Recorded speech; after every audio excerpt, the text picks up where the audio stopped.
19, formal public meeting of the Planning Commission to order. My name is Dee Oliver, and I am the chairman. And before we get started, I have asked Commissioner Redmond to lead us in prayer and Commissioner Ripley to lead us in the pledge. Would you all please stand? Let's bow our heads. Heavenly Father, we thank Thee for the opportunity to come together today in service of our great city.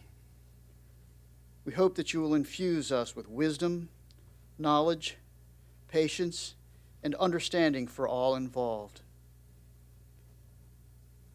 Our time here today is marked by the friendship that we share with each other, with our community, and with all the people involved who care so deeply for it. We thank You for all Your love and guidance and wisdom, and in these words we pray. Amen. Amen. Please face the flag and join me in the pledge. I pledge allegiance to the flag of the United States of America and to the republic for which it stands, one nation, under God, indivisible, with liberty and justice for all. Thank you, Commissioner Redmond and Commissioner Ripley. I've asked Commissioner Weiner to introduce the members of the Planning Commission. Thank you very much, Ms. Oliver. On the far end, down here, we have Kay Wilson. She is our city attorney. Next to Kay is George Alcarez. George is a contractor, and he represents the Beats District. Next is Jack Wall. Jack is a civil engineer, and he represents the Rose Hall District. My name is David Weiner. I'm in commercial sales, and I represent the Kempsville District. Sitting next to me is Don Horsley. Don is a farmer, and he is at large. Next to Don is Ron Ripley. Ron's in real estate management and development, and he is also at large. Next is Dee Oliver. Dee is our chair of the Planning Commission. She's a funeral director, and she is at large also. Next to Dee is Jan Rosinski. Jan is the vice chair of the Planning Commission.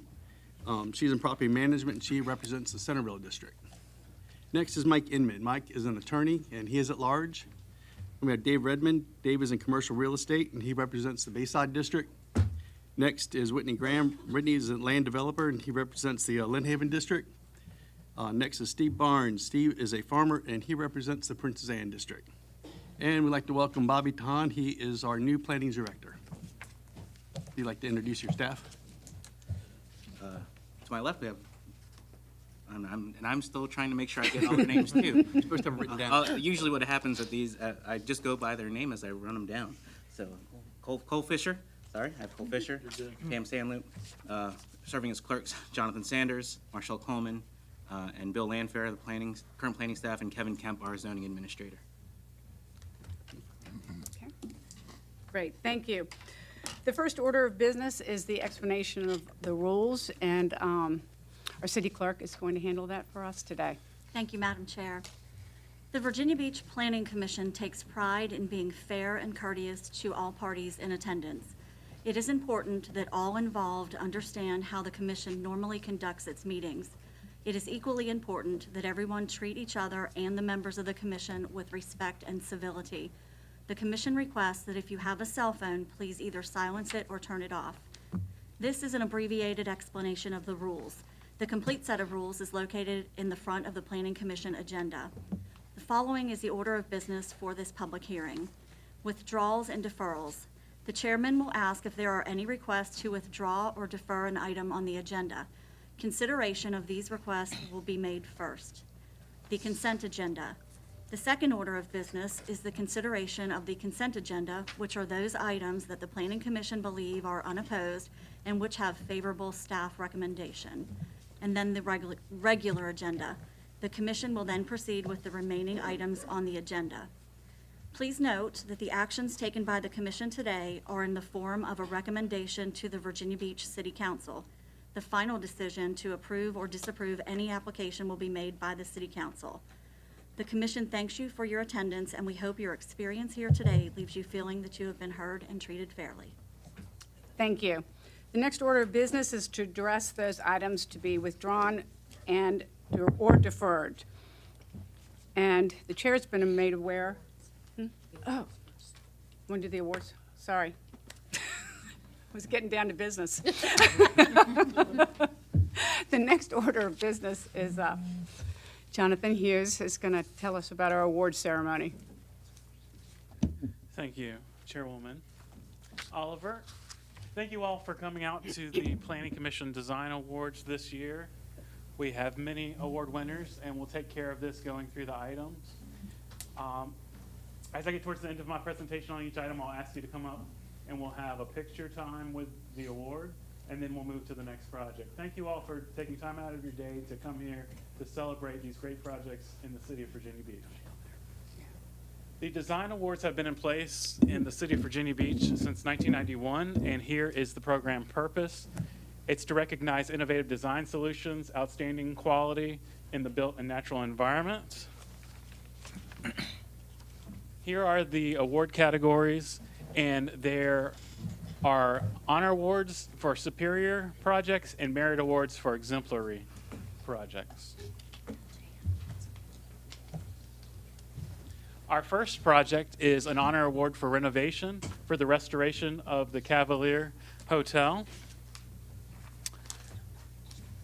It is obviously located at the north end of the resort area of the beach. Most of you are familiar with this. And the hotel was constructed in 1927 and featured the great names of the big band era, as well as dozens of celebrities and U.S. presidents. The historic building fabric includes terrazzo, decorative plaster, ornamental ironwork, wood paneling that has been retained and restored. The ballroom and the indoor saltwater pool were returned to their 1930s appearance based on photographs and physical evidence found during the restoration work. The guest tower has been renovated several times and now is reimagined as 85 luxury hotel rooms. The honor award is presented to Bruce Thompson of Cavalier Associates, and we welcome all those associated with this project to please come forward at this time to be recognized. Thank you.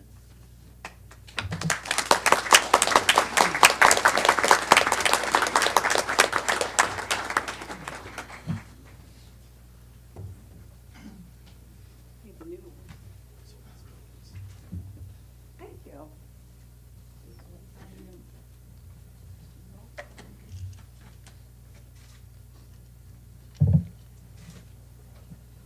Thank you both very much.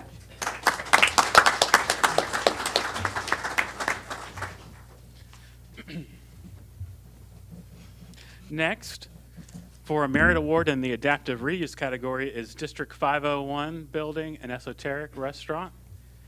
This is located at the corner of Virginia Beach Boulevard and Baltic Avenue near the oceanfront. This 8,500 square foot 1940s era building, multi-tenant building, has been a distinctive site along this portion of the boulevard for many years. The U-shaped building creates outdoor space which was previously used to repair cars for outdoor dining, away from the noise of the street. It overlooks land where organic produce is grown in raised beds for the restaurant. Inside Esoteric Restaurant, dining tables of reclaimed wood salvaged from a barn in Suffolk are paired with modern design elements throughout. This merit award is presented to Folk West Architects.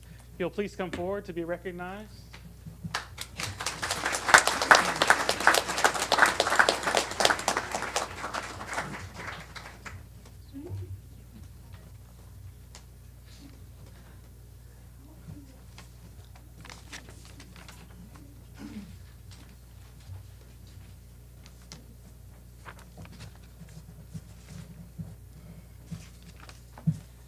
Thank you. Congratulations.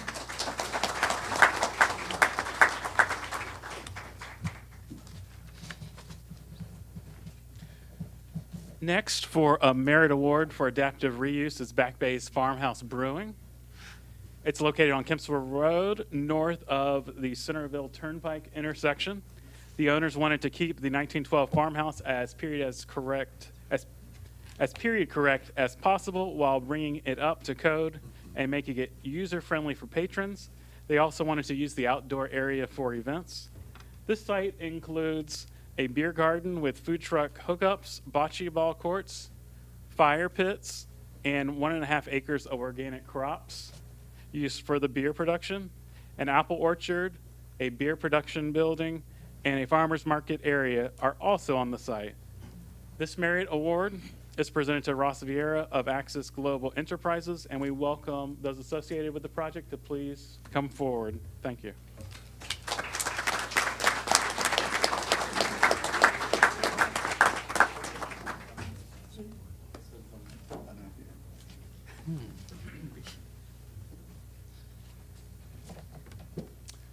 All right, the next item is presenting an honor award for sustainable development to Old Donation School on Independence Boulevard, south of the Haygood Shopping Center.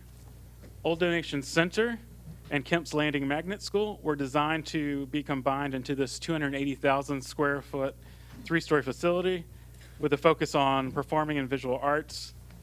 And it now houses roughly 1,500 students. The Central Learning Courtyard provides daytime space for eating and studying while using the amphitheater space. Stormwater is retained underground in massive stormwater chambers. There is a green roof. Geothermal wells are used to help heat and cool the building. The landscape was designed using sustainable meadow management and relies on natural rainfall.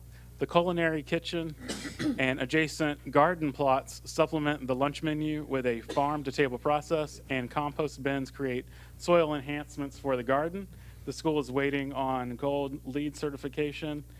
This honor award is presented to Tony Arnold of the Virginia Beach City Public Schools. We welcome you to come forward to be recognized. I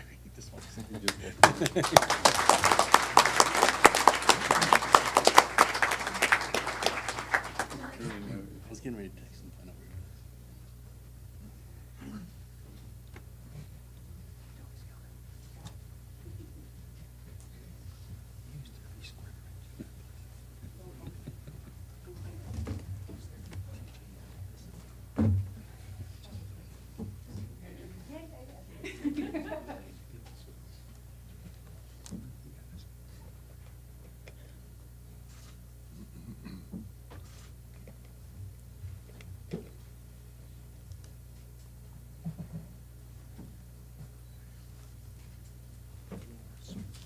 Thank you.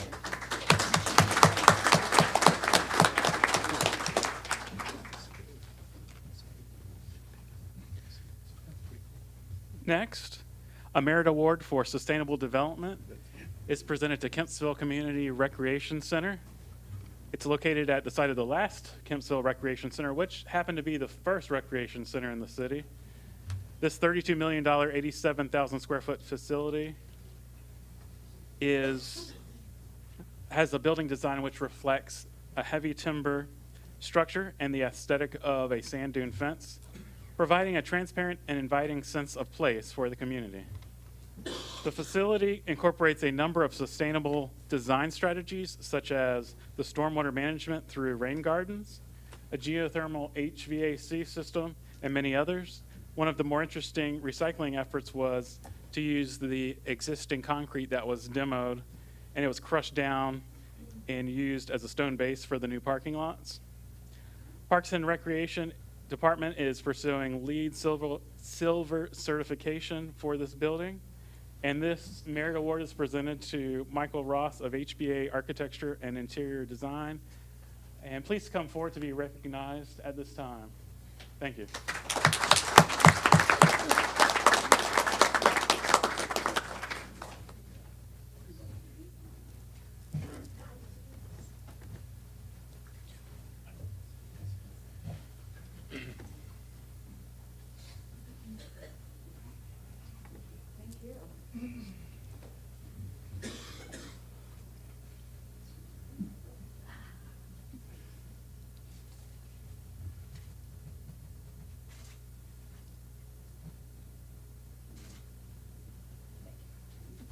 Thank you.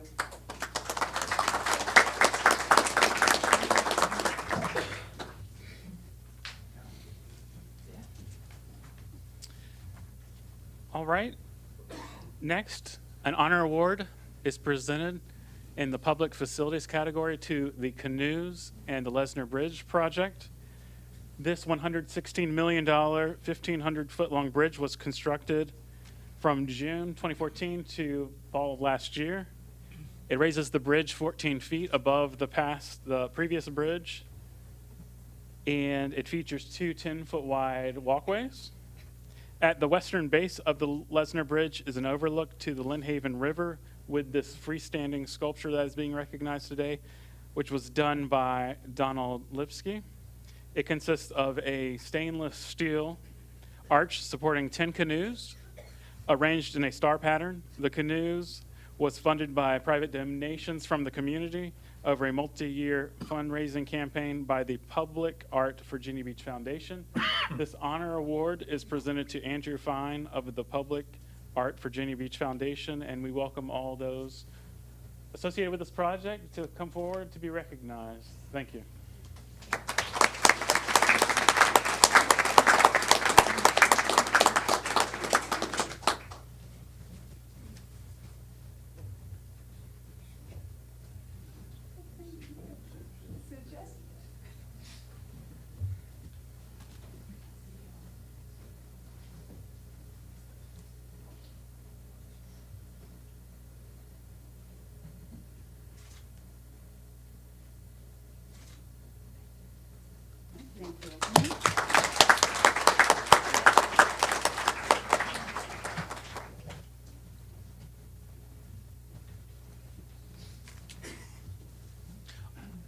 And our last project to be recognized today is a merit award for public facilities, is the Housing Resource Center on South Wichita Road.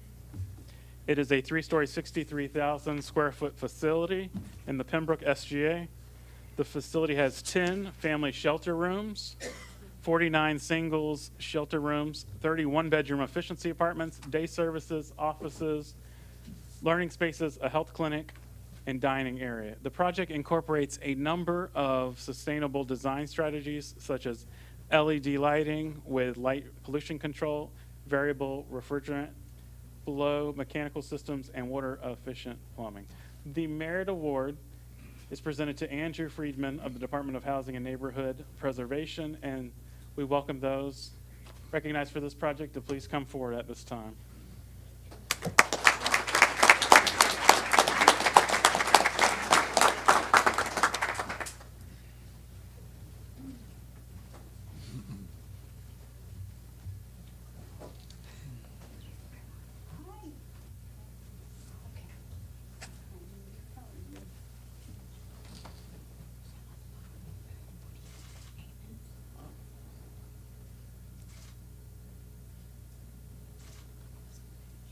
Thank you.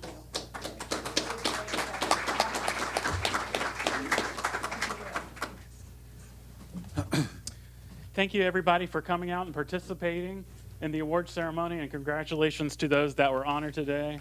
We look forward to having future design awards programs presented to the city.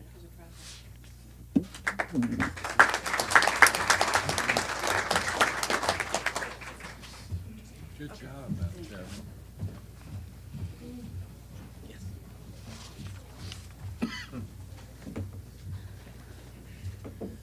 Thank you all for coming down, and what great awards and what wonderful assets to the city of Virginia Beach. I look forward to seeing what next year brings.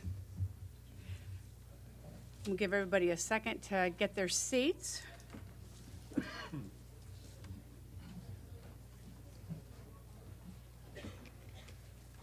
All right, the next order of business is to address those items to be deferred or withdrawn.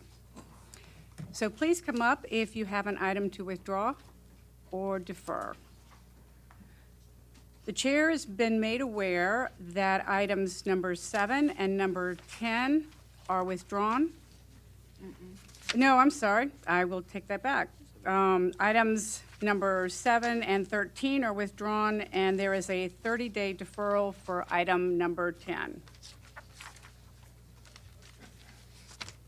Do I have any objections to these items being withdrawn and deferred? All right, hearing none, I need do I have a motion? So on? moved. Madam Chair, I move that items 7 and 13 be withdrawn and item number 10 be deferred. Okay, do I have a second on that, please? Second. Vote is open.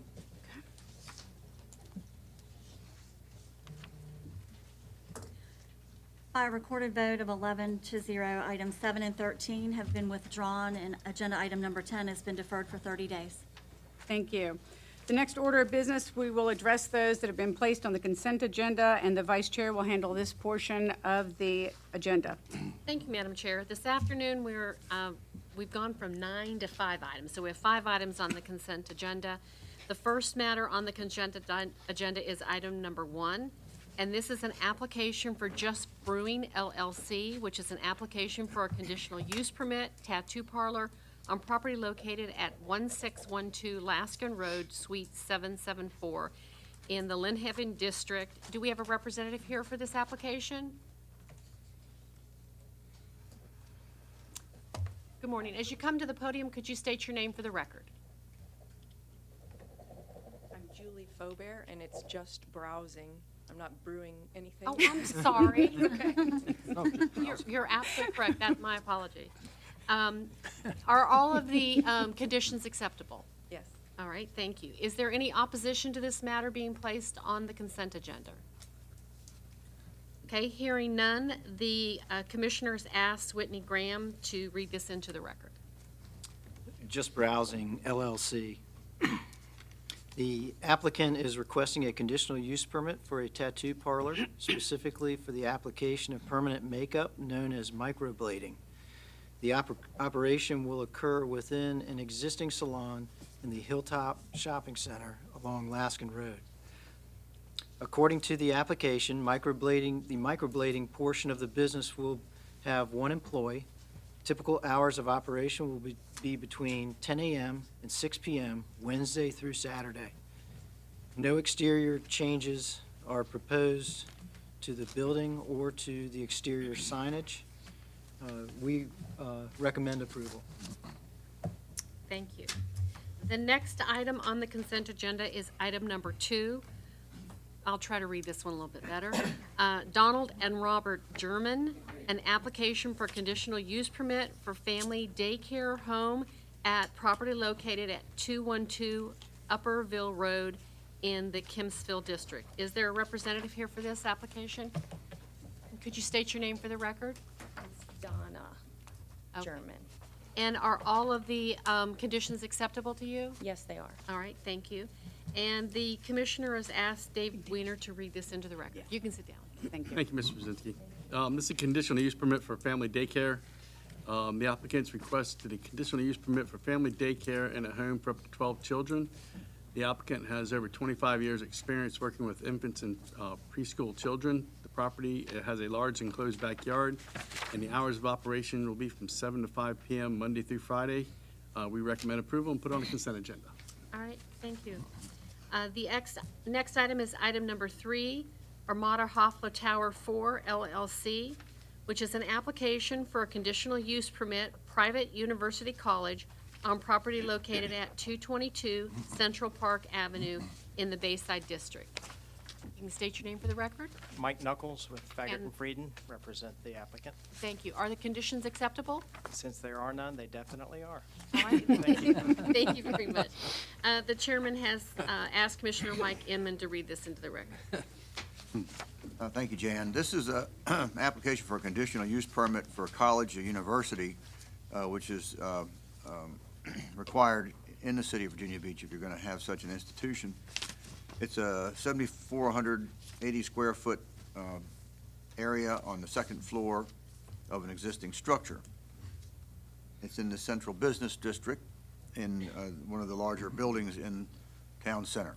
The Strayer is relocating from its current location in Town Center's Block 3 to a new location, also in Town Center, on the second floor of the West Retail Unit at 222 Central Park Avenue. Strayer received a conditional use permit for its current location on July 11, 2006, with no conditions. Proposed use permit enables an existing and compatible use to relocate to a new space in Town Center, as the school currently exists with similar student population within close proximity to the site. Staff does not anticipate any impact to existing traffic patterns, parking availability, or other infrastructure. Educational facilities such as this one complement and support the surrounding uses and reinforce town center's mixed-use urban environment. So the staff recommended approval, and we chose to put it on the consent agenda. Thank you. The next item is item number 4. Wasserhun Brewing Company is an application for a modification of conditions for craft brewery on property located at 1805 Laskin Road, Suite 102, in the Beach District. You could state your name for the record. Kyle seconds. And are the conditions acceptable to you? Yes, they are. All right, thank you. And the commissioner has asked Commissioner George Alvarez to read this to the record. Sure, Alcarez. Thank you. Wasserhound Brewing Company. A conditional use permit for a craft brewery was approved by City Council on May 5th, 2015. At that time, the zoning ordinance prohibited food preparation and service within a brewery. In 2016, the ordinance was amended to allow food preparation and service, but only if requested in conjunction with a conditional use permit application for a craft brewery. Based on this, staff used the modification of conditions application as a clarification of the record to incorporate the food preparation and service as part of the conditional use permit. No changes are proposed for the building or the signage on part of this, as part of this request. The planning department recommends approval for consent agenda. All right, thank you. The next item is item number 6, Verdi Salon and Spa LLC, which is an application for a conditional use permit for a tattoo parlor permanent makeup on property located at 1237 Upton Drive, Suite 314, in the Princess Anne District. You could state your name for the record? Sharon Che. And are the conditions acceptable to you? Yes. All right, thank you. The chairman has asked Commissioner Steve Barnes to read this into the record. Yes, ma'am. The proposed request for the conditional use permit is, in the staff's opinion, acceptable, given the land use will be compatible with other existing commercial businesses along the section of Upton Drive. Prior to opening on the site, the applicant is required to obtain business license, and the health department must verify the business meets all requirements of Chapter 23 of the City Code. The section of codes establishes standards for disclosure, hygiene, licenses, waivers, proof of age, record-keeping, inspections, cleanliness, vaccinations, and permitting. A certificate of occupancy will not be issued until the requirements of the health department are met. For the stated reasons above, staff recommends approval of the application. All right, thank you. Madam Chair, that is the last item on the consent agenda. At this time, I'd like to move that consent items number 1, 2, 3, 4, and 6 be approved. Great. Do you have a second? Second.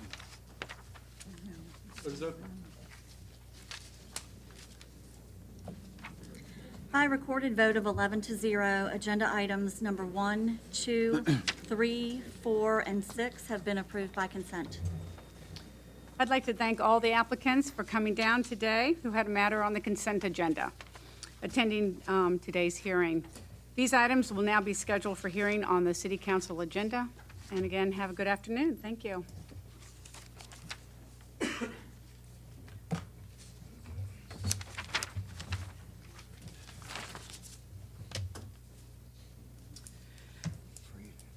The next order of business, we will address the remaining matters on our agenda.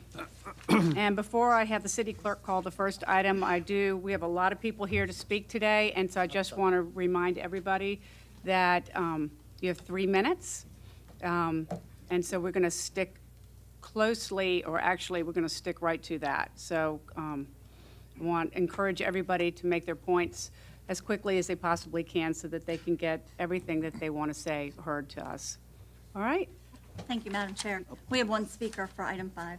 Okay. Madam Chair, we do request, we have a staffing conflict or concern Okay. that an item has a question about with traffic engineering. Staff is requesting for us to move up item number 12 to be heard at this moment, so that staff can be here available to answer the questions. All right, that sounds good. We will start with number 12. Okay, Madam Chair, we have 12 speakers for this one. Yes, ma'am. Okay. Agenda item number 12, Tony D. LLC, an application for conditional rezoning AG2 agricultural to conditional O2 office on property located at the northwest corner of the intersection of Princess Anne Road and Winterberry Lane, located in the Princess Anne District. Good afternoon, welcome. Thank you very much, Madam Chairman. My name is R.J. Nutter. For the record, I represent the applicant, Tony D. A few things I'd like to say about Tony. Many of you know his restaurant. Why Not? Was Why Not Pizza? Today it's Why Not Italian. He is one of the true local success stories coming out of Virginia Beach. Excuse me, RJ. Mr. Nutter, would you speak up a little bit? I'm sorry. They can't hear you in the back. Thank you. I'd be happy to. Thank you. At any rate, he's one of the true success stories here in the city. He has grown, he and his family, to 7 restaurants throughout Hampton Roads. And he's one of the most prolific promoters of events throughout the entire city. My daughter thinks that Why Not is bigger than Live Nation. That they're on every ticket that's sold in this city. But having said that, Tony's business has flourished.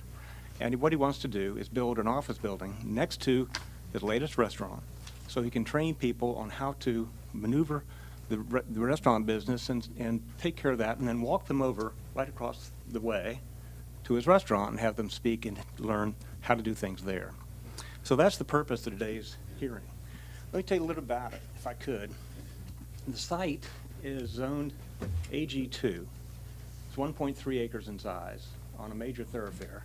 So clearly the existing zoning isn't appropriate for this property. One of the first things you look at in rezoning is existing zoning appropriate, and the answer is no. So you think, well, it's next to residential as well. Would residential be an appropriate rezoning? And the answer is no. It's in the 70 to 75 noise zone, and it's also in the area of the Navy, most critical area of the Navy between both Oceana and the Chesapeake Bays. So residential would not be allowed use at that location. You could argue that it could be zoned to B2 because, quite frankly, it's next to a 700,000 square foot regional mall. But instead, Tony has decided to try to divide it up and go in TED for O2, which is a typical zoning that we see that buffers a major thoroughfare from a residential district. So I would suggest to you that the O2 zoning is very appropriate in this instance. The building is 3 stories. It's a relatively small building. It's only about 23,000, almost 24,000 net leasable area, so it's not a big building. One of the presentations you had this morning is about shared parking and the importance of that. I'm happy to tell you that about 25% of the parking for this site is located on the adjacent site, which would not use Winterberry as an access way. Only the remaining parking spaces would be utilized by Winterberry. So we tried to address that issue as well for you in a manner which your staff found consistent. On the building itself, we located the building close to the right-of-way, as far away from residential as we could, and still comply with all the ordinances. But in this case, we're 161 feet from the closest residential property line. And we have landscaping throughout that area, all which is proffered. We've also proffered, I'll go to the next one if I could. We've also proffered the elevation to the building. It's an attractive 3-story, very expensive building to construct.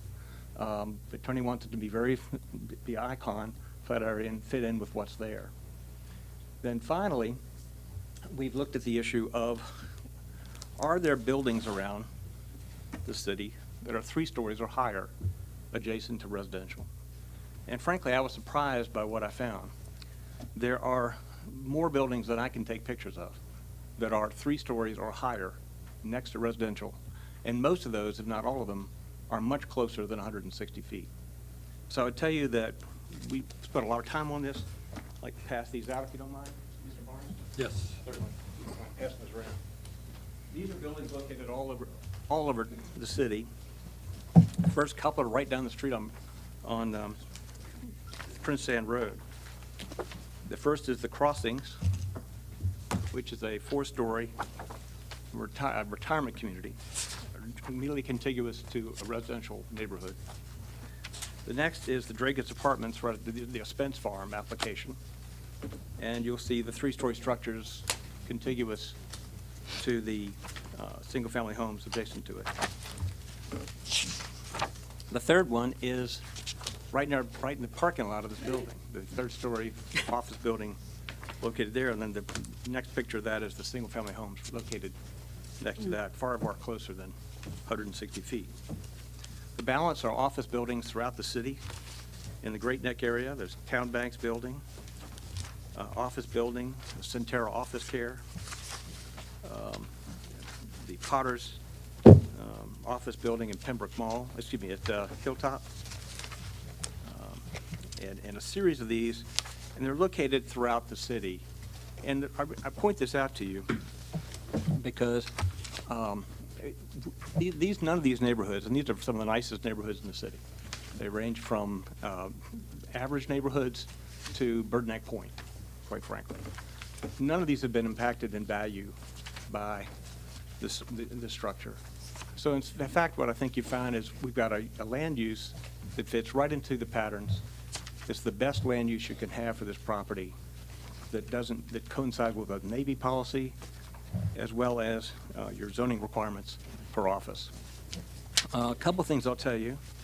We met on several occasions with the Civic League, and unfortunately, the Civic League sort of dwindled in numbers of who was coming.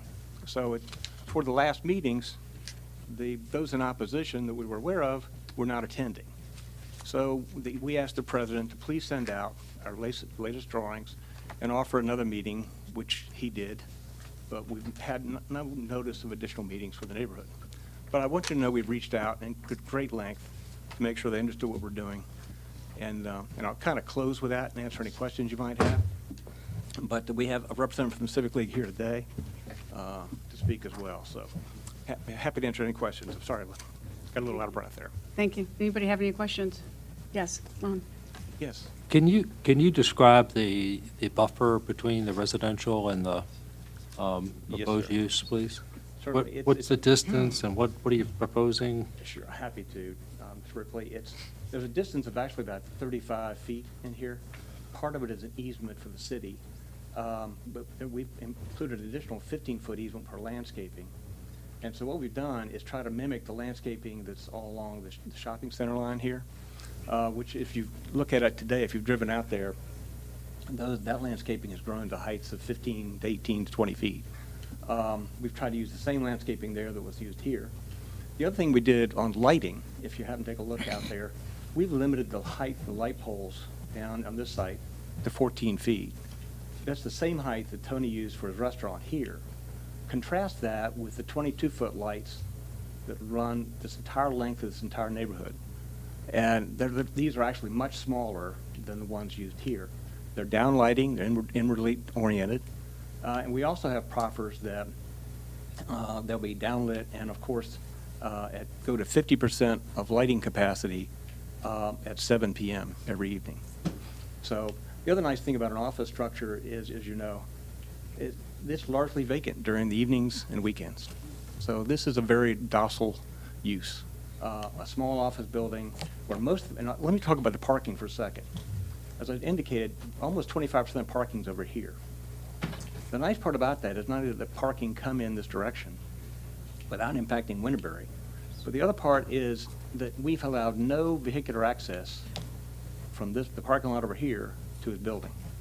And the reason is very clear. When Tony purchased the property next door here from the REIT that owned the shopping center, there was a requirement that if he ever got connection to Winterberry, that he would give it to them. So we intentionally just did not have any vehicular access here, or we've been forced to give access from Winterberry all the way into the shopping center and vice versa. So instead, people who come to his office building will park here, we have a pedestrian connection, and they simply walk into the building. So those are some of the things we tried to do to mitigate impacts and still comply with what we thought good planning practices, quite frankly. Thank you. Okay, great. Thank you. Yes, Commissioner Wall. You discussed a little bit about the use, Yes, sir. but can you kind of go into a little bit more detail about the use of the building? Oh, happy to. I'm glad you said that. Tony intends to occupy the third floor of the building. That's where he'll do a training, and as his business grows, he'll put more employees in there. He intends to franchise his operations in North Carolina and elsewhere in Virginia. So that's largely what this is to be done. The remaining 2 floors right now will be leased for office space. I will tell you that already he's received more offers for the office space than he can accommodate, both from very well-known users in this quarter. So it'll be medical office, I can't disclose the different tenants at this point, but one of them is also a 501c3, very well-known philanthropic organization that was looking for space in this building as well. Great, thank you. Anybody else? All right, thank you, Thank Mr. you so Nutter. much. We My will pleasure. speak with you again later. Yeah, sure, I'm sure we will. Okay, calling the speakers now, Keith Ingram, and then Jennifer Carrick and Svetlana Chernova. If you could approach the podium, state your name for the record, please. My name's Keith James Ingram. Good afternoon, Madam Chair, Commissioners. As I said, my name's Keith James Ingram. I'm a 10-year resident of Lansdowne Meadows neighborhood and a homeowner there. So we're here as a small group of residents who are opposed to the rezoning of the property at the northwest corner of Winterberry Lane and Princess Anne Road. Lansdowne Meadows has been very cooperative with the city of Virginia Beach as far as the infrastructure that has progressed over the last 11 years. We now have Lansdowne Commons, Lansdowne Center, CHKD, like he said, Why Not's largest restaurant, expansion of the Princess Road, expansion of Holland Road, and the building expansion of Holloman Brown and the Bio Center, which is coming soon. We ask that the city not lose sight of the residents that live in these neighborhoods. We came here today because we're concerned about the neighborhood and its existence here in this corridor.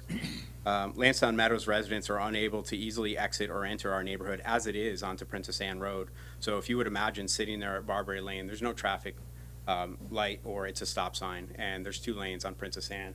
So in order to cross over Princess Anne to make a left down here to this courthouse compound here, we have to wait for traffic coming in both directions, not to mention the vehicles that are turning left or right into our neighborhood or out of our neighborhood. Sometimes it takes easily up to 10 minutes to get out of there. I live at the other end of the neighborhood. I never leave the neighborhood that way because as it is, I know that I'm going to get stuck. If it's anywhere near 3:30 to 7 o'clock at night, there's no point in going that way as it is because I know I'm not getting through. Throughout Winterberry and numerous neighboring streets, there are traffic issues, there are already speeding issues, there's flooding issues. Winterberry is one of the major roads in our community. It has houses on both sides of the street, even directly across the street from the proposed building. There are always parked cars, there's always a lot of traffic, there are school buses and individuals who cut through our neighborhood from Holland Road who don't realize what they're going to encounter when they get to Princess Anne on the other side. In regards to the rezoning for the 3-story 73 parking space structure that is now being proposed, it will have a huge impact on an already constricted intersection and street, also taking away more of the green space, which will most likely cause additional flooding issues in our neighborhood. The recent Holland Road expansion has caused a number of issues. I know firsthand my house is directly beside the new sound barrier that was put there. They raised the road six feet about. All that runoff from Holland Road comes into my backyard. The city's been back by, the construction company's been by, they've dug channels, they put in drainage. My lawn has been wet for 6 months. And I imagine the same thing is going to happen at the other end of the neighborhood. We will address the community, so through this, we will address our community concerns through this presentation. Thank you, Mr. Ingram. Thank Do we you. have any questions for Mr. Ingram? No? Thank you very much. you. Next speaker is Jennifer Carrick, and then Svetlana Chernova. Welcome. Good afternoon, Planning Commission. My name is Jennifer Carrick, and I'd like to thank you for giving me an opportunity to speak out against the proposed rezoning of the parcel of land on Winterberry and Princess Anne. I've lived in Lansdowne Meadows since 1999. I was there when we lost the Princess Anne District Park for the build of Centera Princess Anne Hospital. I was there when Lansdowne Commons and Lansdowne Center were built. I will be there when the bio corridor becomes brick and mortar buildings. But as we stand to lose this last green buffer between our neighborhood and commercial use, I feel a need to speak out against this proposal. I'd like to address specifically the increased traffic in the area and the difficulties we've experienced going into, out of, and through our neighborhood. With the developments of Holland and Princess Anne roads, there has been a noticeable increase in the level of traffic transiting through Winterberry Lane. The addition of an office space on the proposed lot will only aggravate the situation further. Traveling along Winterberry, there's a high number of cars parked on both sides of the roads and numerous areas where it is too narrow for more than one car to pass at a time. I remember thinking when I first moved to the area how ingenious it was to build the roads that way to keep the traffic low and at a minimum speed. There are a lot of parked cars and a lot of cars that travel through consistently on Winterberry Lane. When I'm looking to leave the neighborhood, there have been numerous times when the backup of cars waiting to turn onto Princess Anne Road from Winterberry is past Twinflower, where I live. There's times when I have to veer towards the right to make the left to turn onto Princess Anne Road.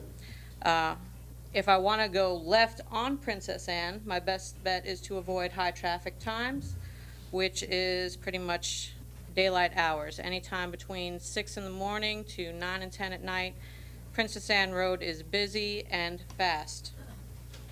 Transiting through my neighborhood is difficult as well. I believe most of us that live here understand, but we still experience people driving fast down these residential streets. When driving, I'll stop entirely to allow people to get out of their vehicles because there just isn't room to pass, and I've seen people have to jump out of the way as cars come down those roads. I've also watched as delivery trucks, school buses, and even emergency vehicles have had difficulty navigating through Winterberry Lane, Chicory Street, and Twinflower Lane. Any use of this parcel of land that would increase the level of traffic through this already congested neighborhood would compromise the quality of life, security, and safety of myself and my neighbors. Thank you for your time. Thank you very much. Do we have any questions? You know what, I think could we get, thank you so much. Rick, do you mind coming up and? Still one more speaker. Well, we have 12 speakers, but I know that what I'd like to do, I know traffic engineer, so I'm just going to take this moment, if you all bear with me, has to leave, and so I would like to, since we're on traffic, I would like him to go ahead and give his report on traffic in this area before you have to leave. Okay. No, thank you very much for accommodating that. Thank you. So, Rick Lohman, Public Works Engineering, City Traffic Engineer. Do you guys have questions or? Well, I think that the concern here is the amount of traffic cutting through the neighborhood, the speed in which it is traveling, and the traffic on Princess Anne Road, and what this application will do with that. Okay. I'll start with Princess Anne Road. Princess Anne Road was widened, and it currently functions under capacity.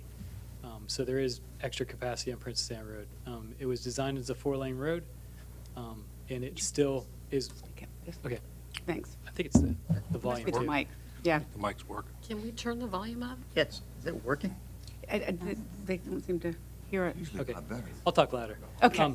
So Princess Anne Road is under capacity. Now, Winterberry Lane, this traffic engineering was asked to come out and conduct a speed survey on Winterberry Lane because the Civic League felt like it should be included in the traffic calming program. So we came out and we put speed measuring devices out there in 2017. And what we found was that the speeds didn't meet the thresholds for traffic calming, which means that they were within the acceptable levels for neighborhoods within the city. And I believe that the speeds were, I think, 27 miles an hour in one direction and 30 miles an hour in the other direction. And those are below the thresholds. I do know that Monet Drive, which is at the other end of the neighborhood, Monet does qualify for the traffic calming. So we're working with the neighborhood to include Monet in our traffic calming program as well. I believe that they don't have the number of signatures yet to become part of the program officially, but they're close. So, but Winterberry could not be included in our program because the speeds weren't high enough. The last speaker, she did talk about the parked cars and how it's difficult to get through there. That's natural traffic calming. That's why the speeds are so low, is because it is uncomfortable. It's a neighborhood. There are parked cars. You know, it's what makes a neighborhood a neighborhood. And we did take a look at the crashes on Winterberry, and for a 5-year period, and this is from Princess Anne Road to Holland Road, excluding the intersections at either end. There were a total of 6 crashes over 5 years. And I don't have the details about what each of these crashes were. I can just tell you that, you know, it's a pretty low amount given the length of that roadway. Those crashes could be anything. They could be hitting a mailbox. They could be, you know, sideswiping a parked car. It could have been anything. So of all those crashes, I believe there was 1 injury crash over those 5 years. Now at the intersections, we did, and this is through our database that's part of the state DMV. So it's the official data that the police send to the DMV kind of put it into map form, and we put it into ArcGIS, which is a layer that we put on the city mapping that shows exactly where these crashes occurred. We had 11 crashes at Winterberry and Princess Anne in 5 years, so that's just over 2 a year, which is considered low. Princess Anne Road does rank in the bottom fifth of all roadways for number of crashes. So we tell you that this neighborhood and this road in general is pretty safe compared to the rest of the city. The traffic volume that we counted out there, we did count about 1,600 cars a day on Winterberry Road or Winterberry Lane, and I know that some of the information that the neighborhood has is from the city website, and I can tell you that the data that's presented on the website is incorrect. It was a count that should have been traffic operations. They do these automatic counts, and I can tell you, but as a professional engineer, that the numbers don't look right at all. I've been looking at numbers like this for my whole career, and they just don't look good. So I'm going to contact traffic operations to get them to take it down and redo the count. But the traffic volume is about 1,600 vehicles a day, which is pretty normal for a major residential collector street. So the impact on this neighborhood, I mean, it is an office building. I wouldn't see that a lot of traffic would go to Holland Road cutting through the neighborhood. But I can't say that nobody won't do it. But it's not going to be the fastest route. Right, yes. It looked like you had an average daily count of about 580. Would you think 10% of that would go through the neighborhood, or would you want to venture to guess? I mean, without knowing where they're. The other question is, it is an office building, and I think it's traditional hours, so it's workday hours, correct? Yes. So it's not typically weekends, but No. so, but could you address that? You said you don't think many would go through there. Maybe that's enough. But I mean, I can't tell you what percentage would, but I can tell you that right now you don't get 10% cut through of traffic. I don't think you get 10%, maybe 2%, 3%, but that may even be a stretch. It may be dependent on the time of the day. There'd be no incentive to do it, during the middle of the day because traffic is down in the middle of the day. It's going to be your 5 o'clock to 6 o'clock hour, and it's going to be your 7 o'clock to 8 o'clock hour. But this office building is going to kind of work opposite of the neighborhood. The neighborhood, most of the traffic exit in the morning and they come home in the evening. This office building is going to enter in the morning and exit in the afternoon. So it may work opposite of that. And we did study the intersection of Winterberry and Princess Anne for a potential for a traffic signal. And a traffic signal for the neighborhood is not warranted.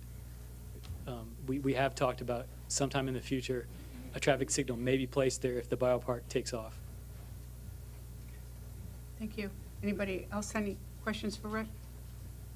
No? Okay. Thank you so Thank you. much. Sure.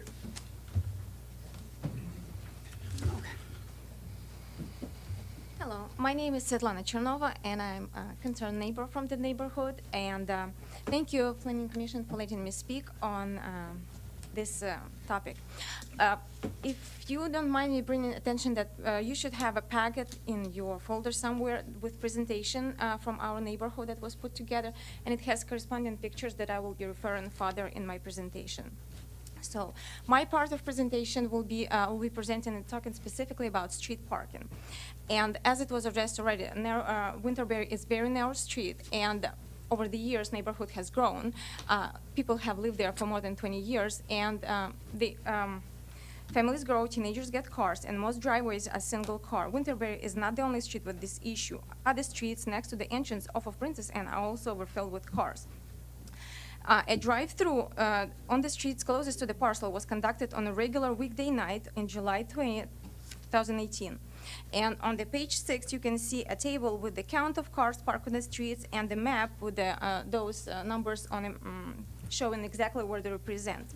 So as you can see, Twin Flower Lane alone, that is about 1,000 feet, with one end facing the parcel, had 40 cars parked on its streets. And if the total number of cars in that area was 106, with 40 being on Twin Flower, 12 on Chicory Street, 27 on portion of Winterberry, and 27 on portion of Barbary Lane. On page 7, you can see pictures from Twin Flower Lane, and you can see cars parked literally back to back, and it turns into one-way street, making it a challenge to maneuver for 2 cars coming in opposite directions. Another drive-through was conducted on March 16, 2019. This time, cars were counted on all main streets and streets closest to the parcel. And main streets were taken in full Twin Flower, full Barbary. So count was, as you can see on the table, the highest number of cars was on Barbary and Winterberry with 52 and 54 cars. Twin Flower Lane still had pretty high number, 32. Chicory Street had 17. Monet had 36, and Bloomfield had 20. Total number of cars was 211 on the cars that were studied. And on page 9 and 10, you can see pictures from those streets with some or very congested areas. Also, that with keeping those streets, overfilled streets in mind, I was going to refer the traffic data that was pulled from City of Virginia Beach website. So I don't know if that will be valid, but I can see if that is valid because we trust City. It means that more than 300 cars drive through within 1 hour period. And the study was conducted 2018, and the cars and flow keeps growing because of opening Holland Road. So we expect that drive-through volume has increased. Thank you. Do you have any questions? None? Thank you so much. Catherine Ingram, and then Morgan Carrick. Good afternoon. My name is Catherine Ingram, and I'm a resident homeowner in Lansdowne Meadows, and my husband and I have lived there for 10 years.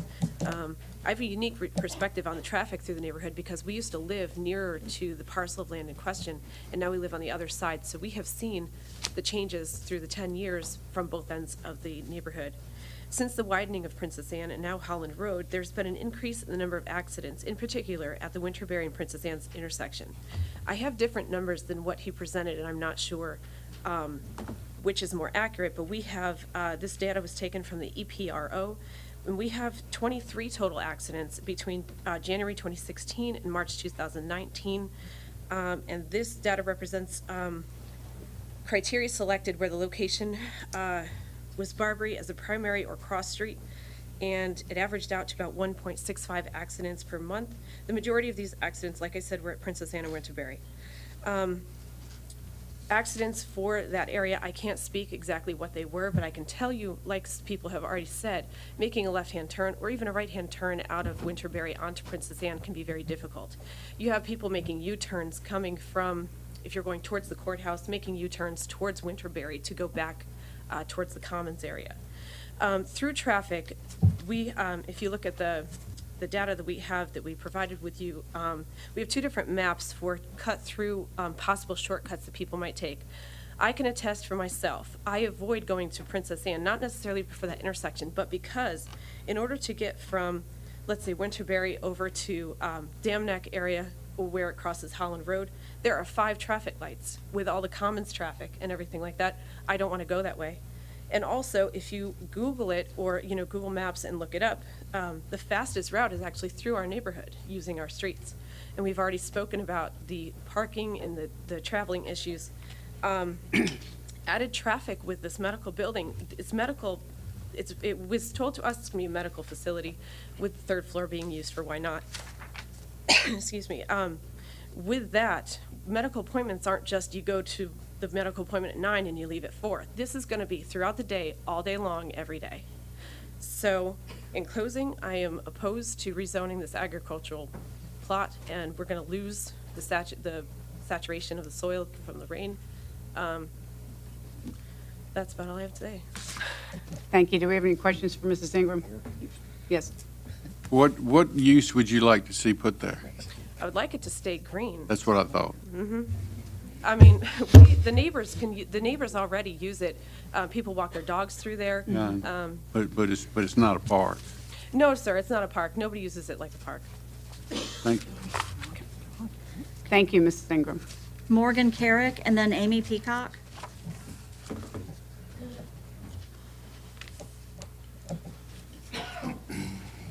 Welcome. afternoon. My name is Morgan Carrick, and for 18 years, I have been a resident of Lansdowne Meadows. As with any situation, I have seen things change in and around my neighborhood, like the expansion of Holland and Princess Anne Road, the buildup of Lansdowne Commons and Center, and even the dynamics of my own community. I used to see children, including me, playing outside, and there would be no limit to how far they might venture away from their home, because safety made my neighborhood feel so much more at ease back then. Now, children can be seen playing in their front yard or even their driveway, but they often don't opt to go for that walk around the block or ride their bikes up and down the bike path without parent supervision. I'm here to speak for the safety of the children in my neighborhood in regards to bus stops and routes. Within the Lansdowne Meadows community alone, several school buses stop periodically throughout the day to pick up children, with most of these stops taking place twice per day, with the exception of after-school activity buses. There are 4 elementary, 3 middle, and 3 high school buses that go throughout the neighborhood. While there are many bus stops listed on the paper in front of you, the ones that will be in the greatest danger with the rezoning of the parcel of land would be those that stop at the corners of Winterberry Lane and Winterberry Court, and Winterberry and Barberry Lane. With other bus stops including after-school activity buses, magnet school buses for ODS, Plaza Middle School, and out-of-zone high school academies, and special needs buses, which stop in front of the child's home, kindergarten buses, which have additional bus stops midday. Below, you can see the approximate times that the buses drop off the children in the morning and the afternoon. In the morning, regular buses will begin to pick up at 6:30 in the morning, and the routes end at 9. In the afternoon and evening, the earliest regular buses will begin to drop children off at 2 and end at 4:30. Activity buses can run throughout the neighborhood until almost 6 p.m. On the back of the sheet or the next page, you can see all of the bus stops laid out on a map with the key on the lower right-hand side. The land that stands a threat to be rezoned is on the lower left-hand corner near the flag marker for 3300 Winterberry Lane. Just slightly diagonal to the right of the flag marker, you can see a star, square, circle, and a triangle to mark a bus stop for each level of school that stops on the corner of Winterberry and Barberry and Winterberry Court. On the corner of Winterberry and Winterberry Court, there's even a special needs stop for children in the court. If you take a step back, you can see the expansive markings for the bus stops laid out all across your paper, and these are only for one side of the neighborhood. I'm a senior in high school now, but for my freshman and sophomore year, I would have to wait on the corner of Holland and Winterberry Lane for my academy bus to take me to school. And even though it's on the other side of the neighborhood in a high-traffic area, waiting in the dark from like 5:50 to 6:15 in the morning was still worrisome for me. Now think of all the elementary school children waiting with no parent supervision because they had to leave for work before their children got onto the bus.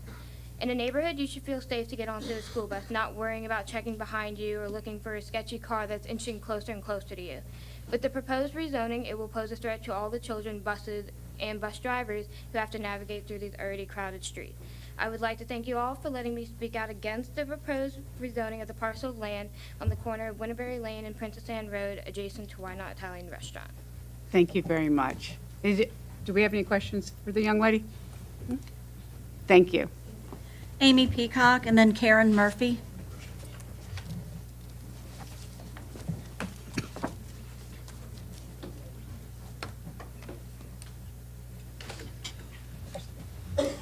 Welcome. Good afternoon. My name is Amy Peacock. I am a concerned citizen from Lansdowne Meadows. I've been living in Lansdowne for 19 years. Flooding and an increase in stormwater runoff has become an increasingly significant issue for our community in the past 10 to 12 years. This aligns with the commercial overdevelopment of the land surrounding our community. This overdevelopment has left us with very little green space. And in fact, that parcel at Winterberry and Princess Anne is the last bit of green space between Winterberry and Danbeck Road. Holland and Princess Anne expansions, as previously mentioned, have brought more water into our neighborhoods. We've experienced an increase in runoff from those roads. We have residents experiencing a seepage of water into their homes.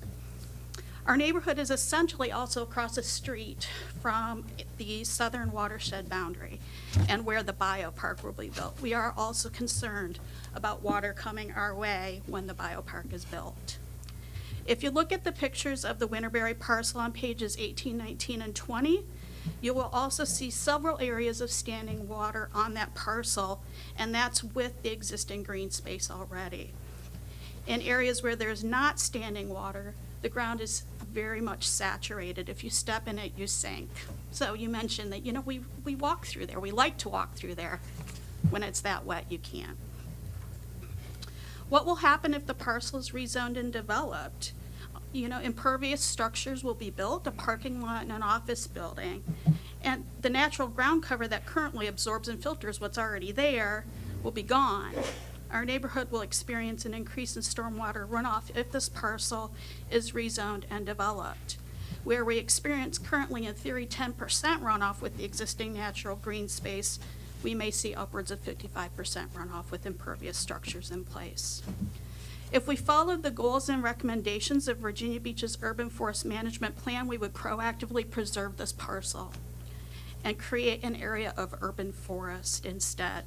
Additional natural ground cover in the form of trees will help to mitigate the increase in stormwater runoff we already are experiencing and that we may see with the addition of the biopark as well. Also, creating an area of urban forest will improve air and water quality and improve our property values. Again, thank you for this opportunity to speak.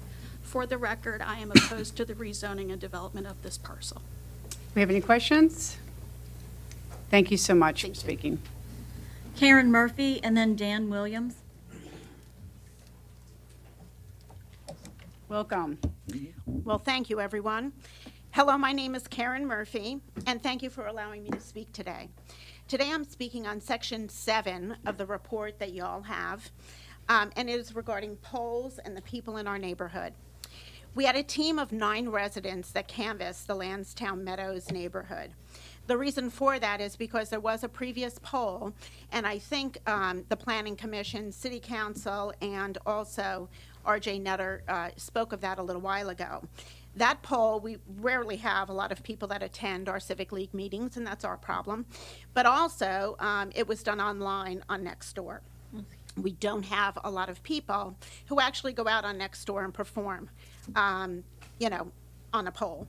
So what did we do? We actually pulled the City of Virginia Beach tax records. There are 533 homes in Lansdowne Meadows. Out of those 533 homes, we had 277 homes that we did get to speak to people. Out of those 277 homes, we had 397 votes. All of those votes, 100%, were opposed to the building on this parcel. The impact to the immediate neighbors. We have people who live right on Barberry Lane, right behind where this parcel is. Their privacy is going to be compromised. They have windows on the rear of their property.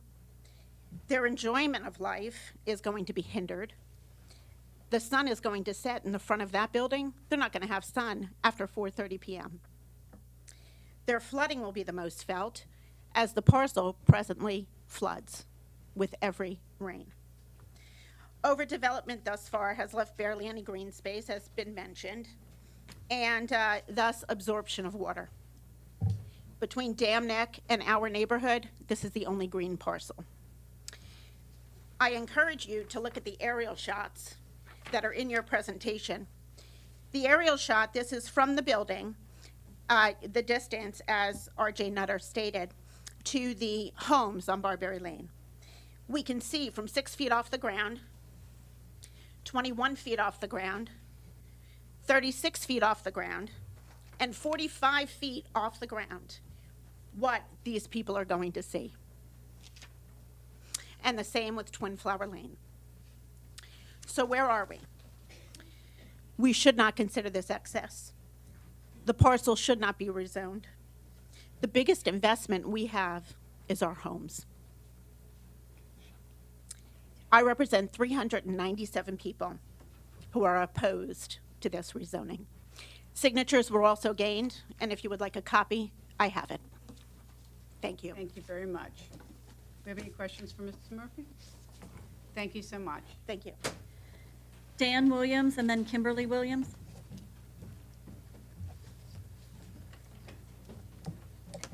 Welcome. Thank you. Good afternoon, Planning Commission. My name is Dan Williams. I've been a resident of the Lansdowne community for 34 years. seen a lot of change. I'm talking about the office space. The original space proposed is a 3-story building, and the top floor was for Tony to have his corporate headquarters.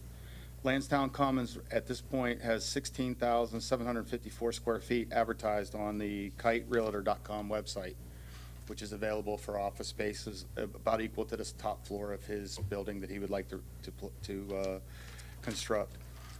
The second floor would be office space, and the bottom space would be office space. As you know, 155 acres are slated to be groundbreaking here in the short future, with 1 million square foot of office space, medical office space, with lab and lab wet space available. I'm not, page 9 of the handout that you have is a summary of all the speakers. They did a very good job with the Holland and Princess Anne Road expansion now complete, Lansdowne Commons and the Lansdowne Center Shopping Center in place, CHKD and Holland Brown complete, the upcoming biopark. It's hard to imagine the neighborhood also having to absorb the fallout that will result for the rezoning and development of Winterberry and Princess Anne Road parcel. We already have the narrowing streets that they talked about, with already a high volume of residential traffic and the street parking. The streets are so thin on that road that 25 miles an hour is absolutely too fast to go on there. I drive that daily, and 20 miles an hour is too fast. With all the children, the school buses, they have 30 school buses stops there, and that doesn't include the stops for special needs, activity buses, magnet schools, and the kindergartens. And basically, our children's safety will be further at risk walking to and from school and to the school buses, and an increase of the cut-through traffic that will result. Winterberry parcel is the only parcel of green space left between Winterberry and Dam Neck Road. The parcel and adjoining residents already experienced the significant areas of high standing water, oversaturated ground of normal rainfalls. Rezoning and development of this parcel will cause further increase of stormwater runoff due to the impervious cover that will result. This area needs to stay green, and we would love to see trees planted on it. There's already a medical office space vacant available around the surrounding areas with the biopark coming, and does not need additional medical space. We reached polled 52% of the 533 homes in our neighborhood. 100% of those polled, 397 residents are opposed to this rezoning. I'm one of the 397 that are opposed to this building. Thank you. Thank you, Mr. Williams. Do we have any questions for Mr. Williams? Thank you. Kimberly Williams, and then Robert Wilkes. Welcome. Good afternoon. My name is Kimberly Williams. My husband and I have lived in Lansdowne Meadows for 13 years now. We have seen the once semi-rural landscape in the Lansdowne Princess Anne area turn into what's starting to resemble a large parking lot. We oppose the rezoning of the parcel next to Why Not and the subsequent development of a 3-story office building for the following reasons. Some of these are reiterative, so I'll try to be brief. Growth density. We've welcomed many new developments without much opposition. It seems like we're at max capacity for growth without something coming inside our neighborhood. The green space left in our community is rapidly dwindling, as everybody else has mentioned. We have environmental concerns. We have seen several just regular rainstorms come through and add several inches of water to the Why Not parking lot. The adjacent parcel also becomes flooded with several inches of water. These were not major weather events like the ones we have seen during hurricane season. If the parcel is developed and becomes concrete, where will this water go? We're seeing problems on the other side of the neighborhood, and now we're going to cause problems on this side if that parcel is developed. The most pressing concern, I think, for the neighborhood, it's the most important and the most immediate, is safety. As everybody else has mentioned, traffic through Winterberry is already pretty terrible. The traffic calming studies thus far have not given us enough to ask for additional measures from the city, but the data also doesn't live in our neighborhood, doesn't drive through there every day or put their kids on the bus there every day. With the entrance to the neighborhood from Barberry Lane closed, we've already seen an increase in traffic going through Winterberry. We used to have 3 entrances, now we have 2. One, most people wouldn't drive through on Monet, so that wouldn't affect us going to Princess Anne. One of the other things that I wanted to mention, in addition to the speeders and the cars, is that we have very small yards in our neighborhood, and we have a lot of children. And so there's not a yard. My backyard is the size of a postage stamp, and so a lot of the children play in the front. And when you have all the cars, they're darting out into the street, and those cars become a further hindrance to being able to see them. And so that's something, as the mother of a very young child, that's something that's nerve-wracking. You watch your children, but they're children, and you don't know what they're going to do. And just to address the issue of the Civic League, there was a letter issued by the Lansdowne Civic League, rather unilaterally, stating that residents supported the rezoning. That's not quite true. They were simply unaware of the rezoning. It's difficult to get people to participate in civics with family and work demands, just like it's difficult for people to be here today. If the League had proactively sought out neighborhood opinion, they would find out that the sentiment for rezoning is decidedly negative. For these reasons, we oppose the rezoning of the parcel. Thank you. Thank you, Mrs. Williams. Robert Wilkes, and then Linda Russell. My name is Robert Wilkes. I've lived in Lansdowne Commons for 9 years now. And I don't have this speech. That's You know, okay.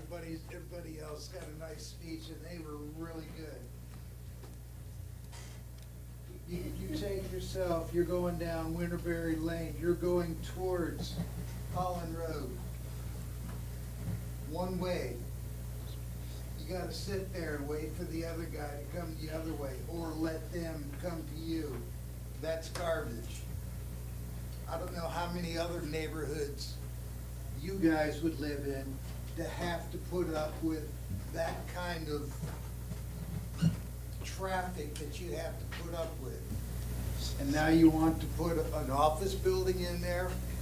That's bad. And getting onto Princess Anne. And then you got your city guy here that says, no, those numbers are wrong. What kind of stuff is that? You know, what's going on? That, obviously I'm opposed. I got that feeling. But that, you know, they sit there, that's the last green piece in there. I'm getting tired of going down Princess Anne. I remember I was one of the last cars to go down Princess Anne when it was nice and green. And now it's gone. The city, all they want to do is just take all the green and get rid of it. We have a nice little piece of property. It's nice to see that. Now I gotta sit there and wait even longer to get out on the Princess Anne.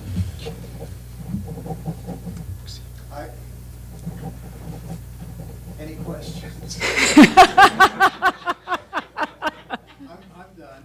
Are you done? Well, thank you. And I do have a question for you. When you first started, you were talking about having to wait for a car to come down the street. Is the issue that the cars are parked on the street, on both sides of the street, from what I understand? Parked on both sides of the street. And whose cars are those? Residents. Okay. So my question is how does this, in your perspective, in your thought, how does this office building that has plenty of parking on it impact the way you're having to drive down the street right now? Other than the fact that there is a potential for them to cut through from Princess Anne to Holland. But I'm trying to understand exactly, with cars already currently parked on both sides of the street, I don't see how the parking is going to change any differently, whether this remains a green space or whether it becomes an office building. I'm just trying to understand exactly. I want to make sure I understand you correctly. Okay, we're sitting there and you've got two ways to get out of this neighborhood. You either go to the new Holland Road. Right. Or you go to the new Princess Anne. Right? Princess Anne is already backed up. Now you've got to go to Holland Road, which is backed up again. We're getting squashed in here. If you, So is your complaint the traffic on Holland and the existing traffic on Holland and Princess Anne, or is it the residents who are parking on the street that are causing problems. But the traffic that, My problem is to get out of the neighborhood. okay, The biggest one is right there, that intersection, you're trying to get out of there. You have to sit there and wait and wait and wait. And this is just your normal Princess Anne traffic to get out. Now you're gonna add additional cars, additional traffic. I don't believe these studies, you know, that we're gonna, it's gonna be all right, don't worry about it. okay. But that's, right there at that intersection, that's gonna be even worse than what it is right now. Okay. Thank you. Any other questions? Thank you so much. Linda Russell and then Cheryl Scott.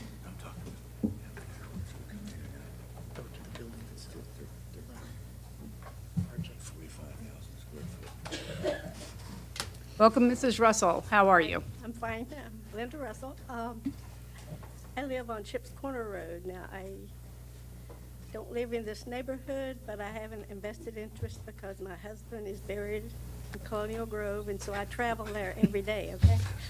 I have cut through their neighborhood years ago, before Princess Anne and Holland was widened. And believe me, that was a nightmare, okay? And why would I don't see why anybody would want to go through there when just a block away, you can go down Holland, you can go straight, you can go left, and get wherever you want to go. And I doubt any GPS would tell you to go through this neighborhood, okay? And then something else, I attend all the, planning, you see me there, and I attend the city council as well. And I see up on there, the city's always putting Tony on there as a model for what we need to do in development, and I don't think he would do anything if he didn't think it was right.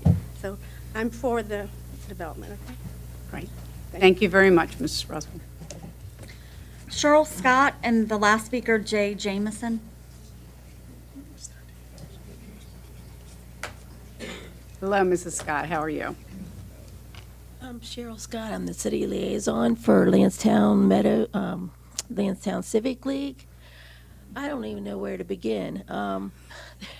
If most of the issues are traffic issues, I'd just like to say that the city asked us to go door to door on Monnier because they did qualify for the traffic calming. Winterberry did not. They're going to check that out at another time. Most people whose homes I went to have them sign the petition were informing me that the reason why they were cutting through the neighborhood the way they did from Holland to Winterberry to Princess Anne, they have a perfectly good Bonnier. It goes straight through, okay? They were jumping over on our side to get out because they said that they liked the fact that they were able to get out on Princess Anne and Holland from those two ends. So I'm under the impression when we did the petition to get the traffic calming, going forward, they're going to change the speed limit line so that it's a $200 fine if you're caught speeding in Monnier. Ironically enough, there's been some reckless driving on Monnier. It's ironic, but it's true, okay? What happened to children playing in their backyard? Why are children and dogs allowed? Dogs are running loose, free on Winterberry Lane. One reason I helped Tony and his attorney go through this process, I provided them with each and every one of the homeowners on Barbary because I wanted him, and the two homes on the corner of Twin Flower, so that they would know that the project was being considered, okay? The Civic League advertises all meetings, general meetings and board meetings. They're open to the public in every sense of the way.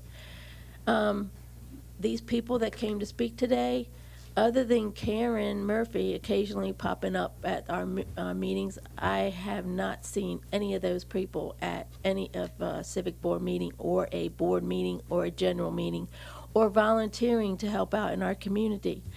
I've not seen them at all. Let me see what else. Traffic, I've been there living on the corner of Winterberry. I've seen the accidents, I've seen the issues. Most of the speeding, accidents, whatever, are our own citizens. They're not from outside of anywhere. I've seen it. I had ducks crossing sign because I used to have the ducks crossing from the lake. I used to feed them. I've seen it all going in that area. Tony is all about community. Even everybody didn't want the Wynot to go in there. So there has been some improvement with the water in that area because the city has changed the rules going forward. And I'm sure those water issues will be addressed also if he gets a chance to put this building in there. He's all about community. He does fundraisers for people. We have a current fundraiser going to be coming out for someone who was living on Glastonbury, lost her husband over there. When he knows about something, he wants to be involved. And that's why I helped him reach out to those people living on Ballberry and Twin Flowers so they would know about the project. That's all I really have to say. He's a good guy. I like what he does, and that's where I stand. And I go forward with his project, okay? Thank you Any very much. Do we have any questions? questions for Mrs. Scott? Thank you very much. Thank you. Our final speaker, Jay Jamison.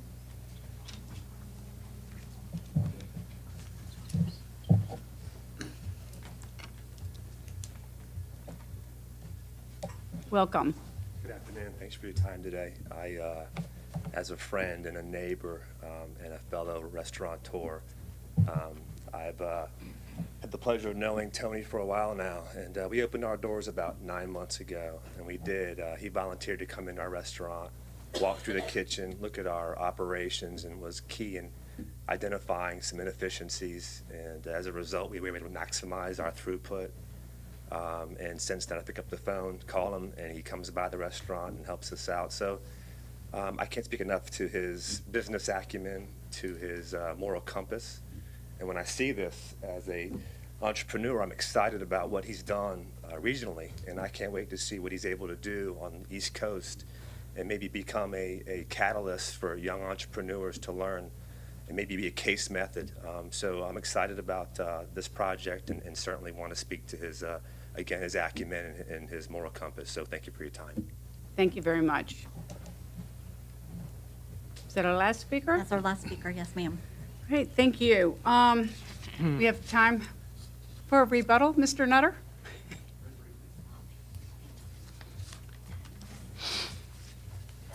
Thank you, Madam Chairman. And like you, I'd like to thank everyone for coming out, even those who don't agree with their point of view. It takes a lot to come to these meetings, and we appreciate that. But I did think, I want to address a couple of the issues. On traffic, people coming to this office building have no reason to go down Winterberry except to enter the property and come in here. They also have the option, which is unique to this property, if they wanted to go left here, which is obviously a difficult move without a light, they have the option of parking on the adjacent parcel and going out the light at the intersection. That doesn't exist almost anywhere. So if you look at the fact that this is a unique piece of property, improperly zoned, can't be used for residential, could be used for commercial, but is being used for office, which is one of the lower uses we can put, you really come away with a great solution, short of leaving it vacant, which robs the public of public land and the values of that we're trying to convert into taxable property and help small businesses grow. So I'll tell you, from a traffic perspective, just like your professional engineer testified, we'll be coming in when they're coming out. We'll be the opposite time period, so we won't have a very little impact on the traffic there. On stormwater, this commission has heard stormwater more than I have, and I do this a lot. So you know what an applicant has to go through to build a property out there. Right now, I can tell you one thing. That's sheet flow off that property, completely untreated water, going into the city's public system, which is untreated. When this is built, all that water will be channeled into a filtered system, be treated and handled properly before it's discharged. So it'll be going out away from the neighborhood, not going to the neighborhood. So it'll actually help the stormwater and the quality of water in that area. So, but beyond that, I think the most important thing I tell you is this is an application that your staff supports for all the right reasons. It's a reasonable use here on this property on a major highway, and from someone who we can all be proud to say is a Virginia Beach native. So I'd ask for your support and appreciate any questions you might have. Yes. One Yes, question. Mr. One Wiener. speaker addressed the fact that the medical office building for the first two floors, Yes, sir. about Oh, the coming in and out all day long, maybe like a physical therapy place or something like that. What kind of medical office building are we looking at? What kind of medical? It would not have an urgent care. I think someone had asked me that earlier, and it would not have an urgent care facility. This would be all medical office. There will be people visiting their doctor's offices during the course of the day, but that's, of course, when most people are away from their homes. So we wouldn't have much of an impact on people's day-to-day activity. But it would be a normal office building where people come to visit their, if nobody goes to see lawyers anymore. Lawyers have to go see their own clients. So with doctors, though, you have to go to see them, and you have to wait a long time to see them once you're in there. So as a result, there will be people coming to visit their doctors there. I can't dismiss that opportunity. Yes, sir. Yes. Oh, go ahead Mr. and Inman. describe, please, what else is going on in the building again? Sure. It's on the just second floor, the third floor. The first and second floors are really going to be leased out to, right now, for temporary for medical office buildings, medical office users. We also have a strong need from one of the largest 501c3s in the city who wants to take some of that space for office use. On the third floor would be Tony, where his office would be located. As Tony's operation grows, he would intend to then occupy a greater percentage of the building. And as that, he anticipates that over time. So the third floor would be for office, for his offices. The first and second floors would be for medical office at this time. Yes, sir. And as you know, those are usually 5 to 10 year leases with options to renew based upon what the owner wants to do. Mr. Nutter, would you speak, I think that there was one of the speakers was concerned about privacy, and specifically about the proximity of the building to the residents, and what typically the city allows, and the fact that this is further placed apart. That's a great point. I would tell you this, whenever you have commercial zoning adjacent to residential, that two things occur. One, you have additional landscaping requirement, all of which this is being done. The second is you have a height limit, that within 100 feet of that property line, the building cannot exceed 35 feet of the height limit of the residential district. In this case, we're 161 feet from the closest point. So if you wanted to look at a professional measure based upon what your ordinances would say to you, this is almost 50% larger than the requirement you'd have. Or someone pointed out to me, this is about a half a football field away to the closest woman. And there's those pictures I showed you. Most of the office buildings and other buildings that are around here that are adjacent to residential are nowhere near 160 feet of separation and have not impacted property values. So, but I'm glad you brought that up, Madam Chairman. Thank you. Yes.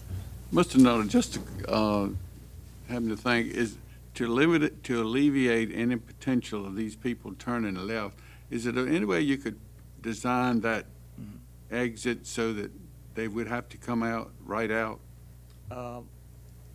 If we did that, we'd also have to prohibit, I see what you're saying, our entrance into our site?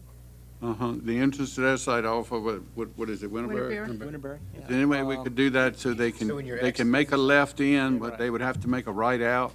Right, I see. Have to make a right, I see. Is that possible? I'm certainly, I'd have to get the engineers to make sure, but I see where you're headed with that. I don't know if would be a big problem with that, because. That would eliminate the possibility of anybody going that direction. I don't know. I'm Just happy to look at that, but I'm just a happy thought, to do it. something for you to look at. Yeah, between now and council, I'll be happy to look at that. Because I know Rick's got to get involved, and there's all kind of stuff. I wish Yeah. he was still here. Yeah, no, exactly. So, but we're not doing this to impact going down. I know that, and I think most of the problems that I've heard from today are neighborhood problems. Right. That the neighbors having a hard time, they're having a hard time dealing with them, and I can understand that. Sure. But when you get on street parking on narrow streets in neighborhoods, you have those problems. Yes, no, we're happy to explore it. Happy to do so. Thank you. Yes, sir. Thank you. Any more questions for Mr. Nutter? Okay. Thank you very much. My pleasure. We're going to close the hearing now and open it up to the commissioner. Yes. I'd like to know if staff can tell us what kind of traffic generation happens with a three-story office building with whatever, I think it's 45,000 square feet, is that what it is? In the report. No, 30,000.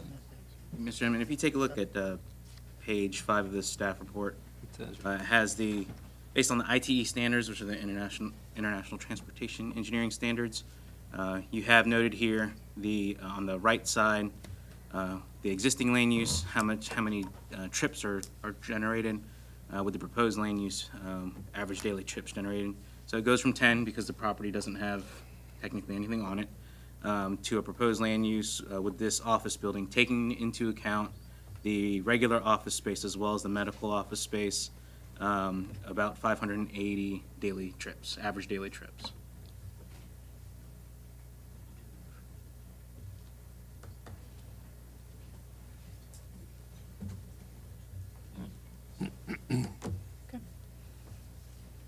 Any other discussion? Mike? Okay.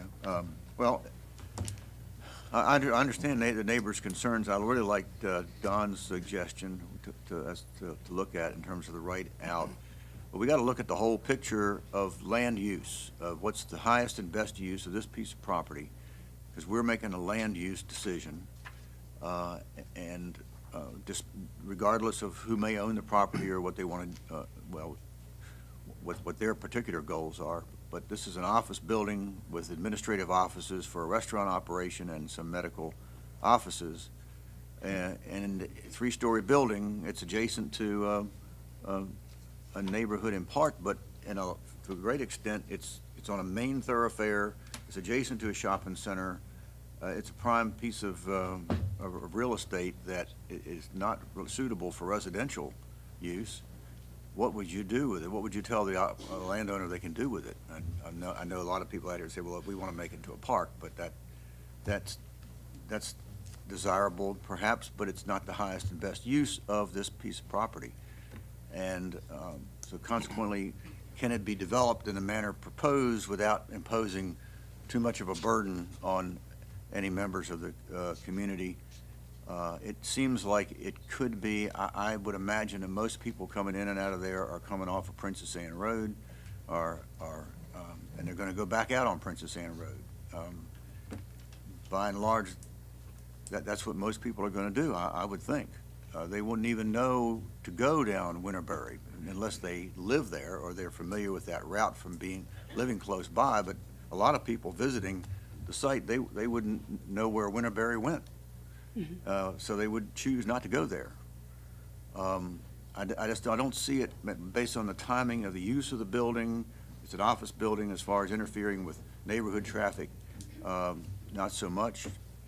I think on balance, it's a reasonable request and I would move that we accept the application with the proffers. Yes. I concur. It's the office use. You could make a case that this could be an extension of commercial use, but I don't think that would be as compatible as office. Office is a very, very passive use. It's a transitional use between residential and the street, basically. And I think that the fact that I think the Rick said it best. He said he thought maybe 2% would go through the neighborhood. That would be about 10 traffic trips a day, based on this 580 proposed average daily trips. Probably not unrealistic. I think Don has a pretty good idea. If you could restrict the right turnout, that would maybe mitigate that. A park. I don't think that's really logical. I don't think I'd want my children playing up there on Princess Anne Road. I don't think that would make a whole lot of sense. If it's just open space, that may have some value to somebody, for sure. But I really feel that, my office building is right next to a residential and has curb cuts into the neighborhood. I've never seen anybody go in the neighborhood. everybody goes to Newtown Road, and they go to the easiest road that gets them out of here as quick, and makes them move as quick away through the road system. And if, from what I hear, I guess you'd go down, if you went down Winterberry one time, you might say, I don't want to do that again, based on what the gentleman, the way he described it. And I know I wouldn't want to have to trudge through that, for sure. But I hear with the neighbors, they're very concerned about traffic through their neighborhood, and rightly so. And I think Don has a pretty good idea, and hopefully that's something the city can build on, and maybe that would help mitigate the issue. But I'm in support of the application. Anybody else? Yes. I agree with what's been said, and like I said earlier, I think the comments at the neighborhood, and we do listen to your comments, by the way, and I hear, seems like me, the largest percentage of them is created within your neighborhood, and I don't think this building, this office building there, I think this office building is the best use, as Mike said, of this. We don't want commercial to get that close to that intersection. And if we can, some of the parking won't occur in that lot, it'll occur next door, and that'll eliminate some of that 580 that we were talking about, I think. So, all in all, I think it's not a good location for a park. We can, if the city wanted to leave it for open space, that'd be the city's decision, but I don't think that's very likely to happen. So, I think in all circumstances, the best shot for the neighborhood is to support this application. I'm sure the stormwater will be taken care of, but that's everybody's number one priority now, is take care of stormwater. So I'm sure that's going to be taken care of. So I don't have a problem supporting this application, and I guess Ron seconded, so I do support it. We all good? Yeah. Mr. Redmond? I thought I understood Mr. Inman to say that he moved in support of the application. Yes. I second the motion. All right, we have a motion on the floor and a second. Yes. I do need to disclose that this applicant has listed Town Bank as his lender, and I am a director at the Chesapeake office of Town Bank, but I have no interest in this property. I don't know the applicant. I have no financial interest in it, and I will be voting on the matter as a matter of disclosure. Disclosing that I'm an advisory board member, there's a letter on file that I keep that discloses that, and this body doesn't make the final decision. That's one of the reasons I'm able to do that. But I don't know the applicant anyway, so anyway. I too am a director at Town Bank on a council, and I have no financial gain by this. I'll be voting on it. I too am an advisory board member of Virginia Beach Town Bank. I'll make the same disclosure as Mr. Ripley, but I will be voting. Great. Thank you very much. Mr. Inman, Mr. Ripley, and Mr. Wall, can we get your votes, please?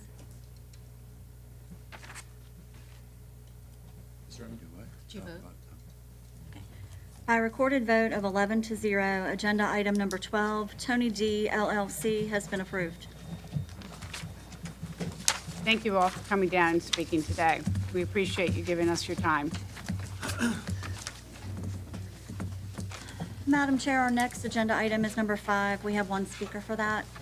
Great, thank you. Agenda item number 5, Amy Turner, an application for a conditional use permit tattoo parlor on property located at 4604 Pembroke Lake Circle, Unit 105, located in the Bayside District. Welcome. Hello, thank you. My name is Amy Turner.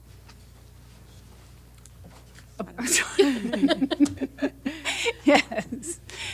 Thank you. Would you like to tell us a little bit about your application, please?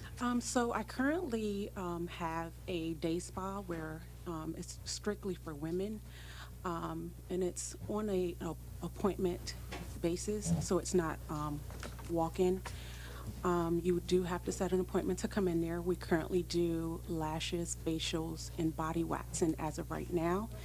And I am applying for the permanent cosmetics to be done in there, which it would be me who would be doing it. I went to school there, school to Miracle Academy, so I have passed. I took my boards, so, you know, I'm licensed to do this. And, yeah, so I'll, you know, look forward to doing this. Great, thank you. Well, we have one speaker, so we'll hear that, and then we will get back with you. Anna Bowen.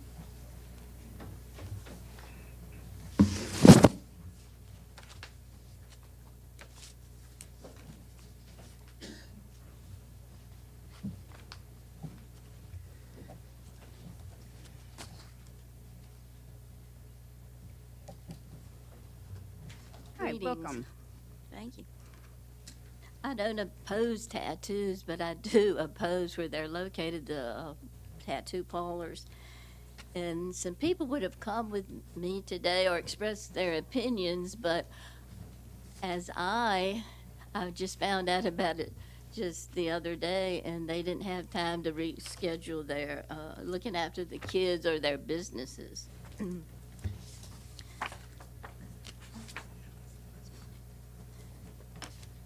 But I'm mainly talking about the Pembroke location. Now, of course, you did bring up other tattoo parlors, which I would oppose to if there are families nearby.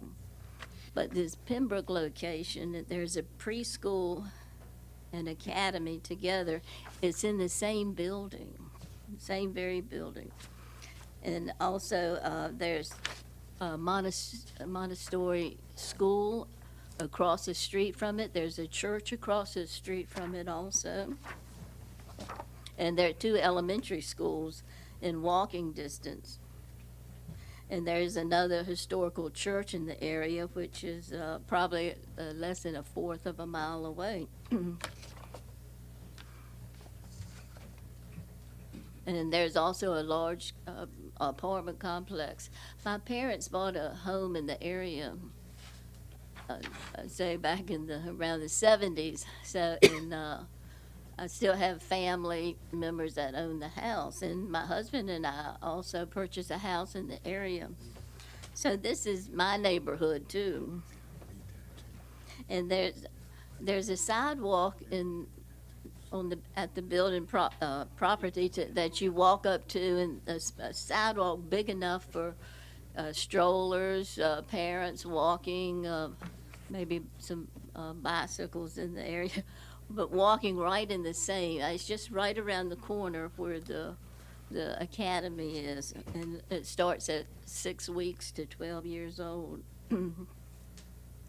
Well, if you don't mind, I'm going to interrupt you just for a second, and just so that I'm clear, or we have a good understanding of this applicant's business. She's a hairdresser. She's a salon. She's not your typical tattoo parlor. But because the ordinance states that she does microblading, she tattoos eyebrows for, let's say, a lady that's unfortunately has had cancer and lost her eyebrows. So this young lady here will be able to go in and put them in. She's required by law to apply for a tattoo license, which she will not be, putting a photo on somebody's arm. Oh, okay. Well, but it's It's the title tattoo parlor, so she could probably easily transition. No, she's not. She can't do that. Okay. It's very Okay. specific. It's very limited to it's limited in the application to microblading. So she's only going to either do eyeliner or eyebrows, just one of those two, because that's what it states. But unfortunately, since it's permanent makeup, it falls under tattooing, Yeah, the I tattooing am ordinance. So aware. she is not, she's going to remain the business in which that she is right now. Well, I was aware of that, yes, thank you. But you did bring up other tattoo locations. Well, yeah, but at this location, she is only going to perform permanent makeup application. She is not going to do any body tattooing at all.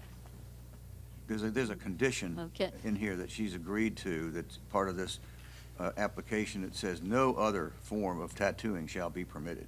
Now, how about, let's say for hypothetically, that she decides that she wants to expand her business into tattoo with ink and She'll that have kind to of come thing. back here.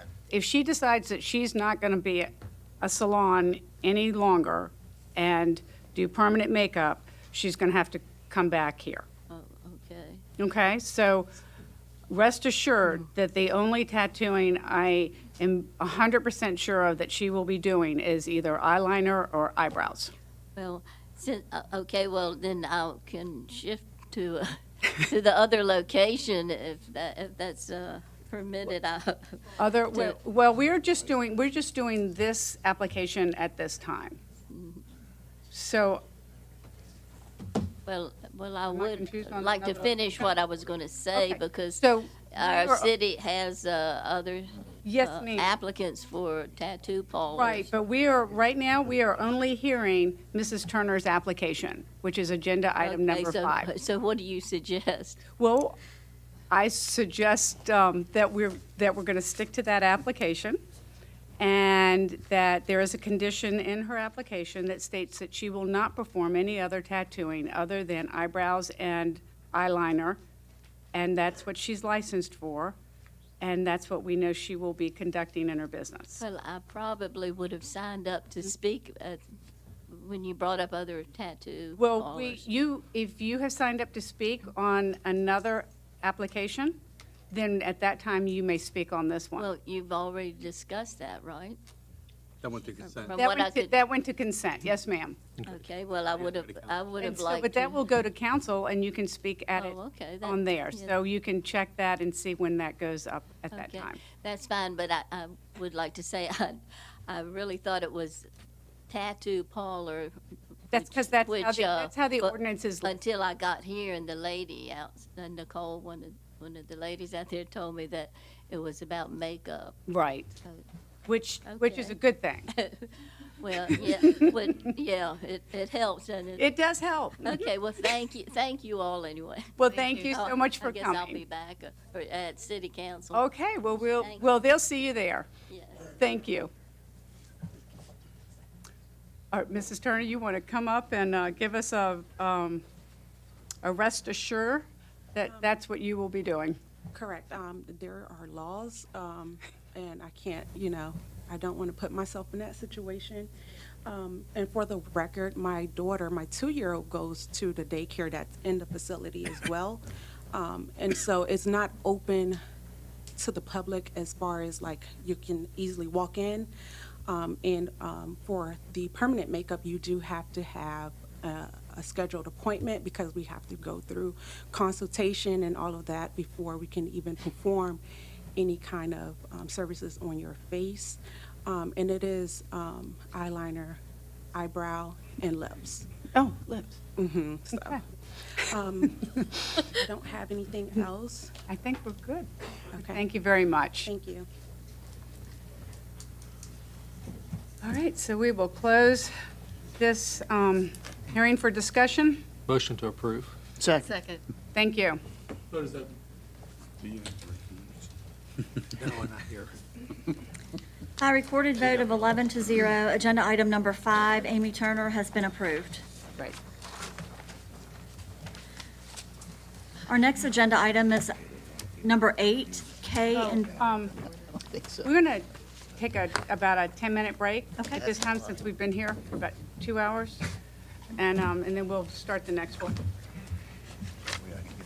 maybe I can.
Everyone.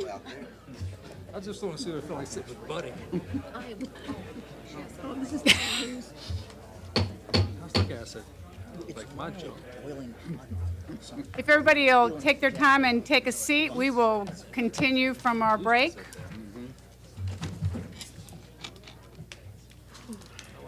Once all the commissioners get back.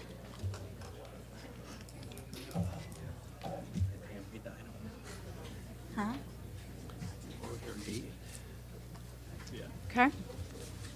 All right? We're ready? I'm ready. Let's move on. Okay, our next agenda item is at item number 8, K&T Incorporating, doing business as Ballyhoos, an application for a conditional use permit, assembly use, and outdoor recreation facility on property located at 2865 Lynn Haven Drive, Suite D3, located in the Lynn Haven District. Great. Hi, welcome.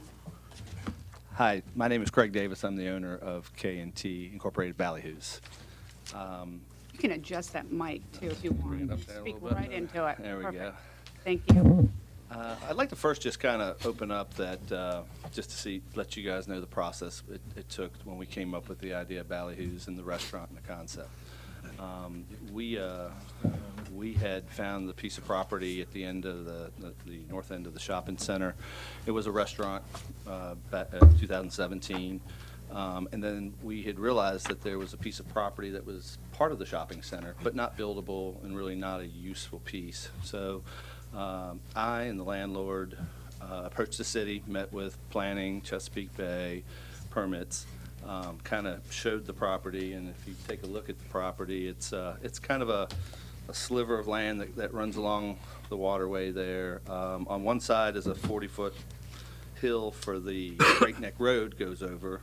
On the other side, we have a building, boat building shop on one side, and then Lynn Haven Marine, which is a rather large building. So as we first did our due diligence on it, it seemed like the city accepted and was very supportive that it would be a nice use for what we had planned to do with the restaurant. It was used for boat trailers, was kind of overgrown, the city side and the private side. So what we did was we went in and landscaped it, cleaned it up, put in sod, and just kind of beautified it, cleaned it up. And it didn't take a lot on that end, but it is a very beautiful and a very nice, majestic piece of property that sits on the back end of the restaurant. We pulled the necessary permits to do the build-out, build the patio with an outdoor air patio that went along with the interior restaurant. So with that, it's kind of new ground. We had seen different areas in the city, Taste Unlimited, the Shack down at the oceanfront, and we've seen them in other areas where, you know, the community just wants to be outdoors. We're all indoors all the time. They enjoy outdoor dining, and with the outdoor dining, they like to have the activity alongside.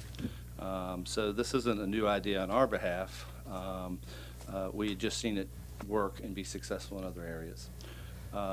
So moving forward with that, we did the build out. As we were moving along, I think there's some misunderstandings about a conditional use permit when it comes to recreation. A lot of restaurants just go outside their side patio area and play cornhole. It's accepted, and they're not expected to get a conditional use permit for it. More and more as these activities are growing, the city, I think, sees that the need for these conditional use permits to kind of maintain that is coming. But it's kind of hit and miss who gets asked to do this. It was recommended to us, so that's why we're here today to apply for that. The park now, currently, we've been open for 10 months. The park has functioned with picnic tables, cornhole boards, Monday night bocce ball league for about 10 months. Obviously, we don't get a lot of use in the wintertime with weather, which we used a temporary tent temporarily for some of the colder months, which has now been taken down.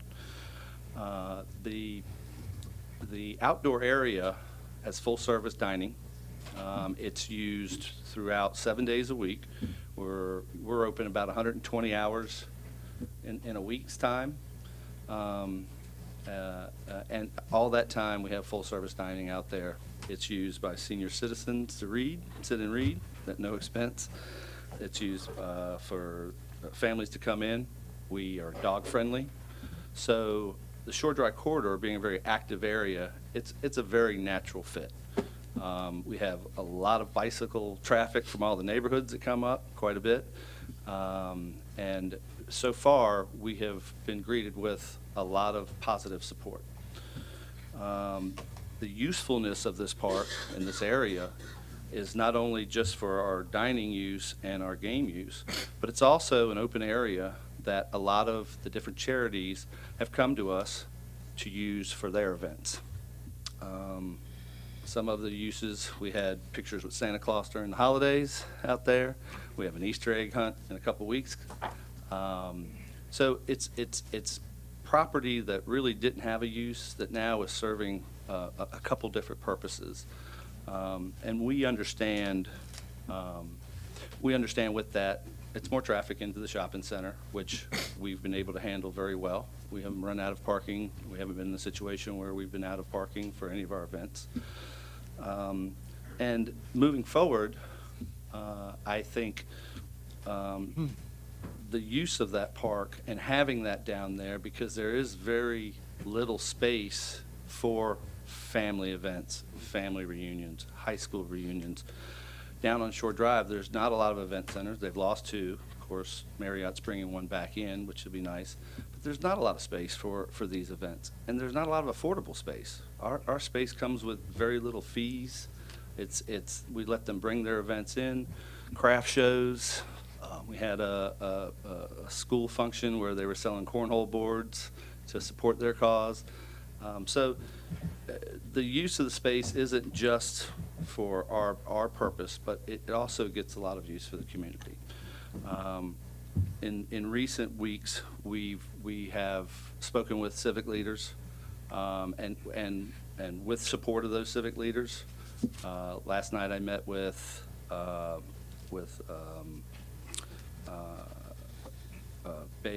Fort Story, their civic league, and they were very supportive. They were in a situation months back where they needed some help, and we were able to help them out. They appreciated it on our side, helping them with their event.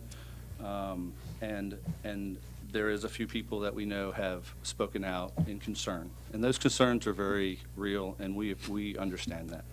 So I wanted you to understand that the park is used in a lot of different ways. We do live entertainment.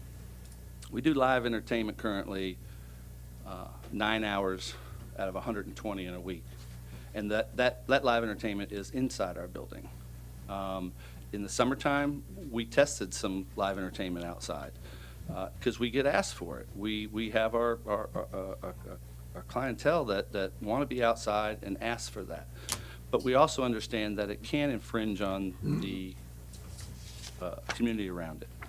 We don't have direct connection to any neighborhoods.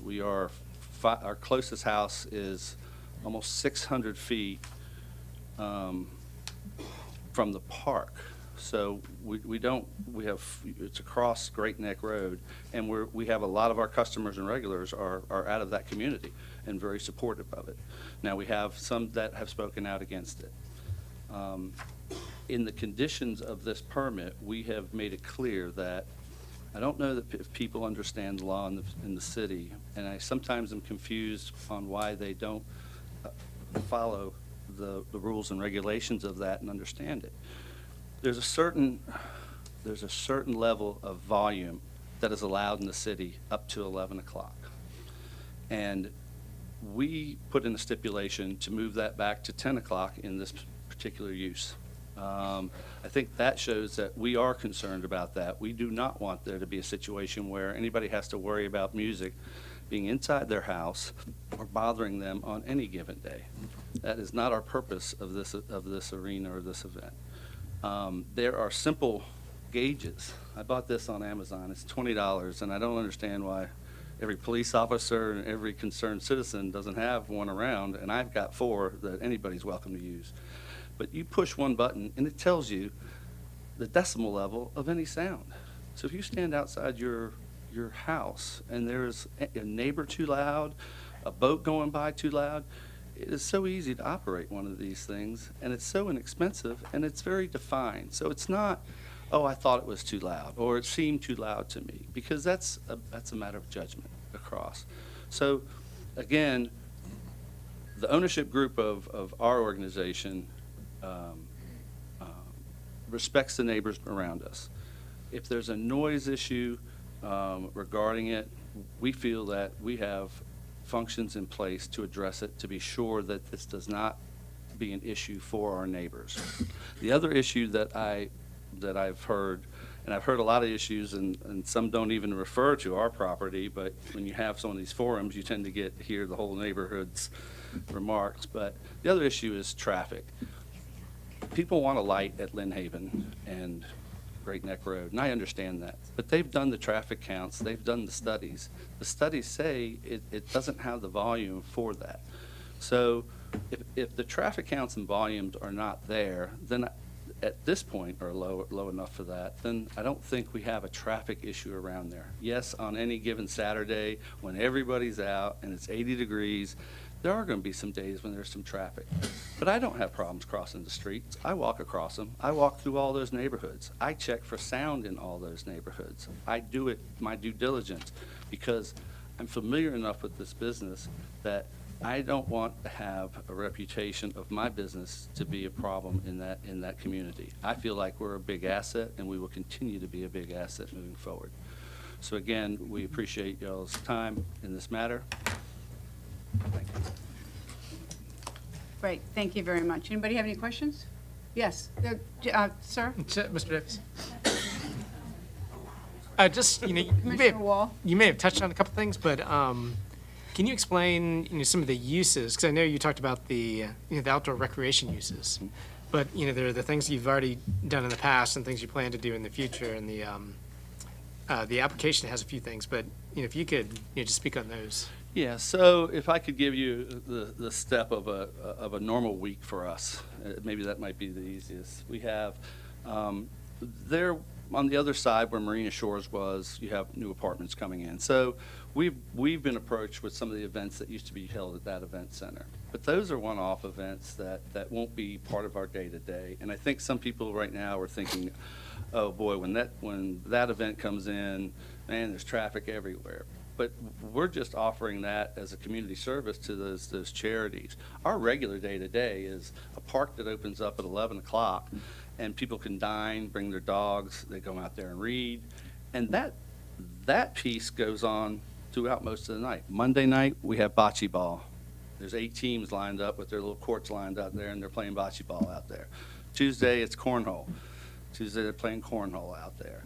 On the weekends, it's kind of just free play. Kids are running through the park. Adults are dining. We encourage, like a wiffle ball league reached out to us about having wiffle ball games there, which is the property isn't quite big enough to do. Some people want to play volleyball, and that kind of what brought this whole conditional use permit was when we were down at the city, we mentioned volleyball, and they were like, oh, wait a minute, volleyball? Well, it's 4 guys playing volleyball. It's just the same amount as cornhole, but the space, I think, made them think this was more of a recreational area. We hope to have the use of it for plays out there. We could do plays out there in the afternoons. We could have readings. We could have poetry. To have a park that can feed you, full dining, as well as have stuff for the kids, I think is invaluable for that. This isn't a place where we're trying to hold Woodstock. We're not trying to be an amphitheater. That is not our purpose, and we understand that would receive tremendous pushback. And if I was a neighbor, I wouldn't want to have music going on until 2 o'clock in the morning, all night long. I would be concerned. I live down there, and I'm a few blocks off, so I can appreciate the concerns by the citizens regarding that. But I think what they need to understand is there's a sound ordinance already in place with the city. With this permit, it reinforces it. If we don't live by that, if we don't stick to that, we have bigger losses. Other locations, other restaurants may get a slap on the hand. We'll lose our permit. And I think the citizens need to understand that this permit actually gives them more protection in this aspect. So when you ask me what other events, I mean, it's kind of open to, you know, what other athletics and what other games we can play in that park. We don't have speakers mounted up on trees. We do have lighting, but the lighting is going to be designed to shoot into the roadway, which would not be into any household. So I hope that answers the question. It does. It just kind of mentions a few things, the weddings, outdoor bands. Yeah, and the outdoor bands, we did very limited. We had one experience during a special event that the outdoor music went past 11 o'clock. And we found out very quickly, at first we were testing sound, and we found out very quickly that created a disturbance. So it made very sense. At that point, we have not done music past 10 o'clock outside there, and quite frankly, we don't do a lot of music out there anyway. Again, 95% of the time, this really functions as a park that you can dine at. Okay. Now, All right, I appreciate it. Thank you. Thank you. Yes, Mr. Inman. Question. Sure. One of the first condition has to do with no live music, amplification of music, so forth, will be permitted outdoors after 10 p.m. What is outdoors in the context of your operation? Because you've obviously got a covered patio and you've got a tent, and then you got it totally outdoors. What's outdoors? Yeah, I think the tent is kind of confusing, and I'm not sure why it's included on that. That was put out to play cornhole on Tuesday nights, and it's just to keep them out of the elements. And sometimes they're out there in 45-degree weather playing, bless their hearts. But the tent's not really part of our regular usage. The outdoor music is in the park area, and again, whether the music comes from the covered patio, whether it comes from the dining room, whether it comes from the park, it should never be in anybody's household. It should never be inside the four walls. It should not be bothering anybody. So the conditional use permit may cover that park, but our stance is it's anything generated from our facility should not be creating any kind of a disturbance. And some of that, there's some give and take, and some of that, there's some trial and error, and we'll admit to that piece. But we log our phone calls. I have the technology, and I want people to be more aware of the technology, which is a very simple process to determine if we're breaking the law or not. So, again, I think in the permit, it's the outdoor music as regarding to the park. Commissioner Graham. Thank you. I actually live in Great Neck Point, just kind of across the water from where the formerly One Fish, Two Fish. Right. And I've been to your restaurant. I mean, it seems like you have a good operation going. But I have to say, I've heard your music past 11 o'clock on more than one occasion. And I think we really need to figure out is the music. I've gone by there after 11, and the music was coming from the covered area. Okay, and that was about 11:30 at night. So the sound travels on the water, and nobody's going to buy a gauge to figure out if it's reaching some decimal level. It's a quality of life for us, people that live in that area, to be able to go to a place like this. It's great. I think it's fun for people to go out there and play cornhole and have something to eat, and kids are running around, and I think that part's great. But I think that, music outside, whether it's under a covered area or in the outdoor recreation area, anywhere past 10 o'clock, I think, I just think the residents don't want. And I think the law states it's not acceptable. Well, it's actually, we could talk about that for hours. We talked about it this morning. It talks about decimal level and things like that. so I don't want to, go into that part, but I think that music, I mean, I just want to, I hope you understand that the 10 p.m. here, I think, if I'm not mistaken, that's going to be for, the music, if it's, whether it's under a covered area or in the field. I think so. Is that our Absolutely. understanding? And that my last statement was, whether it comes from the interior of my restaurant or it comes from that park, nobody should be bothered inside their house or have to deal with that. But, and you wouldn't be able to. I could sit here and argue with you. You go, hey, I hear music over at Ballyhoos. Is anybody going to be determined whether it was generated from the park or you're going to lump it together? So we understand that. It has to be, we have to be judged as a whole. We can't cut the park off and go, oh, well, the music was in the park. So we understand that. We accept that. There's music that comes out of other locations up and down Shore Drive, and I've measured them too. But we're concerned about what our reputation is in there. And I think my 35 years in the Tidewater area of operating restaurants, my partner, who is a very distinguished businessman locally, we're not here to be a problem for the community because we know we will not last long. So again, there has been some trial and error, and I think you'll hear some people who have heard that. You obviously have heard that as well, but I want to at least reinforce the fact that we have procedures in place to make sure that those times when we do have entertainment, whether it's on the patio, whether it's inside, it is not going outside the law or creating a disturbance beyond the disturbance at all. Okay. Thank you very much. We will get to the people that want to speak. We have 6 speakers, Madam Chair. And Madam Chair, Yes. I think our attorney wants to. Yes. Just a thought. This first, when I read this first condition, I find it very confusing.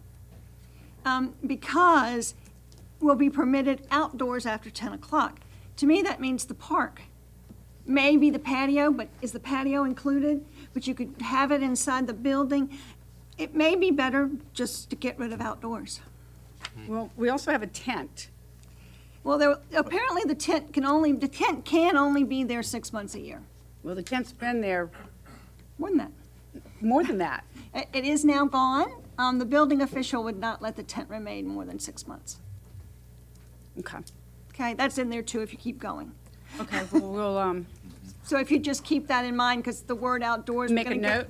Well, it also says that in the recommended condition number 2 under the outdoor recreation. So we have conditions for outdoor recreation and conditions for assembly use. Yeah, I Okay. think it's too unclear. We need to be able to We're gonna- enforce these, and that's just, and when I go to court with this, somebody's going to say, but what's outside? Well, and there's a lot of outside space here, Yes. with the exception of the actual building that's part of the shopping center. Yeah, if you will, we'll just take a look at that and Okay. make some decision. Okay. All right. Okay, first speaker is Dwight Handforth, and then Jeanette Robinson.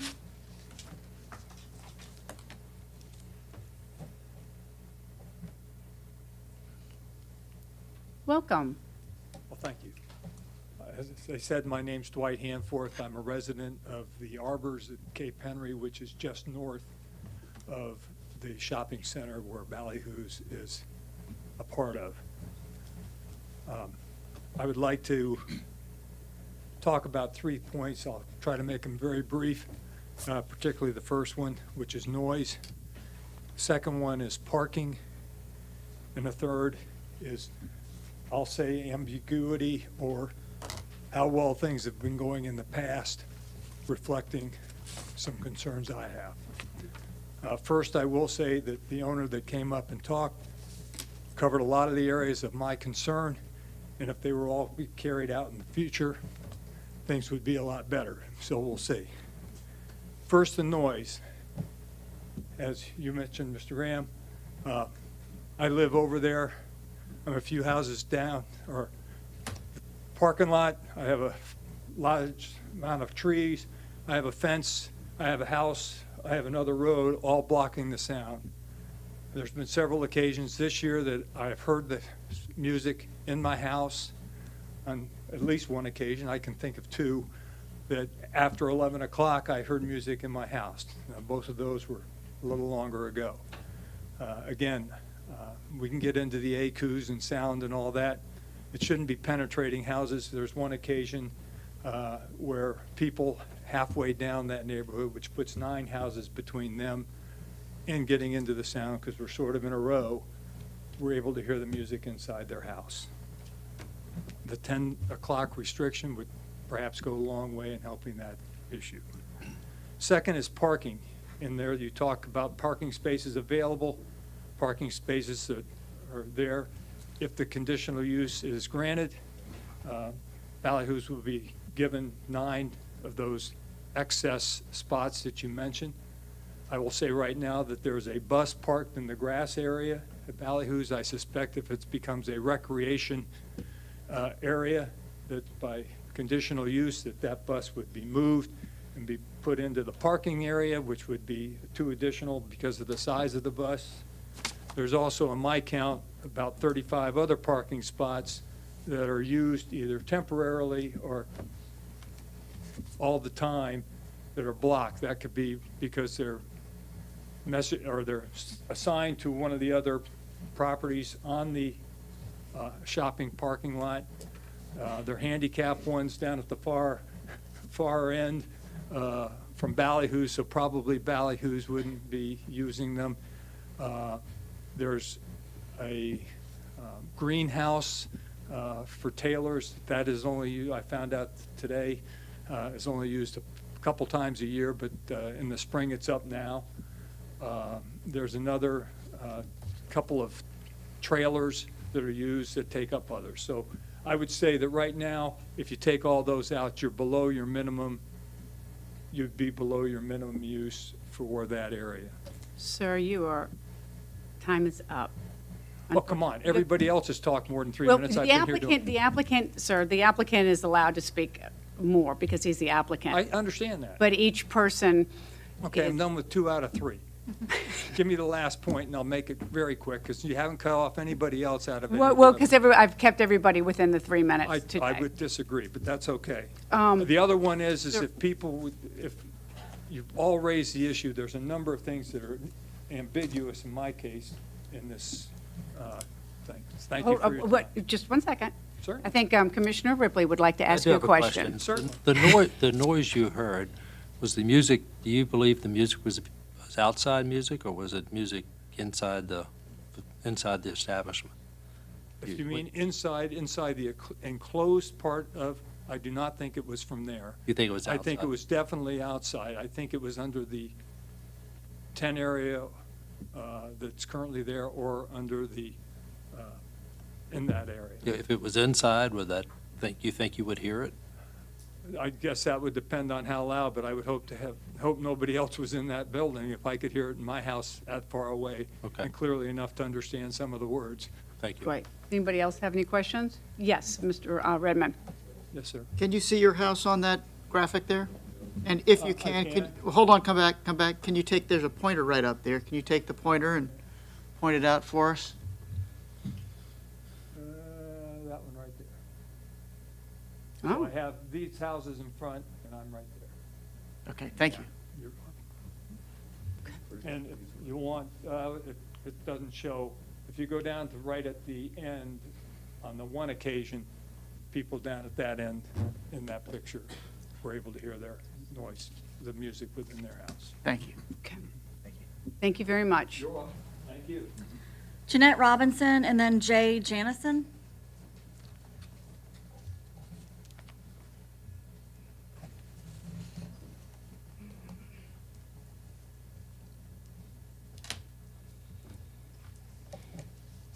Welcome. Afternoon. Thank you. I represent an event that we are going to hold this year for the first year Could you at just, Ballyhoos. I might interrupt you real quick. Okay. Would you please state your name for the record? Jeanette Robinson. Thank you very much. All right. I work for a local radio group, and we produce and host the Virginia Beach Tuna Tournament. This will be our 15th year. It's been held at Marina Shores for every year prior to this one.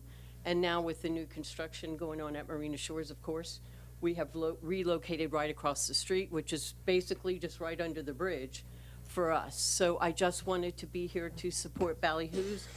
We rely on businesses like this to help us put these events on. This is a 4-day event in June. We work for We Promise, which is a children's charity who benefits from this event as well. And I just wanted to let you know that we take everything into consideration. I get a special events permit, plus a building permit and everything else that the city requires. We take it very serious when it comes to parking. Even the employees that work on this event don't park there. We park somewhere else. We have plenty of employees that live in that area, and we will be shuttling people in from an outside source. So we want to take that into consideration. We will also abide by all the noise, any kind of live music. We only have live music on Friday and Saturday, so that's our only days that we will still abide by the rules of what time the music needs to stop and the noise needs to be shut down. So I just wanted to make sure if anyone had any questions about that. Any questions? Thank you very much. You're welcome. Jay Janison and then Anthony D. Silvestro.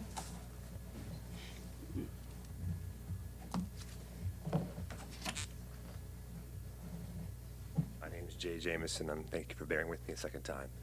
I'm the co-owner of Ballyhoos with Craig, and we had a community forum about 2 weeks ago with residents from the Arbors, from Marina Shores across the street, and from Long Bay Creek. About 20 people were there, and I think what I took from that meeting was there was a misperception of what the permit allows us to do. I think many people thought that gives us carte blanche to do whatever it is we wanted to do. People didn't understand that to continue doing what we're currently doing, which is family gatherings, kids playing ball in the park, we had to have a permit. And I think many people thought that the permit allows us to go above and beyond what we're currently doing and gives us kind of a blank canvas, and that just wasn't the case. So when we explained that to them, I think a lot of the fears were kind of calmed. The second thing I want to say is I think that there's certainly maybe some issues of trust here. What will you do? Do you have the ability, do you have the willingness to comply with the conditional permit with regard to noise? And in the permit itself is a 12-month look back. So come back 12 months from now and assess, how did this go? How did they do? Were they able to hold their end of the bargain? So we're looking for an opportunity to build some trust here and show you that our intentions are genuine. What we're trying to do, we'll enforce. So we want to thank you for your time and consideration. Thank you. I have a question for you. Yes. And you said you were a partner in this business? Correct. Craig and I are partners. And how long have you been in the restaurant business? This is my first venture. This is your first venture? Yes, ma'am. And does your partner have any, well, I'll ask him. Thank you. I have questions. I just Yes. want to make sure, with the conditions that stated, your partner said it, but just making sure you understand all those conditions, that if you don't meet them after today, if it's approved, that you lose your use permit, you understand that? 100%. And again, we're looking for an opportunity to build trust, not with just this committee, but also to the residents that are uncertain of our intentions. So again, we want to show through time that we are going to hold the line with regard to noise. We are going to work, if we have an event with tuna tournament, we're going to work with the local police, with traffic, and help make sure that this is done with grace and non-interruption with our residents. So again, an opportunity for 12 months to show you our intentions is what we're asking for. Yes, Mr. Ripley. Well, you've heard about the noise, and that's a big issue, and you heard my question. Can you hold your music inside your establishment, not in the outside? Yes, sir, 100%. So bring it inside and not have it outside. After 10 p.m., we'll bring it inside. No, I was saying, can you have all your music inside? You're saying not have any music Outside. ever outside? Not a band type music outside where you hear the drums and Mr. Graham down here has to hear it, and he's got a speed dial down there, you know. You'll hear it right away. Right. I think if we look at, like the tuna tournament, other charitable events that we have there, a lot of times they want to bring in entertainment. On our normal course of business, on a Saturday, Sunday, we don't have music out there. Oftentimes, we have events that come in and they want to hire entertainment, and for us to tell them no, that would certainly hurt our business model and ability to be profitable. But I think it's very reasonable after 10 p.m. to bring it, not just in the cover, not remove the cover tent, and not have it we also would just say, listen, after 10 p.m. we go inside, not the covered area, not the tent, but inside the building. I think that's very reasonable. And the gentleman that spoke earlier, he said he heard the music when it was under the tent. And Mr. Graham said he heard it when it was under the covered area. So we have yet to hear any complaints coming from inside the building. Great, thank you very much. Let me ask him. Oh, yes, Mr. Hornsley. Would you agree to this if I change the wording of that number 1 condition? No live music, amplification of music, use of speakers or monitors will be permitted except in the enclosed building after 10 p.m.? Yes, sir. Would that satisfy you, Ms. Kay? Except in the May I, building. Okay, Well, no, Don't may put I, outside, just put except in the enclosed building. yep, after 10 o'clock p.m. That's just a suggestion. my only concern is moving people from outside to inside at 10 o'clock. Well, I think they're gonna just shut it down, Yeah, or they shut it. either Whitney's gonna call down here and turn them in one. Yeah, and I have to say, I think that the operation as far as a restaurant, I've lived in Virginia Beach most of my life and loved living in the Great Neck area. It's very much a family area. We welcome restaurants. We love having options, different places to go, a place where we can ride our bikes and go to dinner, and we like going to the restaurants that we can go by boat. I think that the noise is an issue, and if we could limit that so that at 10 o'clock, the music is inside, it's not outside anymore. I think that goes. I think that would go a long way. But it can't be a gray area about what's considered inside and outside. So to Kay's point, I think the language needs to be cleaned up. could I bring my partner Craig up to? Well, I think we've got 2 more speakers. Sure. So, and he'll have a chance to come back after everybody has had a chance to speak. Okay. And then we can address a few other things. Thank you. Okay, thank you so much. Gail Hess, and then Dan Whalen.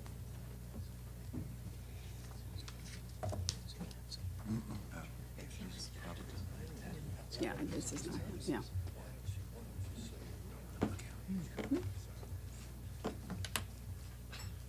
Hi, how are you? I'm well. My name is Gail Higgs, and I'm the landlord for the Ballyhoos location.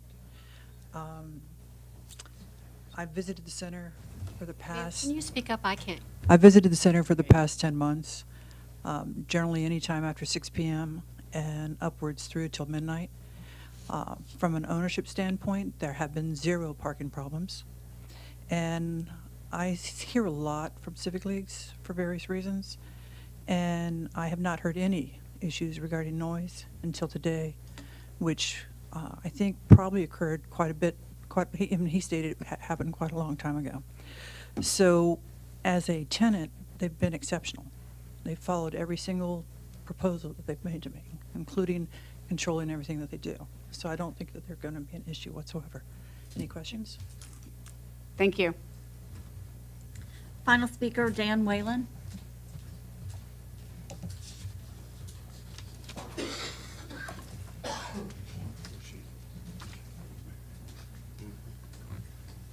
Welcome. Good afternoon. I'm Dan Whalen, and I'm here to speak in support of the conditional use permit.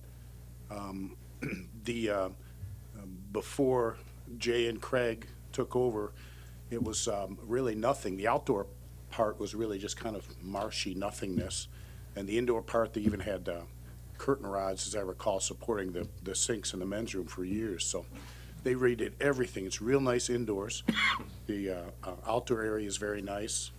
The outdoor semi-covered area is very nice now.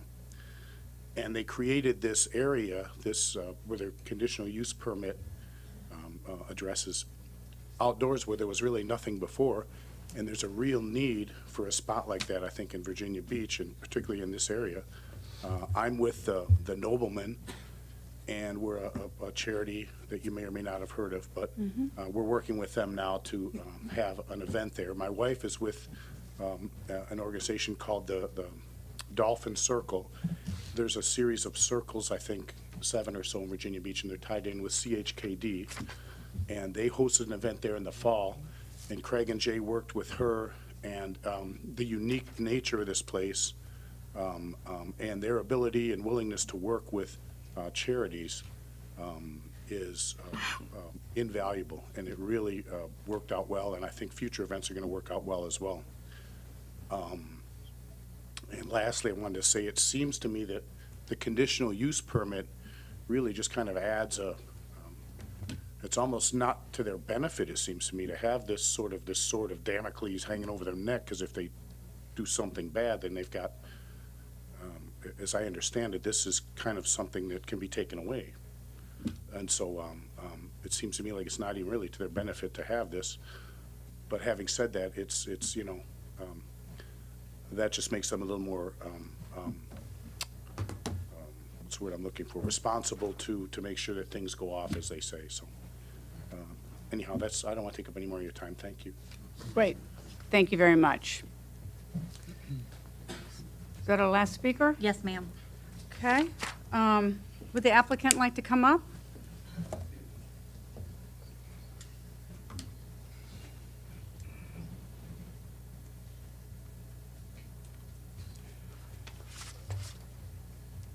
Hi. Hi. So do we have any questions for the applicant, or? I think I heard you were asking about our history in the restaurant industry. I was. My question is, how long have you been in this business? So I've been in it 38 years in the restaurant business. I was with Golden Corral Corporation for 15 years. I've opened a chain of restaurants. In fact, Mr. Jameson, before he went on to be a very successful businessman, was a waiter for me at a restaurant called Regazzi's, which was at the Kempsville intersection years ago. Now it's part of the stoplight. But so I've got a lot of vast experience in this. I've had to address some similar circumstances to this, so that's why I'm very familiar with Well, this. I guess my question to you then, you would know, because you were operating without a conditional use permit, and it's not the bocce ball court I'm speaking about, but it's the assembly use I'm speaking about. So for some reason, you were unaware of that? Well, as it states in the application. This is something that I would be glad to work further with the permitting department, with planning. It's not a clear process for an individual business owner. But you've been in this business for 35 years. Yeah, and never once had to pull a conditional use permit. Never once, never. But come have you, So I think I'm. So when we went down to I'm the being city, clearer then. when we went down to the city, we had that lot drawn out. We had it drawn out, and if you're familiar with the laws, I'm familiar with them. Right, the restaurant, you have to have 85% coverage of your space. So even if I just had a building here, 85% would have to have tables, chairs, pool tables. And the reason you do that is so that you don't have, I guess, I'm assuming it's the nightclub effect where somebody just comes and buys a restaurant, takes everything out. So we drew that park up when we went down to the city, and I've got drawings of it, and they were submitted to the city. And they had bocce ball courts, they had picnic tables, and it tied up all that space. Well, the problem with that is that when we want to do an event and we need that space to move over for an event to go in, it doesn't quite work to the application. So we pulled the permit as a restaurant. But I don't think the city has kind of been in a situation where we've got a couple now, but I just don't think that the planning department and the permit department is quite on the same page as far as how that restaurant would apply to an open patio Well, that big let's- or back. So that's where the confusion lies. Well, I guess let me back up a little bit, because a nightclub Mhm. in the restaurant business is due to the alcohol versus the ratio of food business. Yes. Well, no, the space. You have to have space. Well, you have to have space. Open You have space. 5,100 square feet. But I guess what we are talking about is assembly use. We're not talking about whether someone's playing cornhole or not outside. What you didn't have was you didn't have a permit for assembly use, which you have had. What events have I had that were outside of dining and eating and dining? What events that would you say It were states here, fall into the that? applicant was unaware of need of the conditional use permit for assembly and that several events have been held on the property. Well, events I- by event, I think Bayside had a class reunion, so I guess you would call that an event. I fed them, they purchased food, they purchased alcohol, just like a regular restaurant. So again, you see how there's some gray there when it comes to how that's described. Yeah, did we have people out there in events? I haven't had a wedding yet. I've got people who want to have weddings. So again, there is some gray to All right. that piece, and I'd be glad to have the people down at planning that were in the meeting when we sat down. I'd be glad to present the drawings that I presented. So there was some mistake on our part, not having the understanding of that need, but we addressed that and applied to move forward regarding it. Again, if you just have a restaurant full of tables and chairs, you don't have to have an assembly. So I hope, I'm not trying to counter, that's kind of the mentality of it, is it was a restaurant and park. We didn't plan on having forums where people stand and have, meetings or any of that. We just was incorporating events that serve food and serve alcohol and serve beverages. And our food sales are approaching $1 million in Well, less than a year, so. I think we've appreciate showed that. I think what I want to kind of stick right to where we are on this conditional use permit for assembly use, which you've been having, unbeknownst to you, you state that you didn't need a conditional, you didn't know that you needed a conditional use permit for this. And then that's what I'm asking. So, Can I be perfectly honest? sure. I'm not sure I just went down to the city as a business owner and said, we want to do this, and Because you had to apply for the permit for the tent building and all of that you had that. up there for a year. No, the tent, you can have a 20 by 40, and you don't have to have a permit. There's been a tent there for the last 20 years for O'Leary's for St. Patty's Day. We thought we were just falling in the same line. They wanted us to pull a conditional use permit, and they said for recreation. I'll be honest, I didn't go in and say I need one for recreation and I need one for assembly. They told me I needed one for recreation, I needed one for assembly. To do what I had described we were doing out there. So there was no part on I wasn't trying to do it another way. Again, this is kind of a unique situation. You go to McDonald's, you know what you get, you know what they Well, build and do it over again. McDonald's is a But the different point I'm trying to make restaurant. is this is a very unique situation where we're trying to provide a park with a restaurant. And I think there's been a learning curve for a lot of us regarding that, and I still think there's some things that will help moving forward with these events. But I'm not the first one to have something like this. No, Yeah, you're yeah. not, and we're not stating that. I'm just trying to get some clarity into the conditional use permit, the use of assembly, that you've been in the business for 35 years. Never owned a park. First time. Well, I don't know that, is that a, let me ask this, Yeah. is this a, you know what, Jonathan? This is outdoor recreation. It is? Yes, for the recreation, it will occur. No, I mean, is this piece of land designated as a park? No. No, Okay. I'm using that as a term, but it's not a Okay, city well, park. I just want to. But it is zoned for business, so that piece of property was zoned as part of the shopping center, which why we didn't think we were looking into a real zoning issue, because it's just a piece of the park, shopping center, but it's not buildable. But it's not a park. Right. Well, that's what we're trying It's to not. make it, yeah. And the other question I have for you is the parking. So the plan is to use some shared parking with Inlet Fitness and the Marina Shores. Is it Marina Shores? What is? No, the Is it Lynn the, Haven the Marine Lynn is Haven offered boat? for us as well, for valet parking when we Which- need events. And so, which is great, but The Italian restaurant, from what I understand, is going to be a wedding venue, and so they'll use parking. And One Fish, Two Fish is now getting ready to flip to a different type of restaurant, which will have an abundance of cars parking. So the reality of being able to share parking with these other two, and the Inlet doesn't have that, so that's a concern of mine, is the amount of extra parking in this small area with three big. Well, if I can put you at ease on that, we have enough parking for what we've asked for in our shopping center. Right, It's designed but you are for now that. taking away 9 spaces.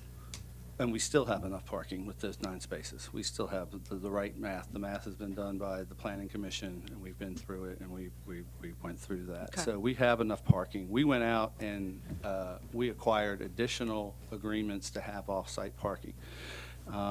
I think I heard in an earlier meeting, somebody said, well, who's going to walk from over there? Well, they're not going to walk. We're going to valet that. If Right. we use Well, inlet fishes, we would use that That's- for employee and for valet, and so that our customers can pull right up front and park. We've been operating for 10 months.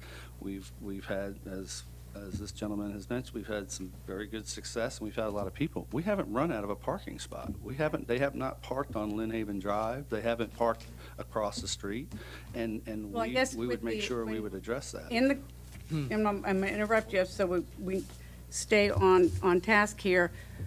The conditional use permit is for large events and gatherings, weddings, outdoor bands, and outdoor recreational facility for the outdoor activities. 250-plus people.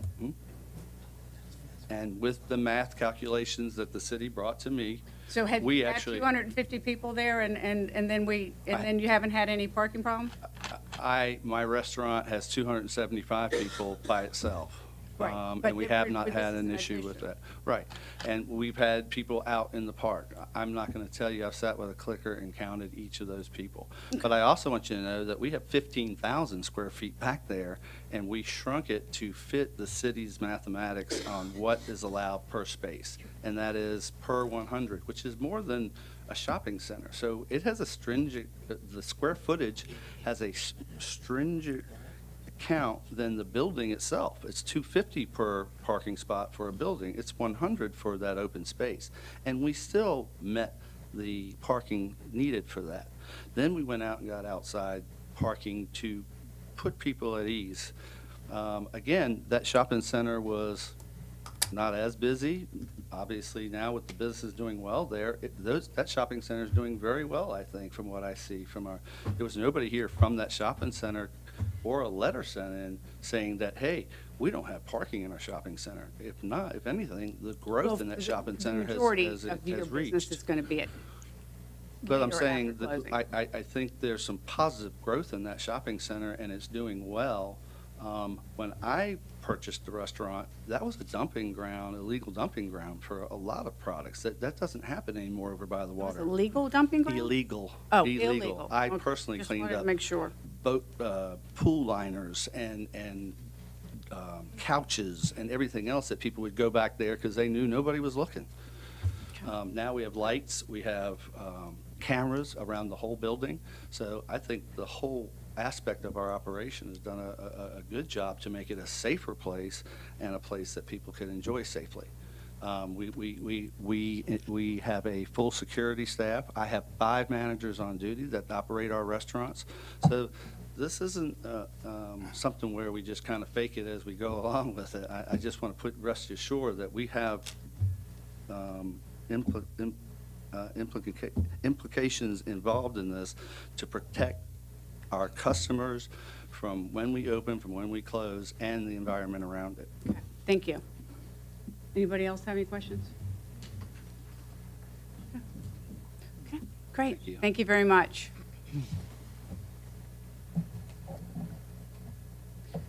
All right, we're going to close the hearing for discussion.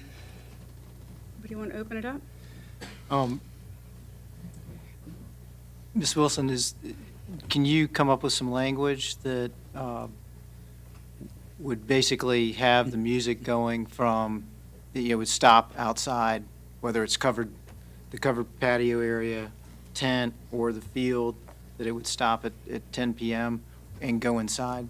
I think that's, Oh, I think Mr. Horsley's was actually I pretty thought it was well- pretty good. Yeah, no live music, amplification of music, use of speakers or monitors will be permitted except in the main enclosed building. Anything else? Yeah, after until 10 p.m. after 10 p.m. So if you got another name you want me to use for main enclosed building, but, no, I think that's it. yeah. I have two questions, actually. So that would include acoustic music. Any music? Yes, outside. You can't have acoustic music because it's live. Okay?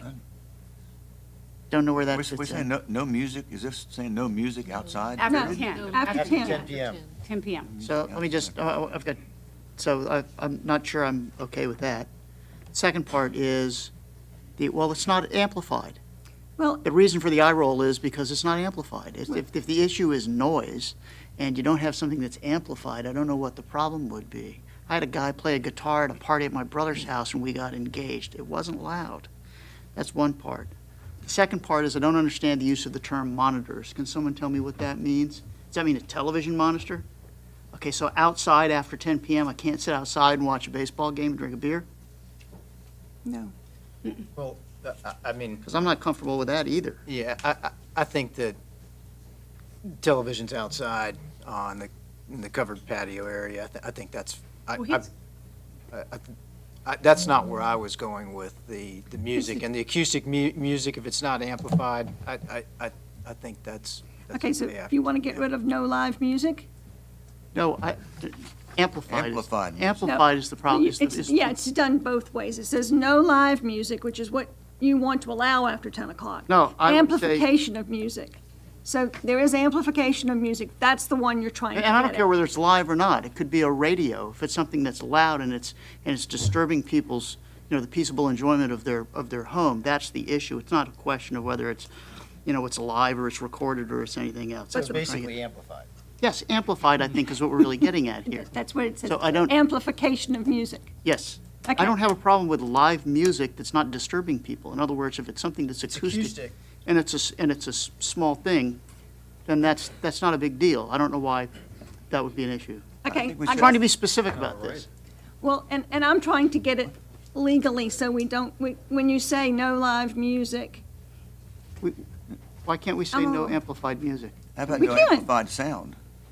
How about that? you can You don't say want anybody's no loudspeaker. amplification of music, That doesn't cover. use of speakers, and we'll cut out monitors so you can watch the ball game. Yeah, And that, that's if they what run I'm- it that's what up I'm too trying to get loud, I can't help that, but, Yeah, that's what I'm trying to get at. okay, if, we'll see what the planning commission wants to do, but we could just take out no live music and monitors, and it would just say no amplification of music or use of speakers. After 10 p.m. I mean, after 10 p.m., right? Mm-hmm. Does everybody understand? No, you can't have it outside the main restaurant area after 10 p.m. Right. That's what we're trying Yeah, to yeah, say. that's what he said. Yes. That's it. But we'd allow acoustic or anything else that doesn't have a speaker. Right. And isn't amplified. The guy up at Cape Harbor ain't gonna hear the baseball game. No, the 10:30. TVs aren't going to, I mean, it's just- it's on the not covered gonna- patio, if he's got them, they're not going to have a problem with. So I just want to make sure that we're not unnecessarily stamping on things that aren't problems. So is everybody comfortable with that idea? Okay. I am. No, I'm fine with, I'm good with that. I'm just, Got it. I think we have it. Thank you. And that would be under both, the same thing, both under the outdoor recreation and the assembly league. It'd be number 1 under assembly use and number 2 under outdoor recreation. I do have a question. Jonathan, this gets reviewed every year, right? Correct, by the planning director. Okay. Because I will say, I am not comfortable with this application at all. I'm perfectly honest with it. I don't. The way that he's conducted his business, with a conditional, without a conditional use permit, and holding assembly and doing those things, I'm not, I'm a little leery of supporting this. And if it wasn't for you checking in 12 months, because I would not be supporting this application. So, Motion? yes, Thank you. Commissioner Redmond. I do support the application, and I think I think it's fairly simple. We have a conditional use permit process for a reason, and that's to be able to apply certain conditions on certain uses. In this case, regardless of whether it's, I don't know that it's even relevant that it's reviewed in a year, because if he violates the conditional use permit, they can pull his permit, and then he can't operate in that manner. We have the special use permit for larger events. We're probably going to see more of those, I think, as time goes on. We had another application that was consented this morning in that regard. I mean, I think it's a fairly simple process that we have to do this, and I think this is an application that comports well with that process. And they seem very earnest in their, in their pledges to abide by it, and I'm sure the city's going to be watching them. So, anyway, I'll support the application. Mr. Inman? I hate to belabor this, but I got to ask, under Condition 8, talks about you have to obtain a special event permit for event exceeding 250 people. What are the criteria for, I'm asking a staff question, what's the criteria for getting a special event permit? What do you have to show, prove, talk about? What a special event permit involves is going to our resort management division, and what they do is they submit to them what the event is, what vendors they're having, what their safety plan is, traffic implications, and what that department does is they route it throughout the city, so fire, police, EMS, planning, so everyone knows it's going on, and then they have a plan on file. Okay. It's a safety. So if there are concerns by any of those divisions, then they would express those concerns and work it out with the applicant or not. Correct. To have the permit. Yeah, the special event permit won't be issued until all those agencies are satisfied. Yes. Mr. Redmond, did you, I'll second the motion. Okay. That's with the change of condition. That's with the change of conditions. The condition will now read, no amplification of music or use of speakers will be permitted except in the main enclosed building after 10 p.m. Good. Perfect. Thank you. Thank you. A recorded vote of 10, with one commissioner not voting. Who didn't vote? Agenda item, who didn't Who didn't vote? vote? Well, we didn't vote. Who didn't vote? Redo it. Yeah, we'll redo it, sorry. All right. Yeah. What are we doing again? Vote is open. All right, that's better. A recorded vote of 11-0, agenda item number 8, K&T Incorporated doing business as Ballyhoos, has been approved with conditions as amended. Okay, we good? All right. You ready to move on, Madam Chair? Are we ready? I'm ready? Okay. Oh, sorry.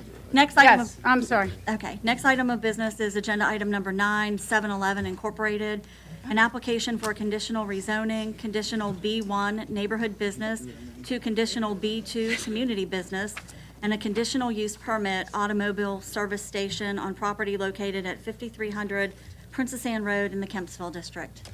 Hi, welcome. Hi, thank you, Madam Chair, Madam Vice Chair. For the record, my name is Rob Beeman. I'm a local land use attorney with the law firm Troutman Sanders, here today on behalf of the applicant, 7-Eleven Inc. Joining me is our civil engineer, Mr. Gary Franks. I'd first like to just take the opportunity to thank Jonathan Sanders, Mr. Tahan, and the planning staff for all their work on this application. They've been great to work with throughout this process, and we certainly appreciate their time.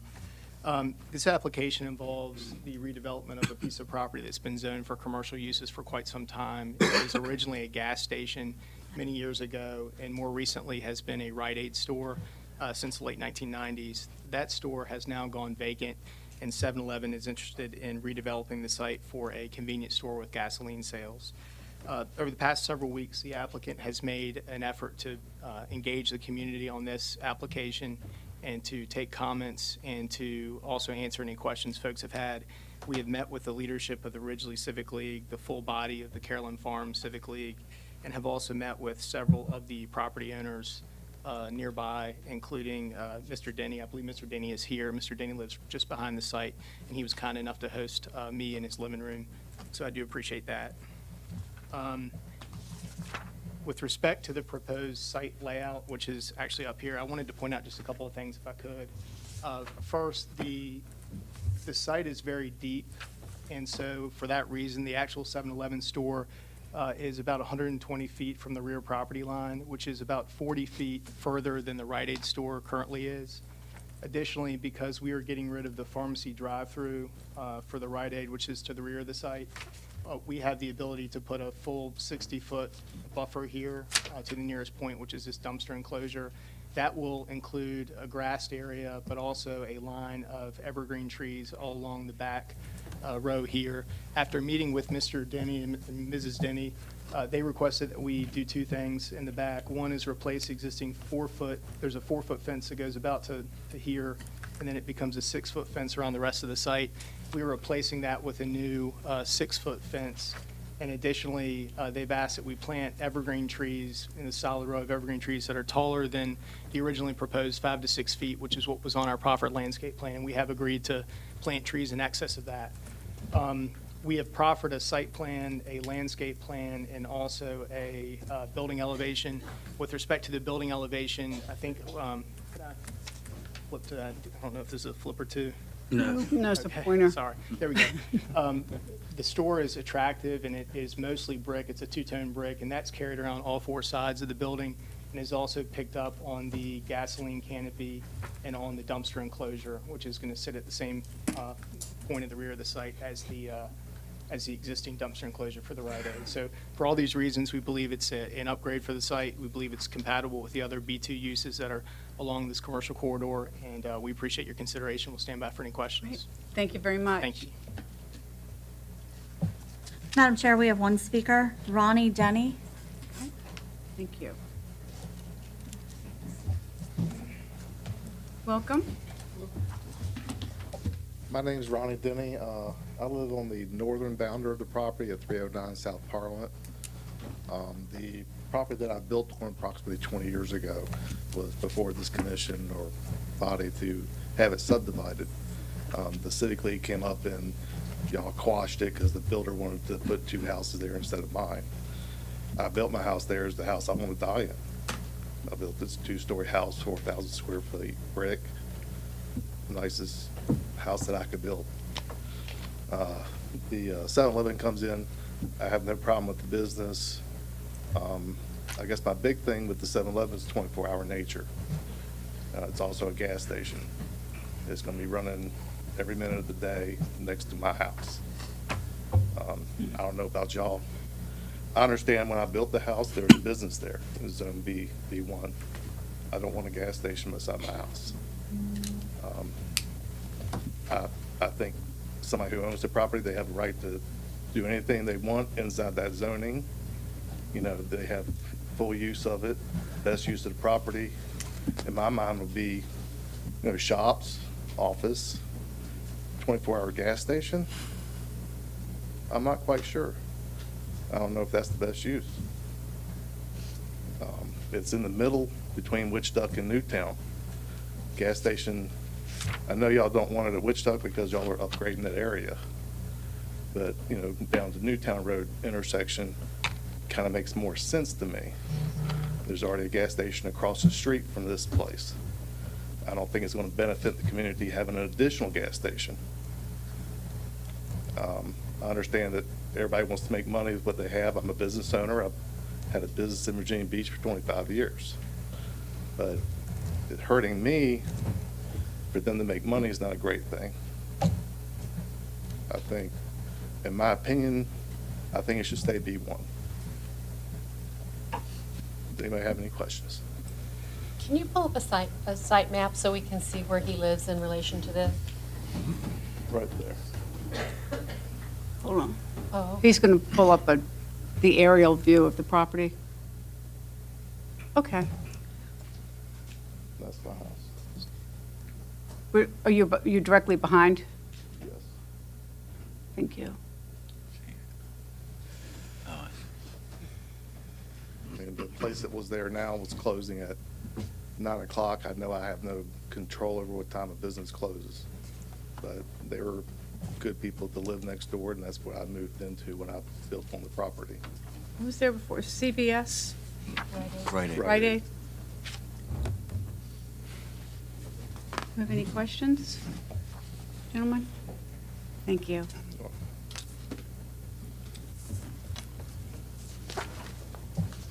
Would you like to come up? Thank you. Thank you, Madam Chair. If I could just make 2 quick points, and if we could flip back to the site plan, I appreciate that. Just 2 quick points I wanted to make. The lighting on the site, and I certainly understand Mr. Denny's concerned about the 24-hour operation. The lighting on the site will be from this point forward inwardly and downwardly directed. The entirety of this 60-foot area to the rear will not be lit, and it has a row of evergreen trees to block it as well, as I mentioned. Additionally, the intensity of the site, the real intense use, the gasoline sales will take place up here on the front part of the site, right along Princess Anne Road, and we anticipate very limited activity in the rear of the site. And finally, I'll just point out, we did commit to Mr. Denny as well. The fence that surrounds the site will actually go all the way to the building, which will discourage, will not permit anybody to walk. There's another commercial use here, another restaurant type use, folks to walk back here. So those are 3 things I just wanted to point out. So I have a question. So you actually have to enter the site almost at the back of the site to drive to the front? There are 2 entrance points. This is going to be a full movement ingress egress, which is on Parliament. There's currently 2, as I believe Jonathan mentioned during the informal session. There's another entrance point right here currently. And I believe this one is actually being shifted further away. The current one, I believe, is right up in this area. It's being shifted a little bit further away from Mr. Denny's property. The reason we're getting rid of this access point is because of the potential for conflicts with traffic that's down here near the intersection. And then there's also a right-in, right-out here on Princess Anne Road with this turn lane that we proposed, which will allow folks to kind of get in and out here. There's a fixed median here.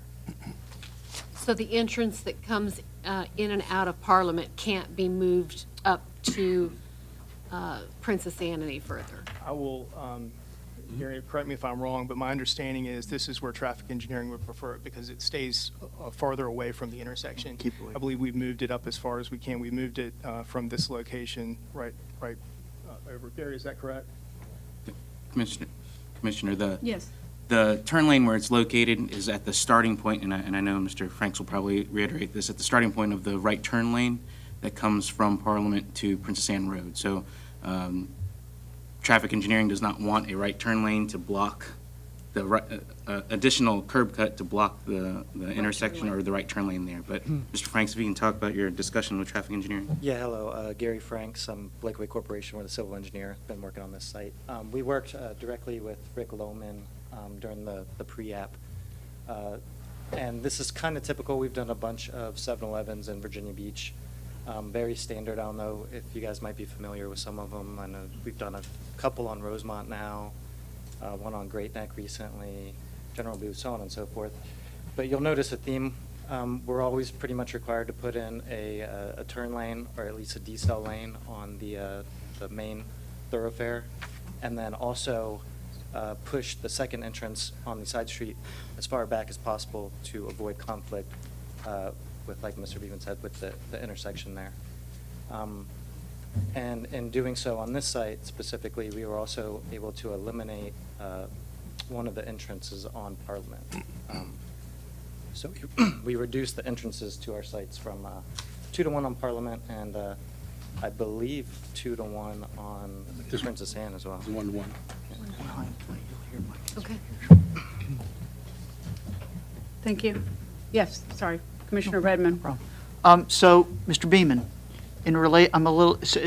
is this building glowed from the back as well?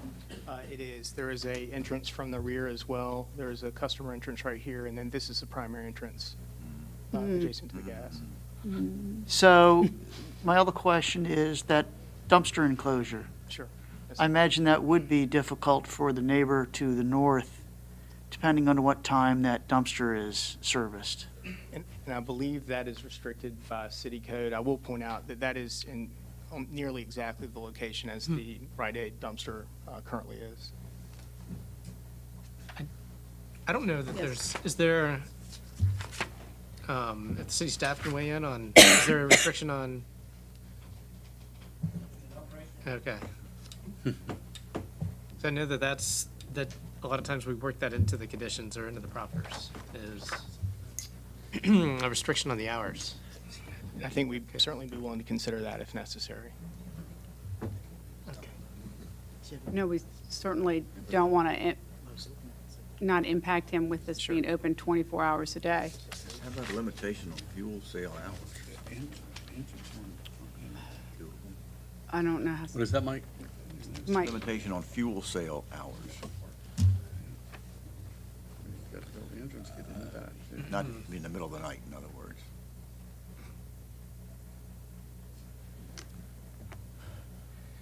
do all 7-Elevens have an entrance on both sides? Or is this, I don't recall ever seeing that. No, all 7-Elevens do not. I believe there's one or two in the area that do, that Gary has worked on, but certainly not all of them, no, ma'am. Yes. In this particular instance, with the 7-Eleven going to the rear entrance, they're trying to compete with the Royal Farms and the Wawas.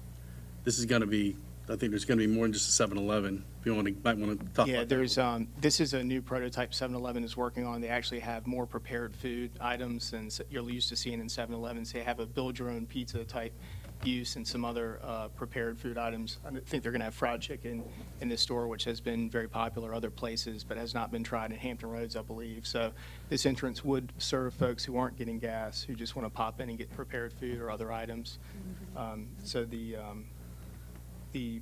that entrance would not be one used during the gas operation, just for, in other words, folks that are getting gas, of course, would pull in and use this entrance. This would be primarily for folks who aren't getting gas, I would imagine.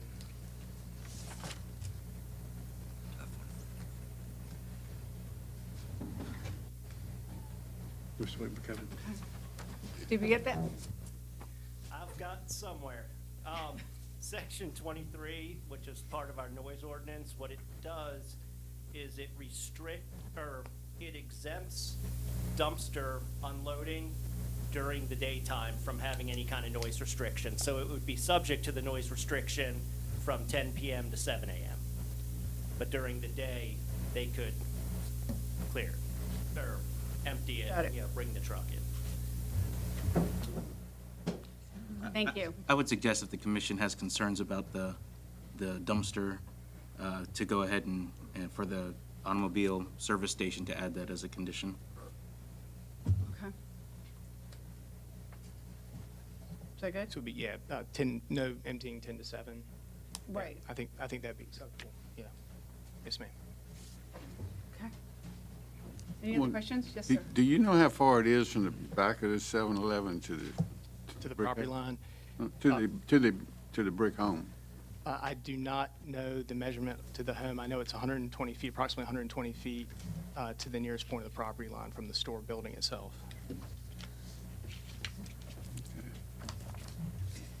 And again, we have agreed to a 6-foot privacy fence with a solid line of evergreen trees as well. And then there will be a full 60-foot buffer in this area. Yes. So it's David? actually further away from the home than the Rite Aid is? Yes, ma'am. It's about 40 feet farther away from the home than the current Rite Aid, and that's the building itself. The Rite Aid drive-through lane actually goes through this area here. And that's being removed in its entirety. Commissioner Weiner? Where's the fence going to go? Is it going to stop at the corner, or is it going to come to the ingress egress? It stops at the corner, it runs all the way here, and then it connects with the building. So it prevents any sort of ingress egress along this area. And this is another commercial business here. And I think the concern here is the fact, again, that he was fine with the old business there, but they were closed at 9, and now he's got something that's running 24 hours a day. Yes, ma'am. Which I'm sorry. is typical for a 7-Eleven, so I think that, anything that I would feel more comfortable that anything that we could do to buffer him more than what we have would be, something that maybe you could consider. Okay. Mr. Inman? I have a question for staff. Okay. Almost lost it in Sorry. the context of all that. Never mind, it might come back to me. Don't you hate that? Yeah, I hate it. I hate it when that happens. Would the applicant consider maybe an additional layer of landscaping? Yes, ma'am, we certainly could do that. A double row of evergreens would be Mhm. fine. That were along with the fence? Yes, ma'am, we're happy to add that to the site plan between now and city council. I got my question. Okay, yes, Mr. I Inman. wanted to ask staff, right now, it's zoned conditional B1. So I'm wondering, what can be done in conditional B1 by right that would generate, can businesses operate 24 hours a day in B1? And what kind of businesses could it be? Look. I can feel Thanks. this one. Answer that curveball, Kevin. B1 is a neighborhood zoning, so what it will do is it will take out the most intense uses, automobile service stations, gas stations, that type of use, or storage yards. Those would not be permitted. What is permitted are, your restaurants, retail shops, that sort of thing. The high traffic generations are what differentiate between B1 and Put an B2. IHOP there and operate it 24 hours a day, Yes. right now. And Mr. Inman, the other thing I want to point out there, we have proffered use restrictions on some of the more intensive B2 uses. So we've tightened that up with staff. We work with them to eliminate a lot of the noxious uses in B2. Any more questions? No? Okay. Thank you. Thank you. We'll close the hearing now and open it up to discussion with commissioners. Yes, David? I personally, the site plan has come a long way from before. I like it to where there's only one ingress egress through Parliament, and then they put a new turn lane in Princess Anne. It's not your typical 7-Eleven to where there's maybe six islands. There's only three, which is different. I like the fact that Mr. Beaman said we'll put another landscape around the back. And with the fence, 6-foot fence going around it too. Anyway, defer to y'all. Yes, Jack? I don't think it's ideal for the neighbor, but I think that it's, it pulls the use towards the street and, provides, the added buffer as well as, additional screening. And then they intend to add additional screening.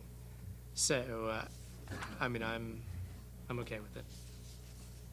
Yes, Mr. Redmond? Well, and I don't want to let it get lost on folks. This is a really nice design for a convenience store.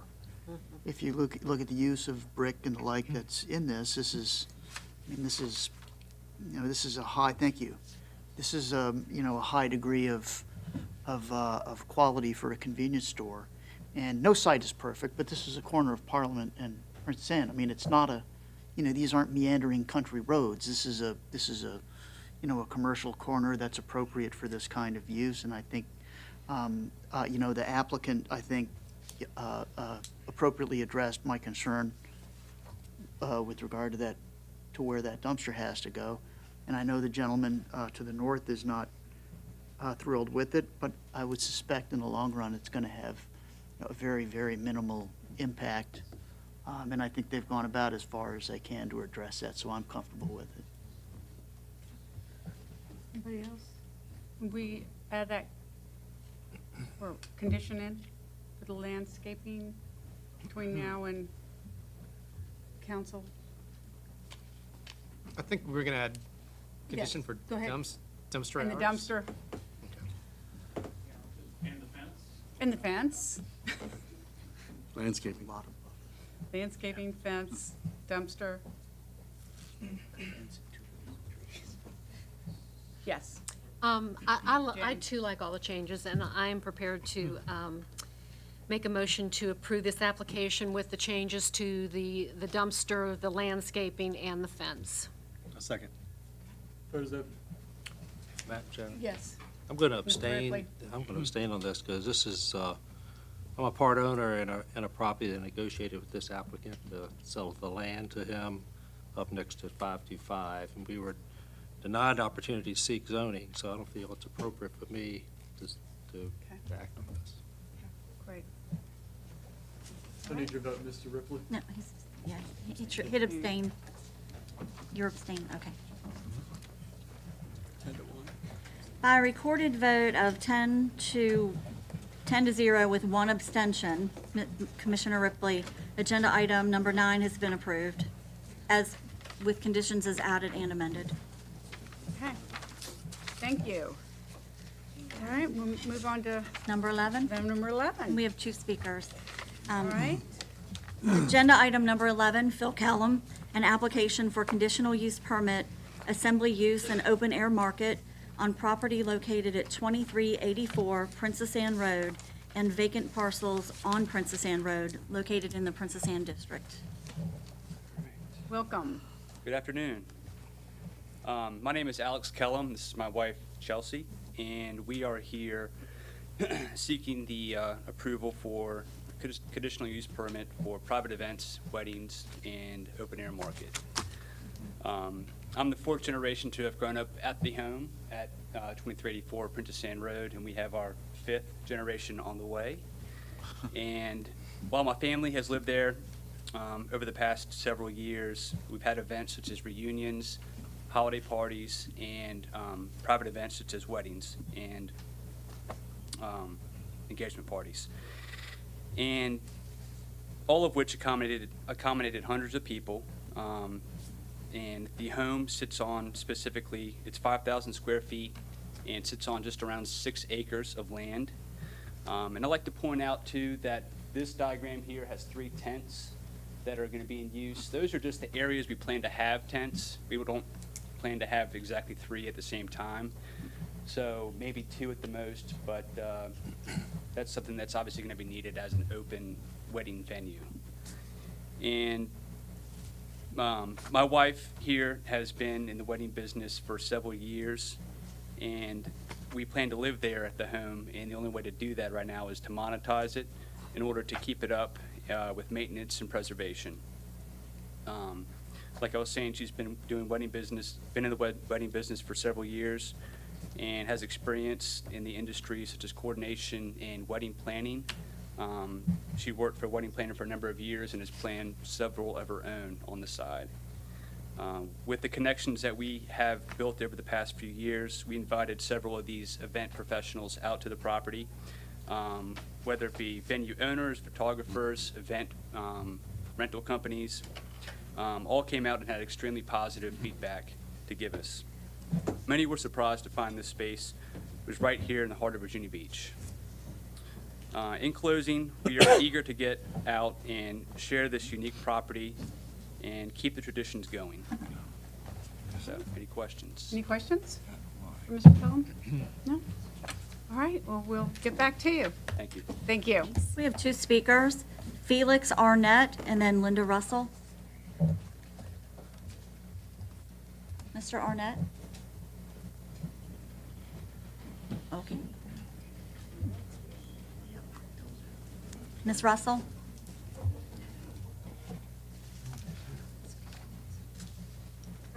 Linda Russell, and You want to pull the microphone down? Great, thank you. and I met these 2. I think it was at one of those gatherings, the Black Eyed Pea thing, I think, with Mr. Callum, and he introduced me to the 2 of them, and they proposed what they wanted to do then, and I thought I could just picture her on the steps greeting us as we came in the door, and I still feel the same way now, and I do approve it. And the 4th generation, fifth generation thing is great because we have our own bushes and all those generations of people, so we have our own right here, the Callums, and so I think I should help you approve it. Great, thank you very much. Is that our last speaker? Yes, ma'am. Okay. Mr. Kellum, Where'd it go? Need me to come back up? No need. No need. Didn't even- Don't really need you to come back. No. Opposition left? So since we don't have any speakers in opposition, does the commission have any questions for Mr. Kellum? No? I think he was at the discussion this morning about the driveway and understands that and all. I think Right. that's all cut and dried, and I think everything's good. We're good then. Appreciate it. Thank you very much. Thank you very much. I move the application be approved. Second. Okay, vote. Vote is open. By recorded vote of 11 to 0, agenda item number 11, Phil Callum, has been approved. Okay. Our next agenda item is D1, and Madam Chair, we have 19 speakers for this one. Okay. Agenda item D, did you want to? Let's take a quick break, just 5 minutes. You sure? No? I didn't know if anybody, you want to stand up? Okay, all right, if we don't need to take a break, Jan's just going to stand. Okay. Huh? They already left. Oh, Sorry. 5 minutes. Gotta take Sorry. 5 minutes. Toothpaste doesn't Are we get back in. proceeding? I'm only going by the city attorney.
The next application, Right, the next agenda item is item D1, Anina Budig, an application for conditional rezoning R10 residential to conditional PDH2 R10 overlay planned unit development on property located at 5588 Moores Pond Road, located in the Bayside District. Is the applicant or the applicant's representative present? If you would please approach the podium and state your name for the record. wait, Hello, we gotta have an applicant. we have the applicant? Yeah? He's over it, he's gone. Guess they just decided who was gonna speak. They don't have a representative.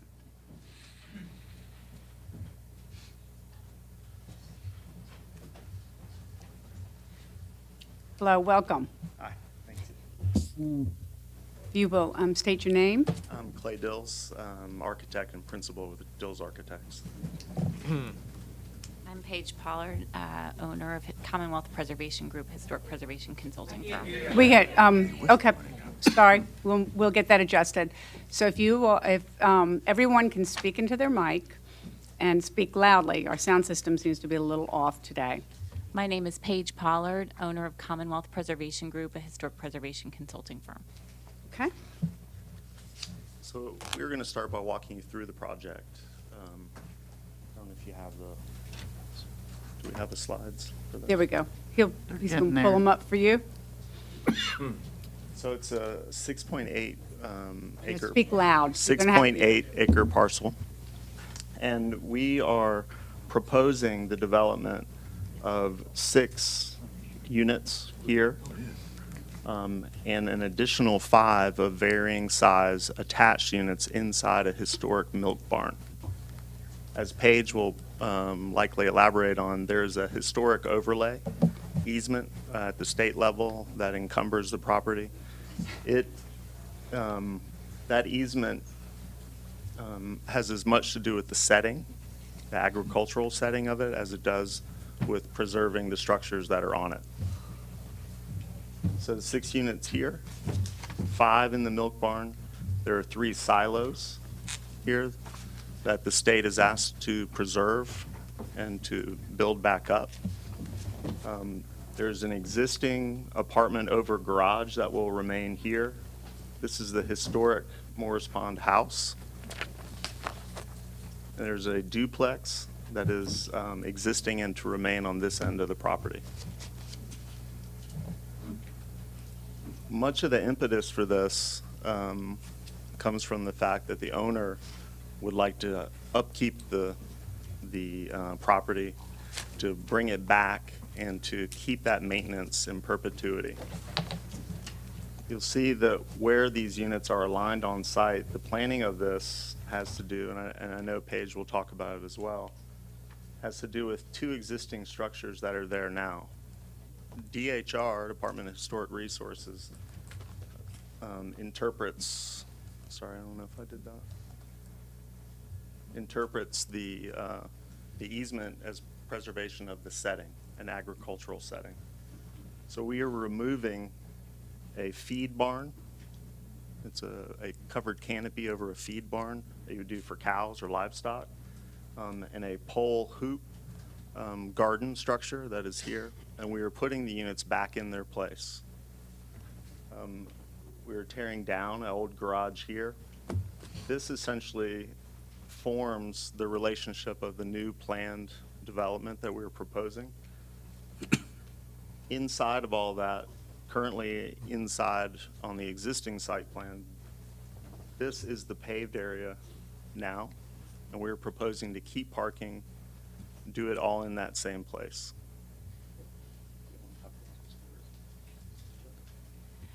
In terms of the historic preservation easement itself, the Virginia Department of Historic Resources oversees and stewards historic preservation easements that are held by their agency. Whenever a change is made to a historic property for which they hold an easement, they typically recommend a 3-part submission and review process: schematic design, conceptual design, and then review of all of the construction documents. When we started this project, the first thing that we did for them was perform an analysis of the current conditions of the existing buildings on the property, and also established ages for the various buildings to the extent that we could. With agricultural buildings, it's sometimes difficult to age or to date to a specific year, and so we use building materials and building construction methods to help in that analysis. So our first submission to the Department of Historic Resources was an analysis of the existing structures, including photographic documentation and written documentation. The outcome of that review was that the three structures that Clay noted for demolition were modern and or beyond repair and or temporary type buildings that could come down. That allowed us to identify with the Department of Historic Resources an area where new construction could be considered. We then submitted the next round of work, which was a very schematic layout of what the site might look like, along with a unit count and preliminary blocking plan for what might go in the existing milk barn building. We obtained approval for that, and then we submitted a more fully developed proposal, which includes the elevation drawings, which I believe are in your package. We have approval for that as well. Assuming that this goes well and makes it through City Council, then construction drawings will be developed. Those will also be reviewed by the Department of Historic Resource. They will also have to be approved, and then they will perform inspections during construction and after completion of construction. It's important to know that they also perform regular inspections as part of their stewardship program, whether or not there is work going on the property. Those inspections occur at least every 3 years, if not more often, and they result in a stewardship report that identifies maintenance items that are mandatory for the easement property owner to undertake. So that process will continue in perpetuity even after this project. Any questions? Does anybody have any questions? I do. Yes. The Weblin house, what level of detail will you be required in renovating that? And to what extent will it be renovated? At this point, there are no plans to renovate the Weblin house proper.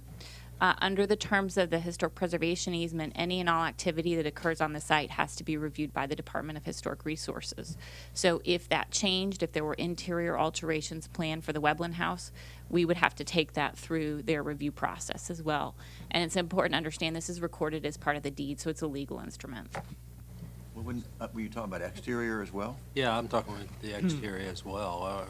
Are the windows and doors the original, or are they? Have they been taken out and newer windows put in? I don't know. The windows, is actually interesting you asked that. The very first time I visited the property several years ago, I noticed that the windows were very modern vinyl replacement windows that we would not typically see approved for an easement property. And after touring the property and going to review the file that the Department of Historic Resources has, those windows were installed prior to the Department of Historic Resources receiving the easement. So they're relatively modern windows. They're not something that would typically be approved, but they pre-exist the easement recordation itself. That was 97. Yes, Mr. Weiner. Question, so, I say it goes through here, it goes through council, then it goes back to the store, y'all review it, review the plans, review the elevations, review the buildings. If it doesn't meet what you're looking for and you want to change them, then it has to come back to us. Right, and the approach of this, schematic and conceptual review is so that there's agreement on what the buildings are going to look like before it comes to you all. Mm-hmm. And then the construction documents are just a matter of the means and methods of actually putting together the resource, the new buildings, and then specifically what window selections are being made and what is the profile of the door trim and what is the material of the door trim, what is happening on the interior, what are the interior finishes. They look at all of that. But that's at a level of detail that isn't typically developed until you have a fundamental understanding that you're going to be successful in your zoning and getting your building permits. Yes, Mr. Horsley. Explain the co-op ownership situation here. Is each individual unit going to be sold and then it'll be like a homeowners association? How's that going to work? I'm a little bit confused. We're going to defer to the attorney for that question.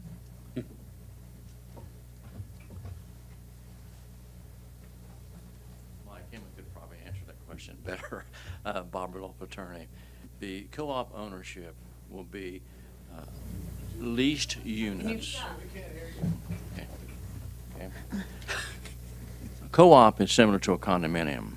This will be a single-family ownership wherein the unit owners will lease their units for at least 30 years, sometimes 50, sometimes 70. So they have the benefits of ownership in the sense that the unit will pass to their heirs, and they can sell their unit, but they're selling a leasehold estate, not a fee simple estate. Condominium, you own your fee simple unit, just like a single-family dwelling, except they're attached generally. This will be similar in the sense that you can sell it. You make use of the interior of the unit the way you want, but the unit itself will be owned by a corporation. So if there's 15 owners of the units owning the leasehold estate, they will be stockholders in a corporation. They'll receive stock, but then a corporation leases their specific unit to them, and generally it's for a lifetime. These, our original intention is at least 30 years so you can get financing on those units. Otherwise, it's very similar to a co-op. The management, upkeep, maintenance will be the responsibility of the co-op association, just like a condo association.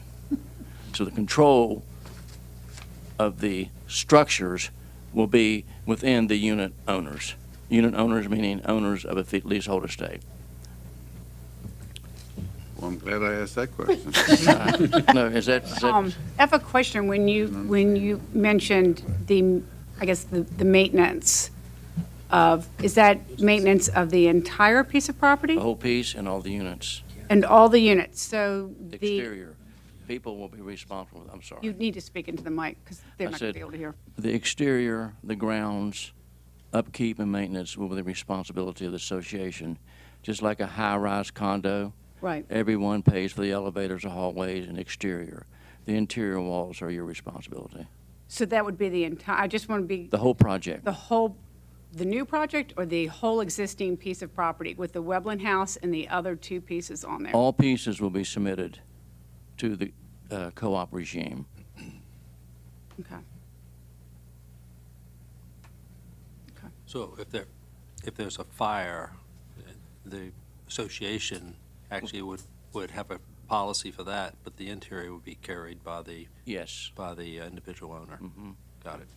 All right. Any other questions? Thank you. Okay. David? Yeah. Good Oh, I'm sorry. explanation, Mr. Ruloff. Good explanation. He approves. Thank you. If Mike Hammond approves, it's approved. he approves. We look to him for guidance on these things. I do. Excuse me, don't walk away yet. Oh, Mr. Redmond. Question for you. Can you explain some of the landscape improvements? The write-up speaks to them, including that you're going to maintain the current plant material, but walk us through a little bit the screening of the site and the additional plant material that you've contemplated here. It's meant to remain as is, especially at the perimeter. Okay. So a majority of all the plants on site, except for foundation planting on the new units only, is going to be handled as historic. So, and you may have seen in the write-up where it speaks to an arborist in a historic context. That makes sense. The new plantings are also going to be done in a historic way where they're compatible. They're species that would have been planted originally in that context, and it's been planned that way. Okay. Thank you.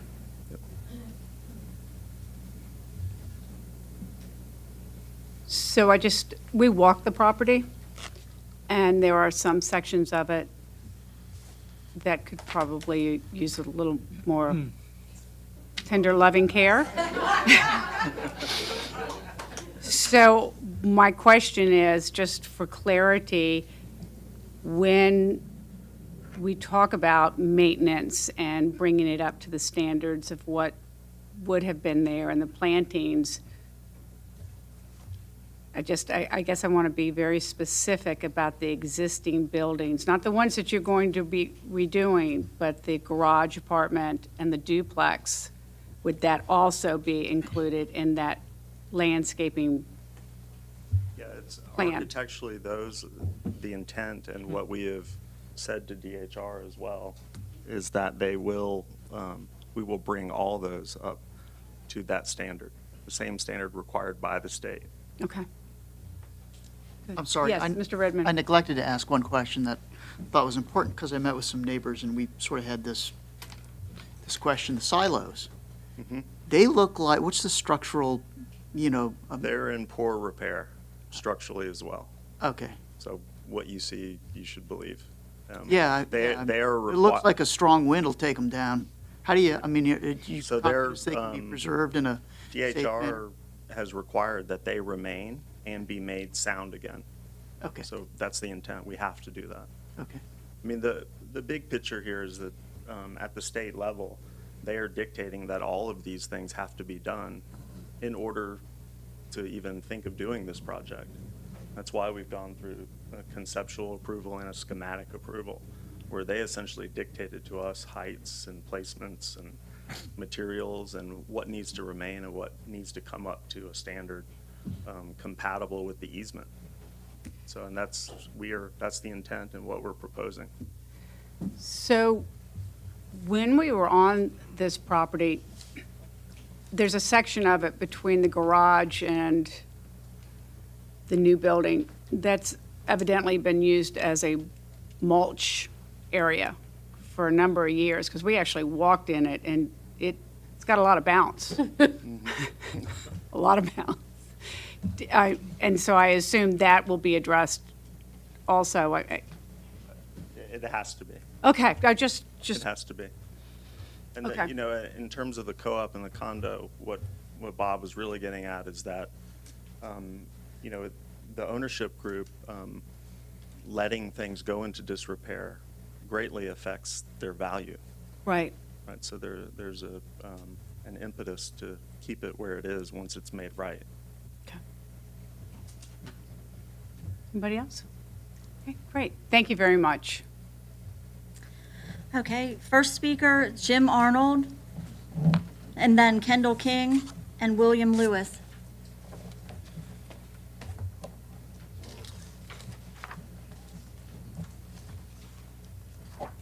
Welcome. Thank you. I thought planning commission meetings were an hour and a half.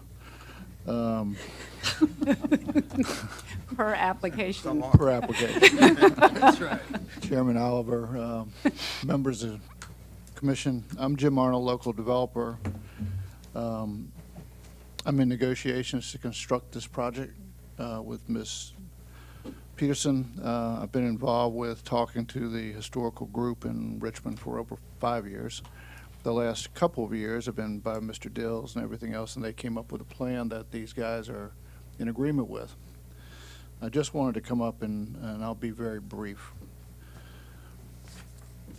The historic resources approval process went through very, very many plans, lots of different ideas, lots of different concepts, and this is the only one that's ever been approved.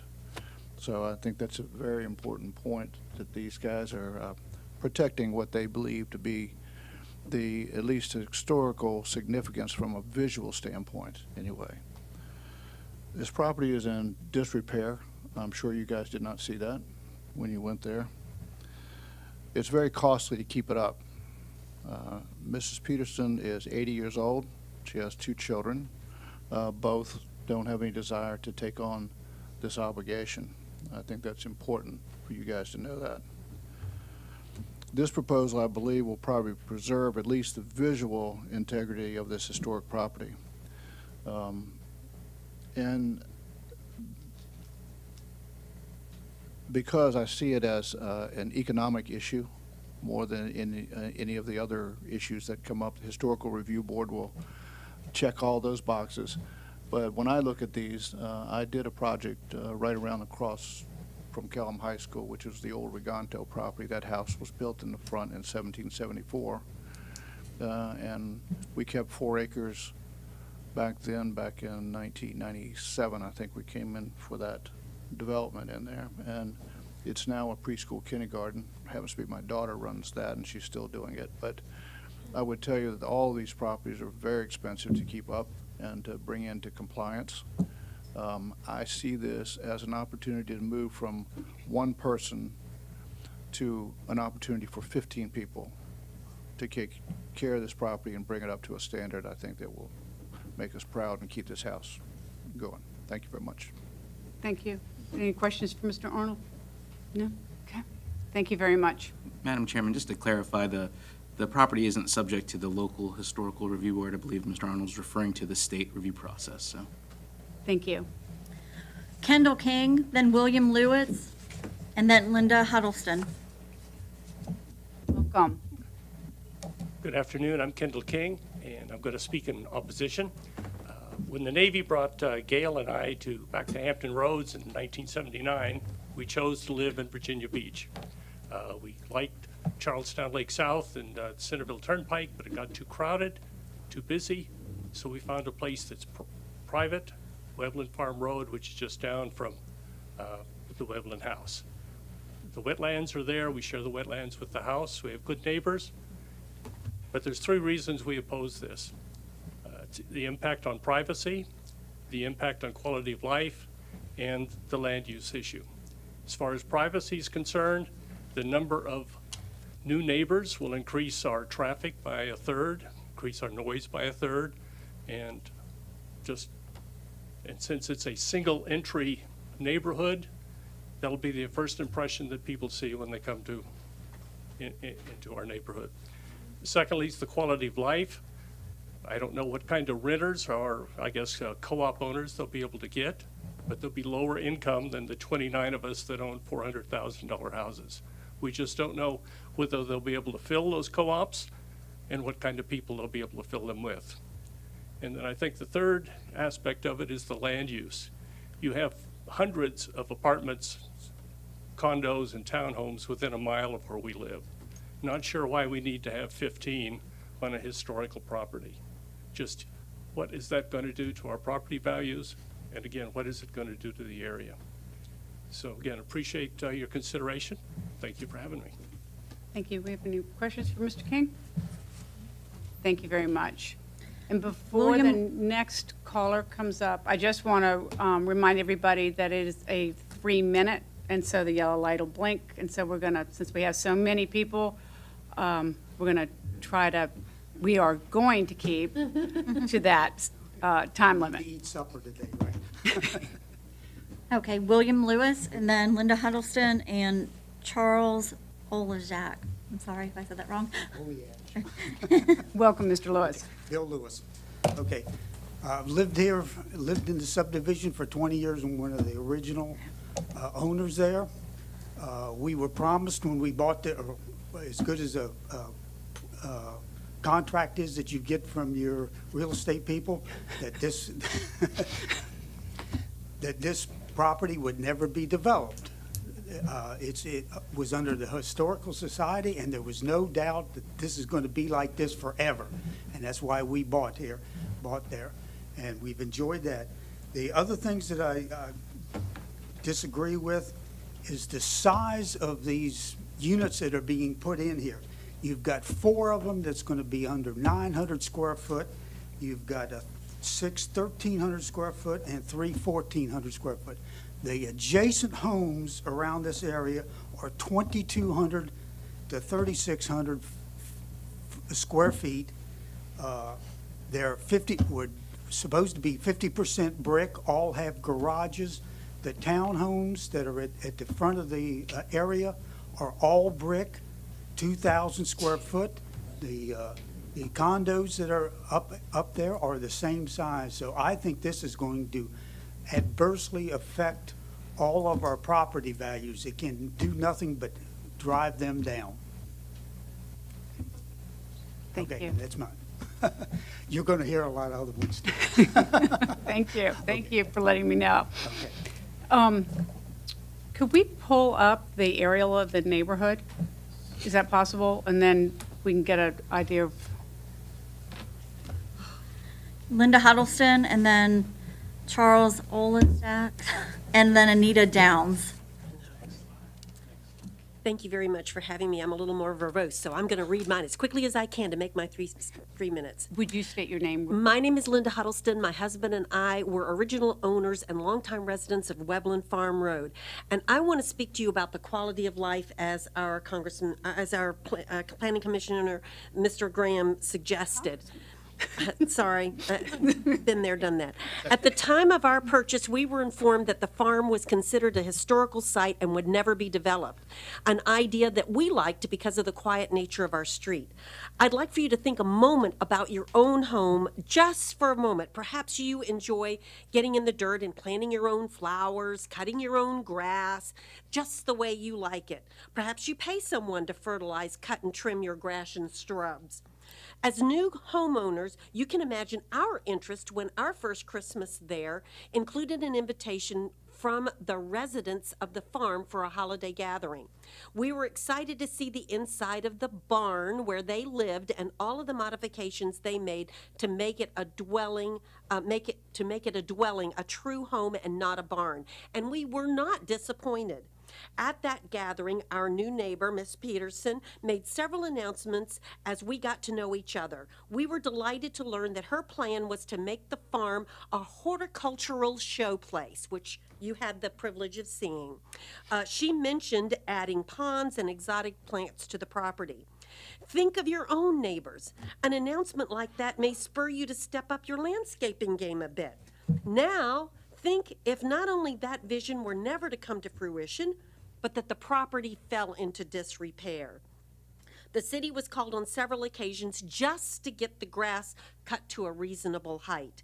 It was rarely trimmed around the trees or shrubs, and vines and weeds grew throughout the property facing the street that obstructed the view of the buildings. This was not and has never been close to a horticultural showplace. If that neighbor then were to tell you after 20 years of this that they were about to build a mother-in-law suite or a set of storage structures on their property to make it into a showplace spoken of so long ago, would you believe that change would magically give your neighbor the same value you possessed for the appearance of your own property? Our fear as residents is the lack of care for this potentially beautiful historical property would continue with a new structure built there, the potential for noise and tenants that share the current owner's view of the poorly maintaining the property would create an additional eyesore to our otherwise quiet neighborhood. We have no confidence in the plan for imminent improvement after 20 years. And over the years, most residents have worked to maintain a neighborly relationship and enjoyed seasonal gatherings, but the current owner never chose to join us until the neighborhood watch was implemented last summer. Our neighborhood is not a large one, but you can see by our representation today, in the middle of the week, this is an issue that we feel passionate about. Personally, I believe the paperwork presented only demonstrates how the use of loopholes has gotten this rezoning passed. One more showplace for self-promotion at the expense of those who have had to deal with the eyesore driving into the neighborhood every day. Thank you. Well, thank you. Sorry. Hey, could you show us where she lives? Yes, oh, ma'am? Yes. Do you mind coming up and there's a pointer and showing us where your house is in relation to the applicant's property?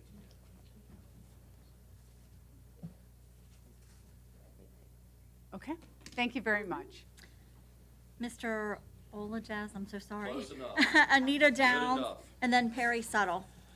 Madam Chair, Commissioners, my name is Charles Oleash. My wife Brenda and I live at 5381 Weblin Farm Road, which is in the very back. We are the first property owners of Cypress Point North, Part 2.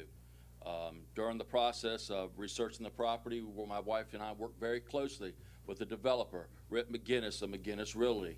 Of course, at that time, We knew the Weblin Farmhouse was coming up for auction. We were concerned about it. So Mr. McGinnis assured us, not only verbally, but also in writing from the Attorney General's office of the deed of easement. And it seems like some folks probably haven't read that yet, but if you don't mind, I'm going to. It says, no building or structure shall be built or maintained on the easement property other than the Weblin Farmhouse and the other buildings and structures existing on the date of this deed of easement. Buildings or structures commonly and appropriately incidental to the single-family home, including but not limited to a garage, guest house, and garden structures, recurrence of historical outings or structures with a documented through professional historical and agricultural investigation to have been located on the property. In addition, back in, August 24th of 1997, there was an article posted in the newspaper. It was in the Virginia Pilot Ledger-Star by Mary Reed Barlow. It says, although the 17th century Weblin Farmhouse is for sale, it will never be lost to development. The beautiful brick structure in 6.5 acres in Cypress Point North has been protected by a historical preservation easement and will safeguard the house forever. I was shocked to see the rezoning sign go up last year. I had no idea the work that had been going on behind the scenes as far as wanting to develop that property. And according to the deed of easement, it can't happen. They can't build over there. They can't build condos, townhouses, apartment complexes. It reminds me of a Motel 6 over there with 48 parking spaces and 15 rented units over there. October 15th, we were able to get a letter from Gillian K. Barnes, and it states, fee simple of cottage to be owned by a condominium association. This project, if approved, would violate the specific terms of the easement. Paragraph 7 states the easement property should not be divided, subdivided, or convey in fee other than a single tract. Any new structure must be constructed with paragraph 2 and 3 of the easement. Paragraph 3 restricts all new construction to buildings and structures incidental and accessory to the Weblin Farmhouse and historic reconstructions based on the documentation. Back on September 17, 2015, Mark Reed, preservation planner here, he put down a PowerPoint here, and he actually says the cottage-style dwellings will be built in context of a single-family residential condominium development. He states that the DHR cannot waive any clauses listed above, and my time is up. What a shame. I wish it wasn't, but the only thing I will say, somebody needs to speak on Ms. Moore's behalf. She's not here. She's here in spirit. She did it the right way. She donated that piece of property after all the construction in the 70s and 80s, and she donated to the state, hoping that it would be taken care of. Somebody needs to speak for her. I know she's looking down on us today, but she did it the right way. There should be no construction, especially new construction, over there at the Weblin Farmhouse. Thank you. Thank you. Appreciate it. Thank you very much. Do you have any questions? No? Okay. Thank you very much. Anita Downs, and then Perry Suttle and Michelle Suttle. Welcome, Mrs. Downs. Hi. Anita Downs. Thank you for letting me speak today. I'm going to get you to lean into the mic a little bit, please. Okay. Thank you. I believe if you're going to donate your historic property to the state of Virginia with your wishes recorded in a legal document that protects it from development forever, then that should mean something. It should be honored. When we moved here 20 years ago, we chose the Weblin Farm neighborhood because it was strictly single-family homes. That was very important to us. We would not have moved into the neighborhood if there were multifamily housing there. We were concerned about the farm before we bought our property, but were told by the developer not to worry because there was a historic easement which precluded any subdivision or multifamily dwellings on the property. The easement, we were told, was permanent and forever, so we felt good about purchasing a home on Weblin Farm. Gian Peterson and then her daughter Anina Buddig, owner of Weblin Properties LLC, bought Weblin Farm knowing this easement was in place forever. We would feel very betrayed by the city of Virginia Beach and the state of Virginia if they reneged on that promise. And I believe Clay Dills just mentioned that the easement addresses the setting. Well, it also addresses the use, just as Rusty pointed out. It states, basically, no structure shall be built or maintained other than incidental to a single-family residence. So call it what you like, condos, co-ops, residential units in a residential area, whatever, I don't care. It's still multifamily living units, and that's not compliant with the original land use intended by Dorothy Moore, and not something that my husband and I want in our single-family home neighborhood. The Virginia Beach Zoning Ordinance Code, Section 1124, PDH2 Land Use Plan states, the land use plan shall show how the proposed development of the property would differ from that which would otherwise be permitted in the underlying zoning district and the public benefit to be gained by developing the property in a PDH2 district. Nothing in the land use plan presented so far addresses the public benefit to be gained. Today, we've heard numerous reasons why we, the public, think it's a bad idea to approve this rezoning. We have yet to hear a compelling reason why granting this request is in the public good. Yes, no doubt the rezoning is good for Weblin Properties, the developer, and their investors, but who else really benefits? Today, the LLC is not acting in good faith, being already in violation of the current zoning ordinance.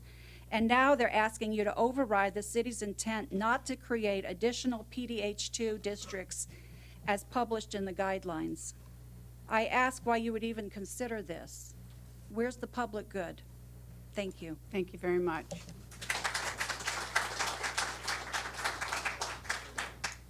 Perry Settle, and then Michelle Settle, and then Zach Settle.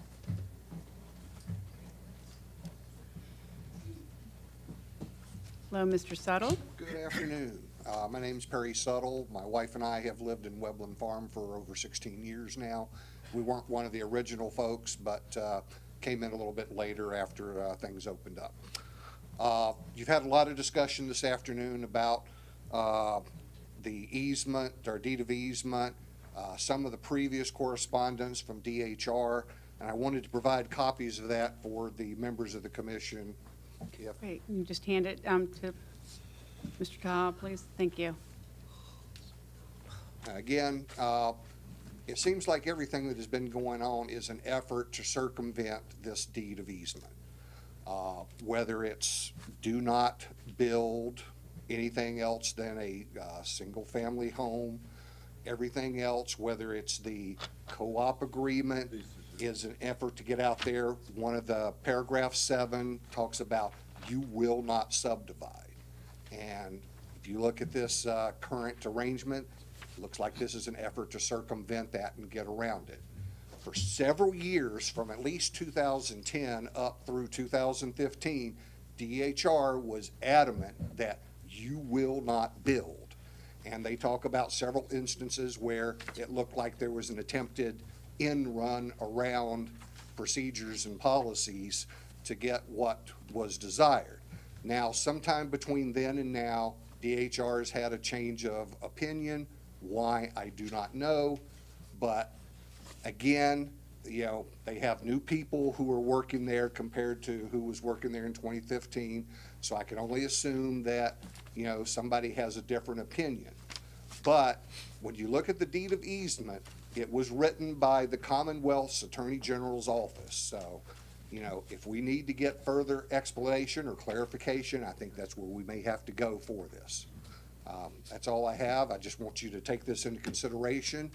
A prudent response or recommendation might be to, if you can set aside a decision until we get some final clarification on this from the state. Thank you very much. Michelle Settle, Zach Settle, and Bobby Wilkerson. Welcome. Hi, my name's Michelle Suttle. I live on Weblin Farm Road, and as my husband said, I'm opposed to the rezoning of the Weblin Farm property from an R10 to a PDH2. The other, Perry and Russ also said, I don't want to go over that again, but the paragraph of the deed of easement, which we all passed out, paragraph 2 and paragraph 7. But the other one thing I wanted to just say is DHR explained that this would violate specific terms of both these paragraphs, deed of an easement. They then noted that she had submitted similar proposals in the past, and the DHR staff repeatedly advised her in writing in meetings with her and her representatives on 3 occasions that the deed of easement precluded subdivisions and new residential dwellings. I've lived on Weblin Farm since 2002, and I do not want to see this historic property turned into a multi-family dwelling. Thank you. Thank you. Zach Suttle, Bobby Wilkerson, and then Christina Jones.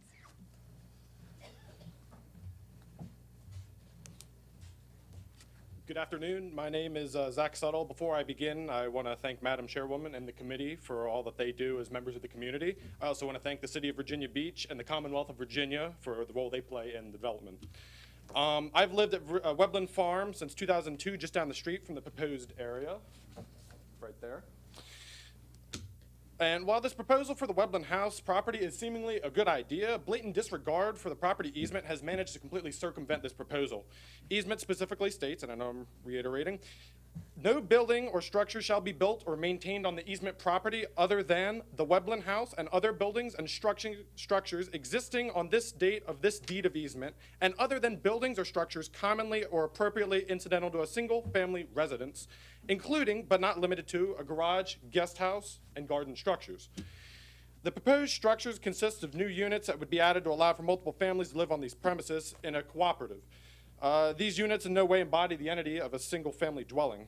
It is proposed that since a co-op is, it meets a single-family residence, however, Virginia Code states in 55-225.02, single-family residence means a structure other than a multi-family residential structure maintained and used as a single dwelling unit or any unit which has direct access to a street or thoroughfare and shares neither heating facilities, hot water equipment, nor any other essential facility or service with any other dwelling unit.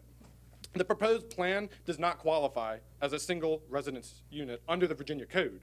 Simply given, the maintenance fees paid every month in a co-op are for the service of maintaining the property and buildings on the property. This is a service that does not qualify a cooperative as a single-family residence for some of the same reasons a condominium is legally defined differently than a single-family residence. Surely this does not prove to be in direct contradiction with the easement. Ignoring this easement, the same thing keeping anyone from demolishing the building, is as effective as tearing down the 350-year-old house. This easement is what keeps a historic property for generations to come. Its guidelines must be followed thoroughly and cannot be picked and pulled apart to suit one's needs. As with many legal documents, the easement is not perfect, but it was created to keep the 6-acre piece of land from being developed. The authors may not have found every legal loophole, but they understood the importance of keeping the property intact, prohibiting, splitting up the property, and requiring a single-family residence. The co-op proposed for the property satisfied the need of splitting up the land, something that was denied with the proposition of condominiums in 2015. However, a co-op is not a single-family residence. This proposal cannot be allowed to pass because it violates the easement in which the land was purchased. Thank you for letting me speak against this proposal. Thank you. Bobby Wilkerson, Christina Jones, and then Robert Patterson.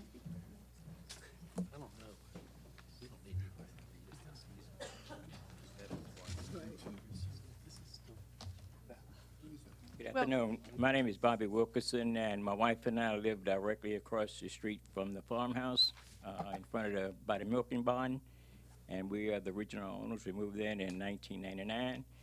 We purchased the property with the understanding that it was never, that the Weblin Farm historical site would never be developed, and we lived directly across the street from the property. I lived in a co-op for 15 years in Alexandria, Virginia. The co-op that we purchased in, we were told initially that there were like 1 or 2 other co-op properties in the state of Virginia. Reason being, there is a problem with co-ops. You have difficulty selling your property, and we did indeed have difficulty selling our property in that 180-unit co-op. What happened was the people stopped paying co-op fees, which is the same as condo fees. The property deteriorated, and there was nothing we could do. The people that wanted to move out couldn't move out because nobody would purchase the property. Nobody moved in. We lost revenue, couldn't improve the property, couldn't maintain the property. So what we ended up doing was converting it to condominium. Now, I ask you today to look at that property and take a hard look at if they convert that property to co-op and it goes into more disrepair than it's already there. It is an eyesore today. You visit the property. I live directly across the street. I've been making excuses for that property for 20 years. And what they should be considering today is how can they improve the property? Not how can they build additional units on it and let it go into further disrepair. Thank you. Thank you. Christina Jones, Robert Patterson, and then Thomas Wood. Hello, thank you. My name is Christina Jones, and I am one of the newer residents here. I've only been there for about 9 months. We moved in July. We were also under the same kind of thought that that piece of property would never be developed, and that we were happy that we were buying in this neighborhood because it's surrounded by water, and so we would never experience further development. So we were really excited about buying in this property. And then we move in and we find out that is very shortly the first signs start to pop up, and it's, oh my goodness, what's really going on here? And we find out that they want to develop on this piece of property. Then we further find out this is a historical easement. The historical easement does not allow for this further development. On top of that, the DHR has already they have already broken our public trust. There are already currently 4 individual people that are not part of her family living on that property. There are 4 separate mailboxes, and this is something that the DHR has already allowed in the last couple of years. And just recently, one of the units was on Zillow for $1,200. So how is she already doing this? Our DHR has already broken our trust. That's the point that I'm trying to make on this, is that our trust has already been broken with the DHR. And what is to say that as it goes further, that it's not going to get worse instead of better? Also, the last thing is that I just want to say is I want to keep the Weblin Farm historic, and that this should not just be about money for the person that owns the property right now. She bought it knowing what she was getting into, and it was historic, and that's what as she bought it, that's how it should stay. Thank you. Thank you. And I just have a question. Robert Patterson, Thomas I'm Wood, and sorry, then I didn't Fletcher hear you. Dunton. Did you just say that there was? It was on Zillow a month ago. What was on Zillow? One of the units was up for rental. She has 4 units. rental? Yes. There are Not 4 for- units. Not for sale? No. No, I'm just. No, she has 4 properties. This is supposed to be single family. It's supposed to be, only person supposed to be living there is her and her family. There are 4 other families living there right now. Thank you very much. Mr. Patterson, Mr. Wood, and then Mr. Dunton. Welcome. Hello, thank you. My name is Robert Patterson. How about a 10-second break for a breather? My wife and I moved. Well, you have to speak closer into the mic. I know. My wife and I moved to Weblin Farm 331 days ago, and we live right there. And Bobby, who spoke just a couple of minutes ago, he lives next door to me. He's a great neighbor. I have no aversion to living across from a farm. I was raised in Kentucky. My dad was raised in Arkansas, and my grandfather was a farmer. I was naive enough to not even ask what would happen to that farm. I just assumed it was going to be there. But if you live in a nice neighborhood, which I assume all of you live in nice neighborhoods, think about the fact that you might have an apartment complex built 200 feet from the corner of your house. And I ask you to vote on your conscience. Thank you. Thank you. Mr. Wood, Mr. Dunton, and then Barbara Midich.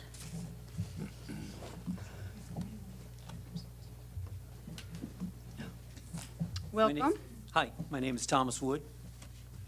and I abandoned my speech Go for it. because I didn't see anybody writing down questions. I haven't noticed a lot of interest in some of the things we've been saying, so I'm going to mention some things that I think should be asked. All right? So right now, what should be asked is, what's been going on inside the house? What's been done since the place was purchased, 1997? What's the track record of the owner? What do we know is going to go forward based on what we've seen behind? Somebody brought up the co-ops. Where in Virginia Beach is there another co-op? Quiz. I think it's Atlantic Shores. Anybody have an in-law or a parent or somebody that's lived in Atlantic Shores that's bought a co-op? The heirs have a terrible time getting rid of them. I'm a former mortgage guy. Zero financing, unless it's from possibly a private investor. What it might be is a way to, like in the old days with the coal mine, it might be a way to get the company employees to live there for some kind of quid pro quo, although I don't know. Why doesn't the city enforce current laws? And if you're not going to do that, what's the likelihood that this neighborhood can trust you're going to go forward and enforce things? What happens to the silo if it falls down? Who pays for that? My mom lived in a place in South Carolina, and the whole concrete structure on the outside fell out. She got an assessment for $35,000. Is that the kind of thing that's going to happen to the leaseholders? Who's going to pay for that? And I don't think the answer is going to be the people that live in it. I think it's going to be the corporation. And by the way, why is it changed from being an owner, sole ownership, to a corporation? Is that some dodge to get from one thing to the other? How about age restrictions, children restrictions? I'm pretty sure some of this stuff doesn't go into your all's work. I watched this morning, eyeballs rolled when Mr. Redmond, I'm pretty sure Mr. Redmond's against this. Pretty plain to me. He's told us in person, and he mentioned it this morning, that we don't have a leg to stand on in so many words. But I don't think you're asking the right questions. I really don't. Thanks. Thank you. Fletcher Dunton, Barbara Midich, and then William Filbert.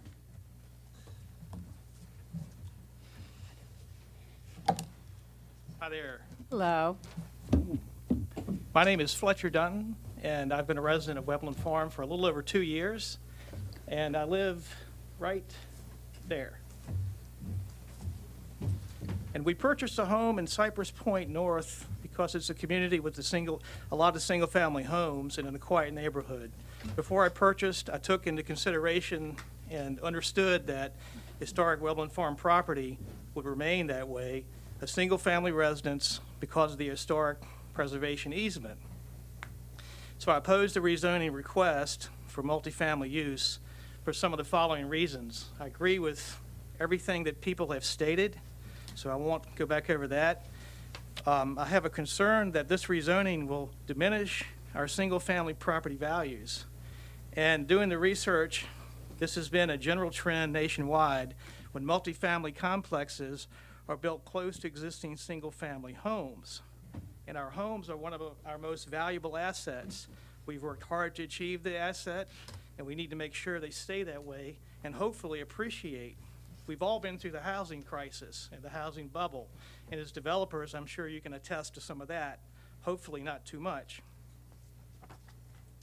So with the current plan, the way it is, there's too much uncertainty and risk with this rezoning and proposed plan that can negatively affect our property values. And if you look at the number of homes around the property, there's between 20 and 30.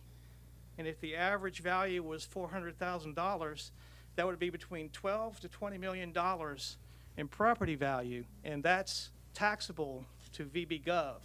So if that goes down, we as a city lose taxes. So that's important too. I also have another reason. The proposed plan shows there will be a 400% increase in traffic on the immediate roads into Cypress Point North leading into the historic property. And my concern with this is that with the increased traffic, there will be an increased likelihood of safety issues, both for pedestrians and our residents' vehicles. 400%. Statistics like that are intended to provide information for decision makers like you guys to keep the public safe. Case in point, it's been many years, but I have a niece that was struck by a car and tragically killed in a residential area of Virginia Beach, much like this. 400% is quite an increase in traffic. So, as public servants, you have our public trust. And with this, I ask you to keep these lofty and weighty decisions in the forefront of your mind. And with these 3 points in mind, I respectfully request that you vote to keep Cypress Point North a single-family community as it has been for over 20 years. And thank you for your time. Thank you. Barbara Midich, William Filbert, and then Patty Dunton.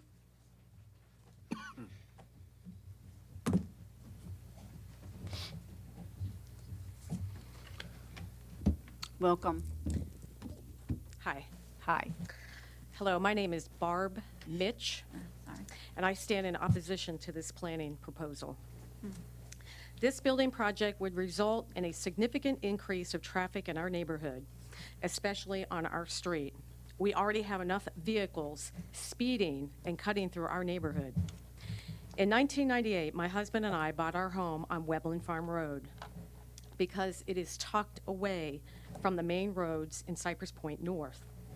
With the proposed 48-space parking lot and a single entrance and exit on the property, in addition to the increased traffic, we have a concern about the emergency access in terms of fire and rescue, both to Weblin Farm Road residents and to the proposed development.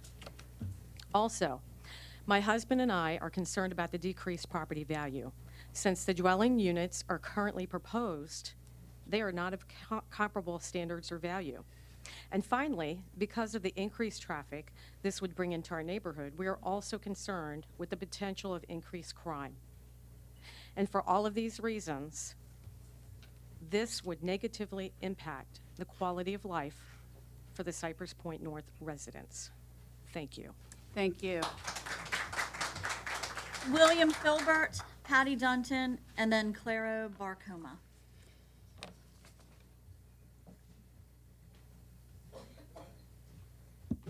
Good afternoon. My name is Bill Filbert. Madam Chair, Commissioners, thank you for letting me speak today. My friends from Cypress Point North lovingly refer to the place where I live as Cypress Point, Maine. I'm on the upper right-hand corner of the map here. Clubhead Road is a part of Cypress Point, and we're obviously bordering right up, adjacent up to the proposed rezoning. I oppose the rezoning. My friends here have been very eloquent about their reasons, so I won't reiterate those. I'll try to be brief. Parking, traffic, noise, all that will have an impact on those houses there in Clubhead Road. And for that matter, some of the other houses further along. We have several embedded multifamily communities in Cypress Point.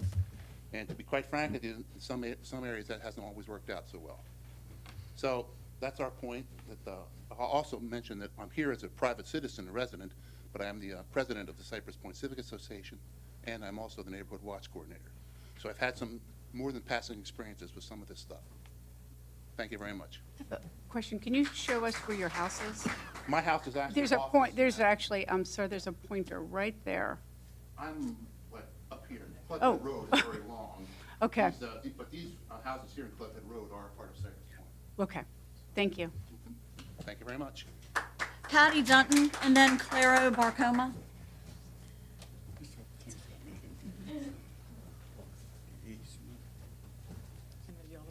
How are you? Good. I'm gonna get you to lower your, that microphone will move towards you.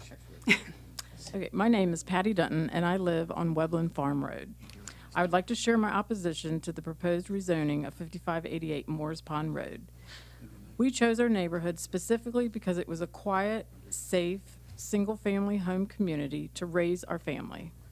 We were assured that the historic Weblin property would remain a single-family property as it was protected by a recorded preservation easement. Zoning exists for the good of the entire community. It does not benefit the existing community to rezone this property that sits in the middle of the very established single-family home Cypress Point North neighborhood and to allow planned development with 15 separate dwelling units. This will only benefit the applicant who does not live on the property. Another great concern is the planned development will be a co-op. If this was a good way to structure planned developments, wouldn't you see this more commonly used throughout Virginia Beach? Existing homeowners cannot be sure what will be allowed on the property as they will write their own bylaws, what is allowed with the 15 dwelling units. Who will be the voting members that decide what is allowed on the property? I have asked but not received for a copy of the bylaws. I've asked but not received for who are potential buyers for this co-op development. Lastly, a planned development in this location will increase traffic on Moores Pond Road almost 4 times by the city's estimate. It's a narrow road with no sidewalks. There's no other access in or out of our homes but through Moores Pond Road. So please vote to maintain this property's land use as a single-family home community as it has been for 20 years. And I also would like that everyone here today that is in opposition to this rezoning request, please stand. Thank you for your time. Thank you. Our final speaker, Laro Barcoma.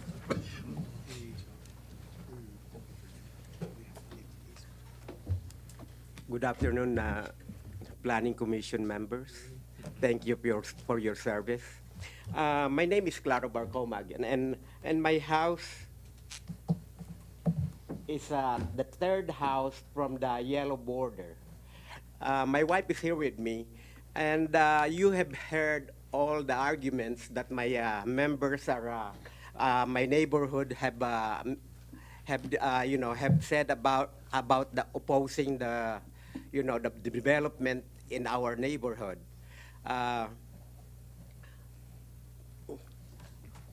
When we moved in this neighborhood back in 1997, when you go drive in towards that road, the Weblin Farm Road, you can see all the flowers.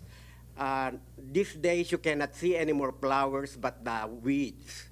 So you have heard our plight, and it's all up to the Planning Commission on how you will handle this case and present it to the City Council. Again, it's all up to you, and thank you for your service. Thank you. Thank you. No more speakers? No, ma'am. Okay, so we'll close this public hearing and open it up to discussion among the commission. Oh, I'm sorry.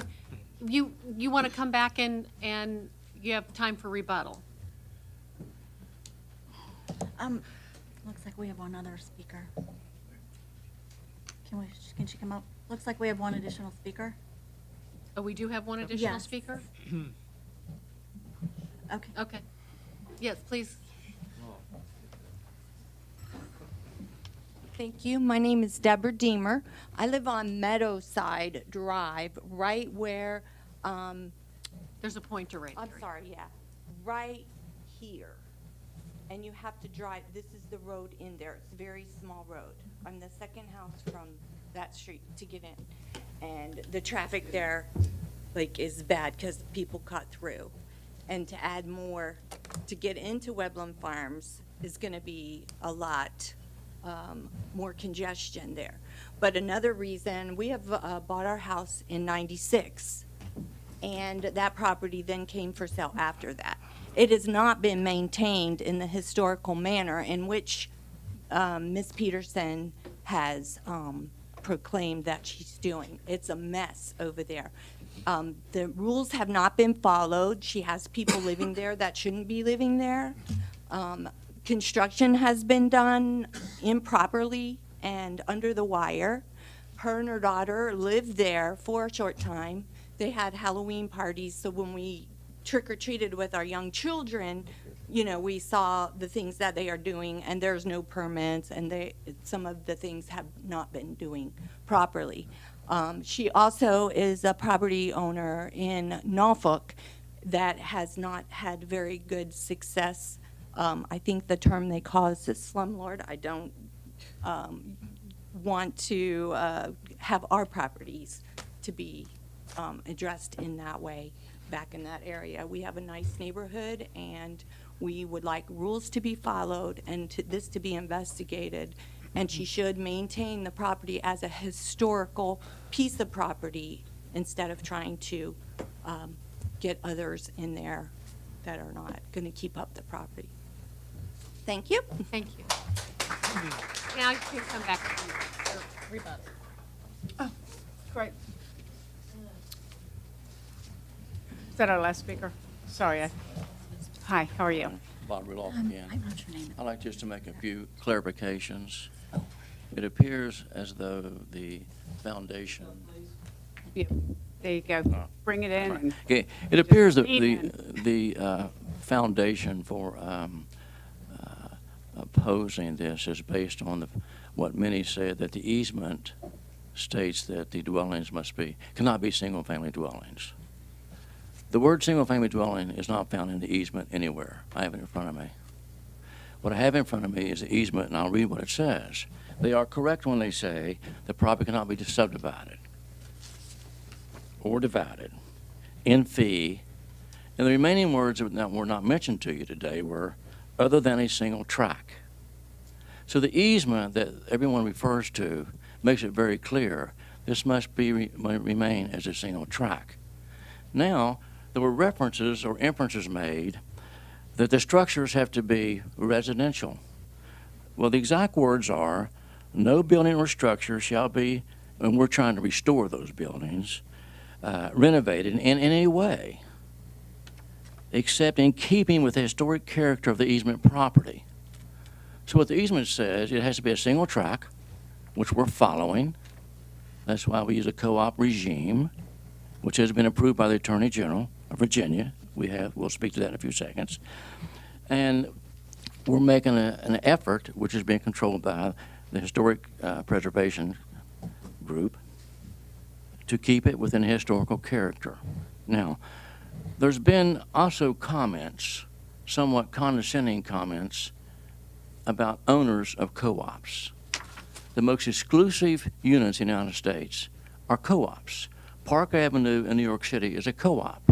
The reason co-ops are created, and the difference between a co-op and a condominium, is control. In New York City, for example, Nixon, Madonna were voted out. They couldn't get a lease, but John Lennon was given a lease. And it also was a reference about co-ops in Virginia Beach. One of the best co-op communities in Virginia Beach, enabling seniors to have assisted living, is Atlantic Shores. It's very prominent and well done. Virginia House in Virginia Beach, with regard to values, which is next to the ocean, a 2-bedroom co-op in the Virginia House at the oceanfront, and many times is more expensive than the ocean's condo. Why? Control. So the co-op ownership here will enable these people to maintain, upkeep, and preserve the historical nature of this. But the word single-family dwelling is not in this document at all. There are references to it in letters from the state of Virginia, which Paige Pollard will address. But since then, the Attorney General has approved our concept. The only way for this project to work is to enable a group of people to maintain it, not let it fall down, not let they complain about it's a mess. Well, our effort here is to undo that mess. That takes money. So we're getting a group of people to put together this co-op regime so they can maintain it and live there with pride. The values, they're wrong on values, what they say with regard to lowering the values of property. That's not true.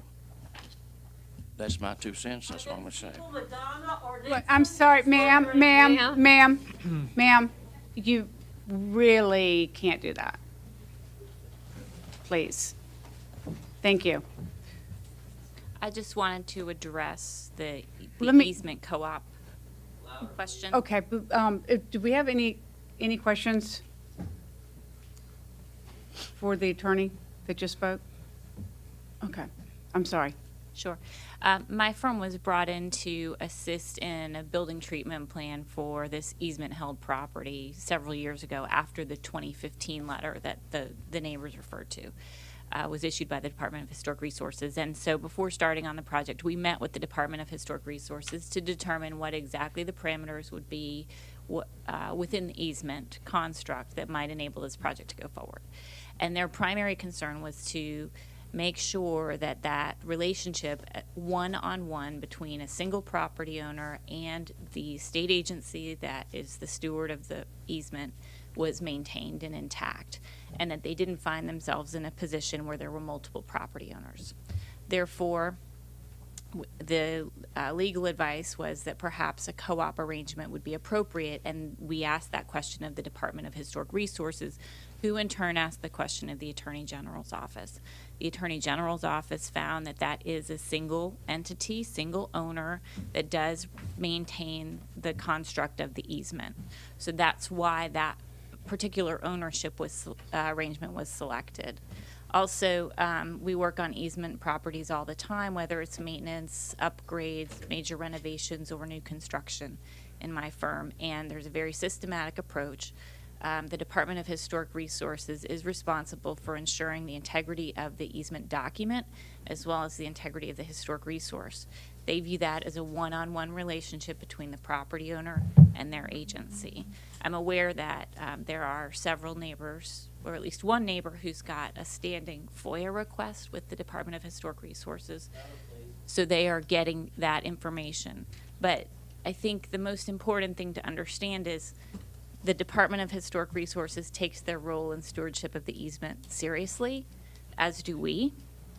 And that is their role, and those are the parties in the easement. This is about a land use question here. So if you have any questions, happy to answer them. Yes. I have a Don. question. You said they take it seriously. What does that actually mean? I mean, did they ever inspect the property, or what do they do? They do. So their role is to inspect and ensure compliance with the easement document and to ensure appropriate level of maintenance so that the historic material on the property is not degraded. They do not take a property maintenance type role the way that the city might have property maintenance staff who are dealing with if there's trash or if there's overgrown grass. As an example, on another easement property where we helped a property owner, we noted that there was too much planting too close to the foundation. That was something that the Department of Historic Resources noted because it was of consequence to the integrity of the foundation. So their role is very strictly defined based on what the terms of the easement are and stewardship of those historic resources. That's their purview. So they won't come in and inspect the property and say, you got to clean this place up? And No, that is not their role. Legally, they don't have standing to do that. Yes, Mr. Ripley. So the design that we've been looking at, the layout, the site plan, the elevations, does that, in your opinion, preserve the architectural integrity of the time period of this property? The evaluation had to do with. Enhance it too? Yes, it had to do with the setting. The space around the primary house was protected and preserved. The general arrangement of where buildings were developed on site, and then also the scale and massing and form of those buildings reflect an agricultural character. And those were requirements that the Department of Historic Resources have consistently imposed, even to the extent that Clay recently, prior to submitting to you all, he had tweaked the design a little bit, and we sent it back through the Department of Historic Resources, and they were unhappy with the trim detailing, and so we went back through and made revisions to more closely reflect an agricultural outbuilding in the way that the trim around the windows was designed. So their purview and their review and their focus is very, very much about the historic buildings and the context and the character of this new construction in its relationship to the historic property. So I have a question. All that being said, the existing building, the one historic building, because I'm assuming that the duplex and the garage apartment are not considered historic, correct? The garage apartment is modern. Right. The duplex cottage is 1930s vintage, if I recall correctly. But it had been worked over pretty dramatically before the easement was recorded. Yeah. The 3 silos are considered historic, and the milk barn is considered historic. Right. And then the main house. So my question, I've lost my question. I'm sorry. It's been a long day. You're talking about the main house. The main house, so when you all speak about restoring and maintaining, what's to prevent all this being done and it not look exactly the way it does right now? And when I say look in that regard, or the appearance of it, the condition of the property surrounding the buildings. It's overgrown. Have you, I'm assuming you've seen it. I've spent a fair amount of time on site. I would say that the concerns about the tall grass that I've heard, for example, are more of a municipal property maintenance issue than they are. That's not something that the easement enables the Department of Historic Resources to police, because it doesn't have an impact on the historic buildings. If there's vegetation that's too close, that's undermining the foundation of the historic building, certainly they So get you're involved. only concerned about the integrity of the structure and how that's impacted. So just the general unkeptness of the property is not a concern. It's not something that DHR is empowered to enforce under the easement. So I think that what I hear the neighbors saying, one of their concerns is the fact that it's very difficult to move forward on a new project with the promise for the last 20 years of the grounds being kept as their personal property is being kept and it not. So it's not really a reflection specifically on the historic reconstruction of the buildings as much as it is the way the property is being kept. And I think that's why I was trying to draw a distinction between where you the are. easement and whose role the easement, whose purview that is and what that entails, and then the master plan concept and the site work and the new construction. There's certainly an overlap there because there's new construction and there's, proposed new parking and other site improvements. So there's certainly an overlap. But as someone who works with easement properties all the time, it gets very tricky when the line over who's responsible for the easement and what the easement means gets blurred. And so I was just trying to be clear with you all about that. Good. No, it's good. I think that helps to some extent. Yes, Mr. Redmond. Okay, so I have a question. I don't remember who exactly passed this out, because I'm still hung up on easement. This is from 2015. Was this an earlier iteration of work that you were doing? Explain the Sure. timeline here for me, because I have something from 2018 in this packet from the Department of Historic Resources that says approved. This doesn't. So Help me with that. That 2015 letter, I believe, is the impetus for why my firm was called. So our work post-dates that 2015 letter. In that letter and in prior submissions, the proposal contemplated subdividing the parcel. Okay. And as with all of our professional lives, there's language and there's, details of how you approach things that are meaningful for a regulatory body. And the current property owner was struggling with the responses that they were getting about this subdivision and, is there any path forward? So we were then retained to try and figure out what is the status of the easement, what are the restrictions of the easement, how can we help work with DHR potentially or not. And so I've read all of those letters, but I wasn't involved in those discussions directly. But what I can tell you is the drawings that were attached violated the easement because they showed land subdivision, which would have put the Department of Historic Resources in a position where they were dealing with more than one single property owner. And that was their concern. They didn't want to have 6 owners of the property that they suddenly all had to manage. Okay, thank you. I'm sorry, I do have one last question. Go right ahead. I realize it's 5.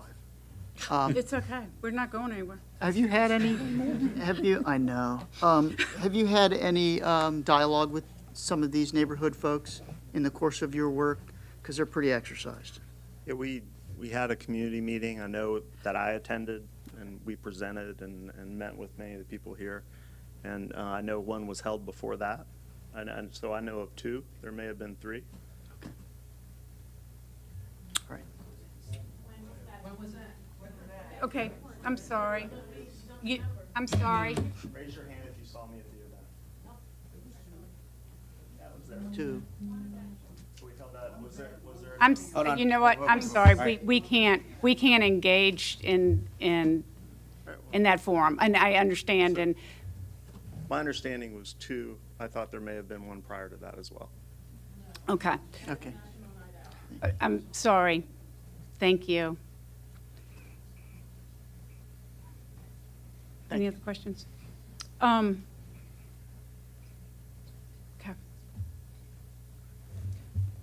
Who? Did I? Okay, thank you very much.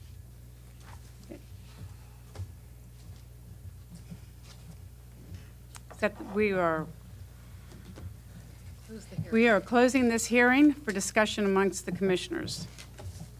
And it is open for discussion.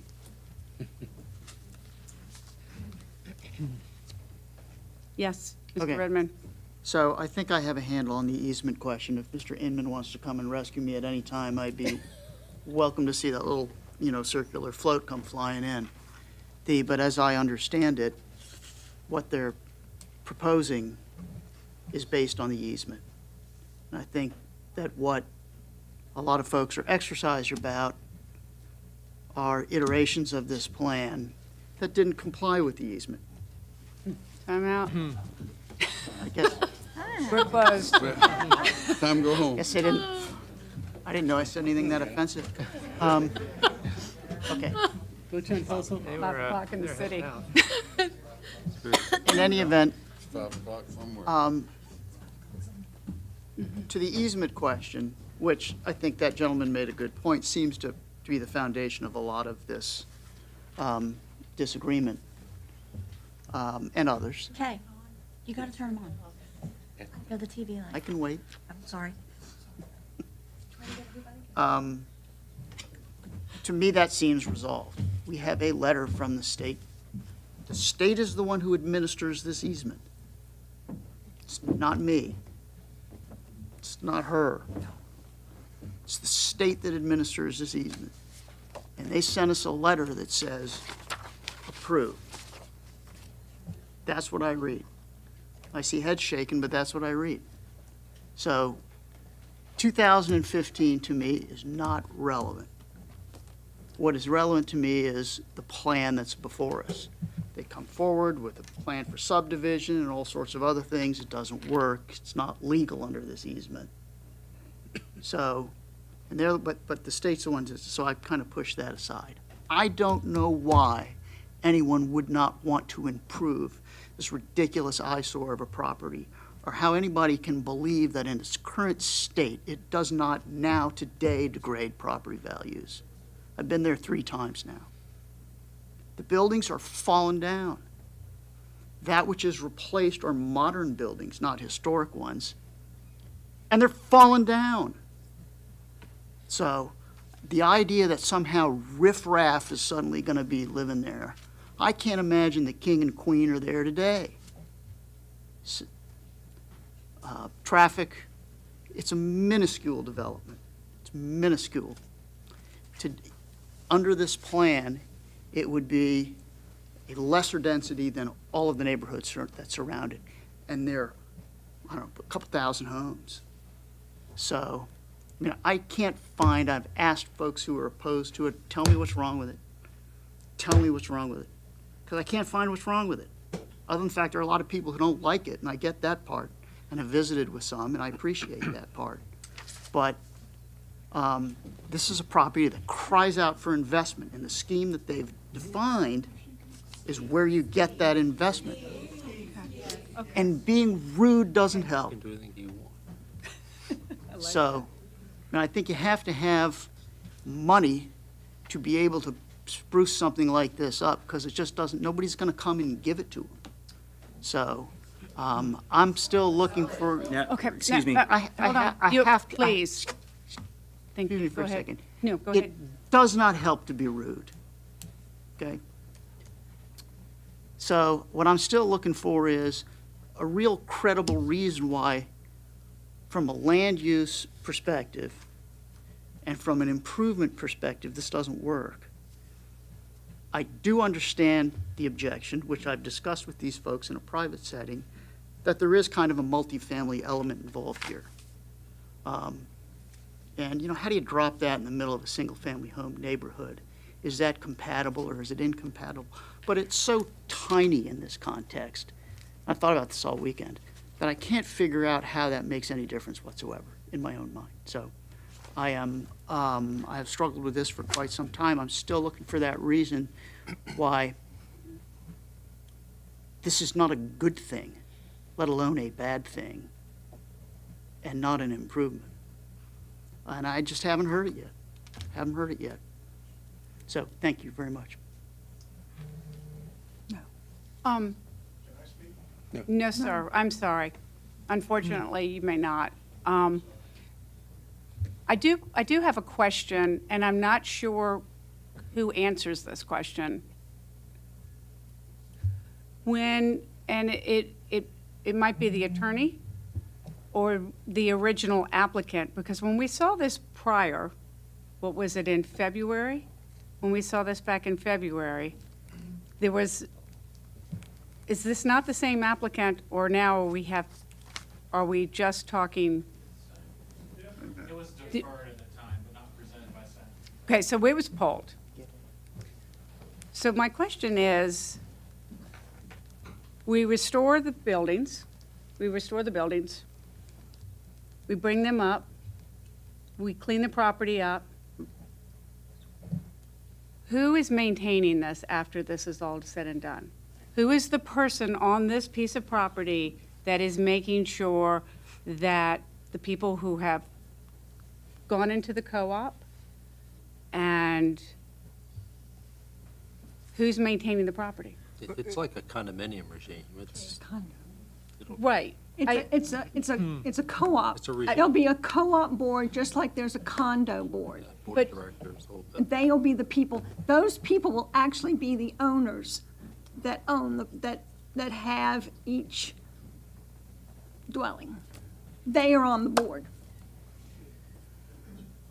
So I guess my question is, the applicant, Will not be. she will not. She will simply be, I'll look at the attorney. She Okay. will simply be one of the shareholders. So she'll just be a shareholder, just like somebody who buys in the threeplex. What percentage of ownership will she maintain? I don't know. We doing even ownership for everyone? Yes, they're doing even ownership for everyone. And will the So she'll have a 16th or whatever it is. and will the co-op be capitalized enough to be able to maintain the property into perpetuity? That will be their responsibility. If they don't, then somebody from the state will come down and enforce the easement. And the tenants that are on the property now, are they in the co-op? I don't. What happens No. with the duplex and the garage apartment? Those Apparently, people? no, they are not on because they are renters at this time. And who are they renting to? Who receives that money? Let's have the attorney Okay. come back. Do you mind coming up? I just didn't know who I'm supposed to address. Come on up here. You can come up to the mic, please.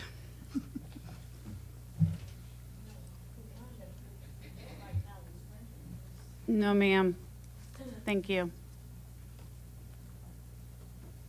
The co-op hasn't been formed yet. When a co-op's formed, the co-op hasn't been formed yet. We'll form it once we get approval. Then we'll submit it to the state of Virginia to get it approved. And they also have their regulations to make sure it's done right to protect the consumer. We have to give statements, budgets, in order for this to work. So it's going to be very detailed. With regard to enforcement, the board will enforce it to protect their own property values. That's how all co-ops and condominiums are run. So it's an association.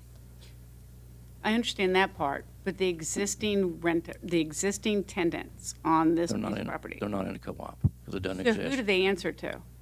The landlord. At the moment. At the moment, I'm going forward, so I'm just trying to figure out Well, where, they're not, they don't have 10, 5-year leases. The lease will run its term. The lease will be terminated. Those units will be retrofitted, if necessary, to meet the standard. Then they'll be offered for sale. Will, they will be offered for sale? The units, the lease hold unit. Oh, that duplex and the garage apartment? Okay. will those units be upgraded? Will they be renovated?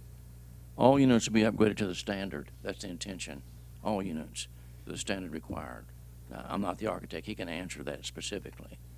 But every inch of this property is going to be addressed to bring it up to a standard, to meet the market, so we get a good caliber of owners in the units. A lot of money, a lot of time has been invested to make this work. The alternative is let it fall down.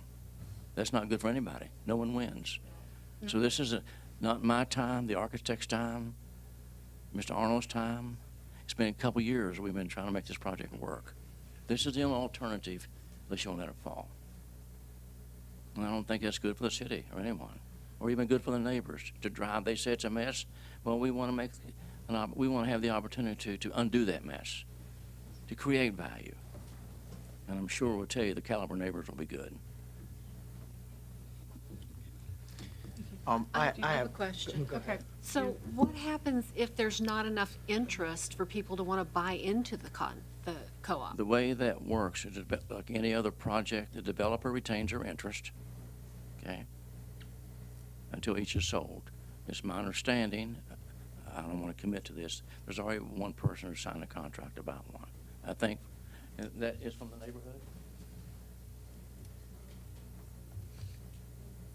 We have 2 contracts from the neighborhood, so not everyone in the neighborhood opposes this, it looks like.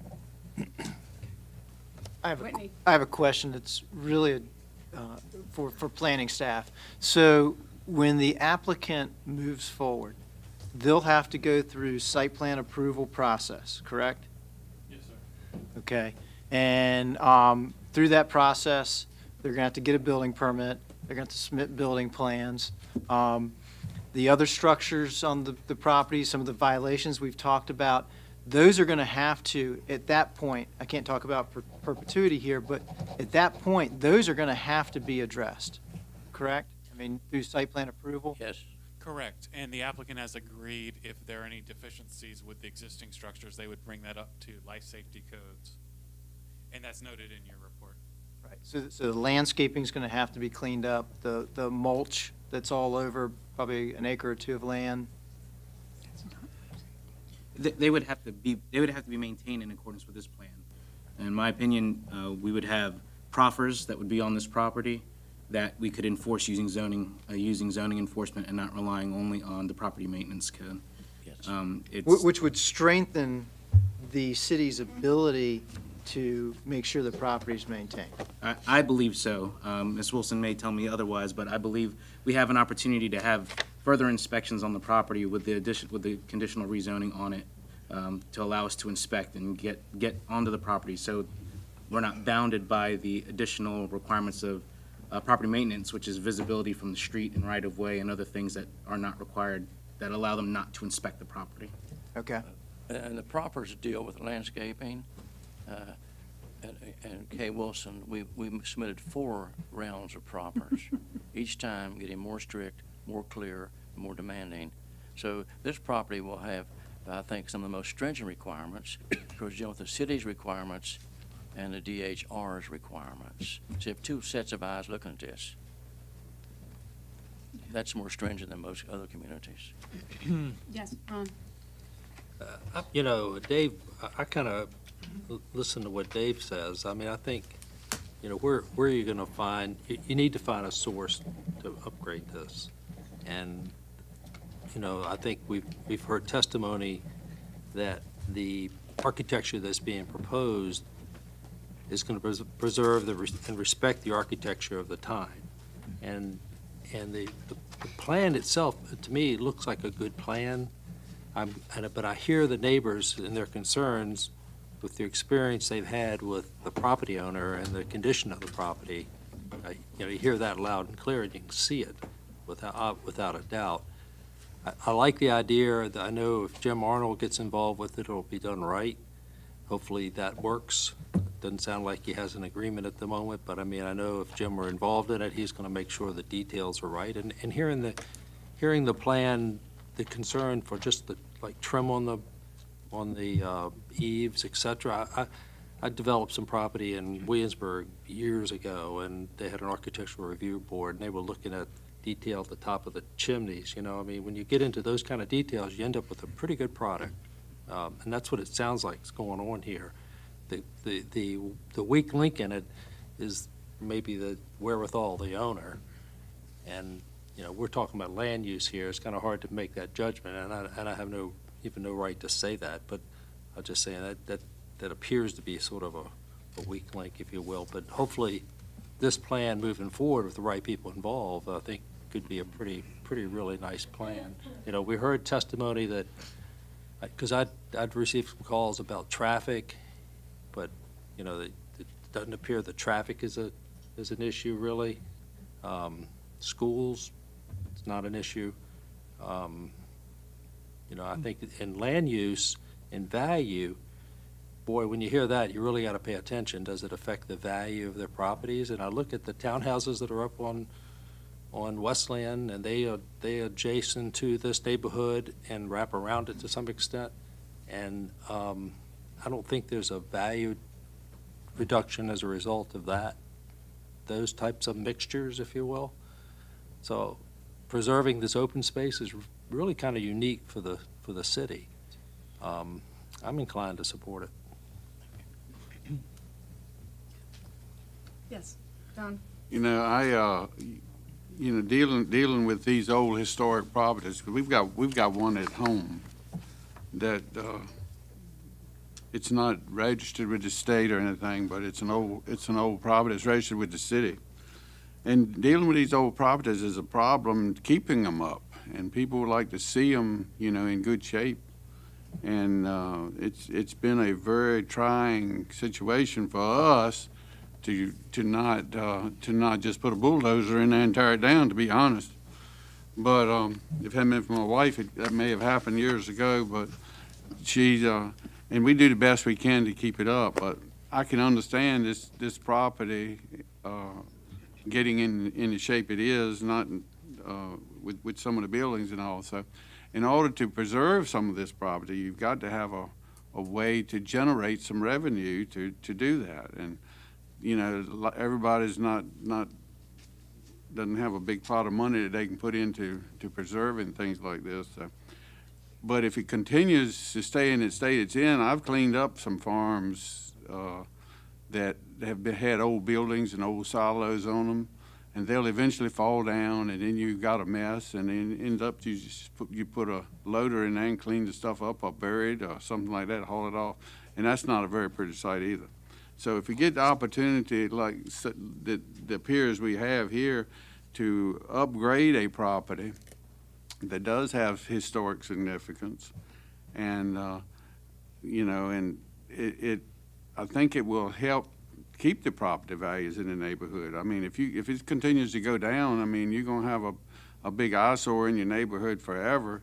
And if we can get it restored to a certain extent, and with the direction. This thing's got to go through a lot of approvals. Today's the first one, and it's got to go to council, and then it's got to go back to Richmond, and I don't know who all's got to approve it, but before it happens. But I got a feeling that this is a start, and we've got an approval stamp from the first approval, so that it could come through us. So I think that all said and done, I mean, I know we got a lot of neighbors in opposition to this thing, but I think deep down, and we listen to what you say. I wasn't a big note taker in college, but I listened. I listened to what people say, and we put up here to pass judgment on what we think, and I think it's in the best interest of land use, and that's what our decisions are based on, is land use. I think it's in the best interest of everybody if this project goes forward to the next step and see what happens at that stage. So I'm going to support the application in those reasons. All right. Anyone else? Yes, Jack.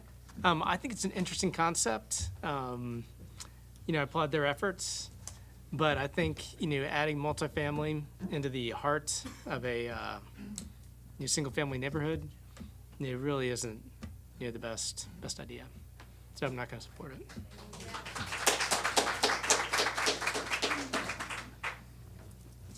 Yes, David. This is worse than the 7-Eleven. I mean, I've been thinking about this. I've listened to everybody. I don't take good notes either, but I've listened, sat up here and listened.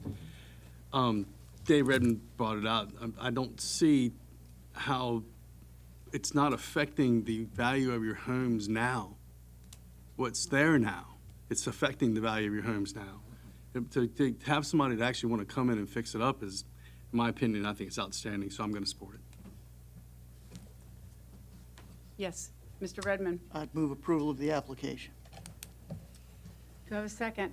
A second.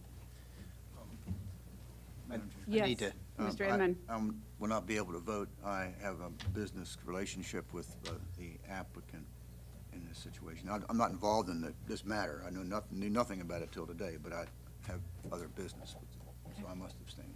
Thank you. I have a business relationship with Mr. Arnold that's unrelated. Okay. And I have no financial gain. I will be voting. Great. Anyone else? Cool. Thank you.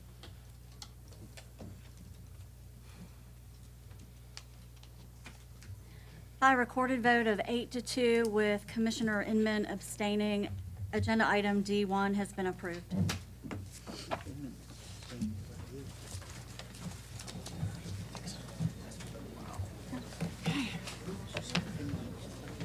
T. Should I call it? Oh, yeah. I'm sure.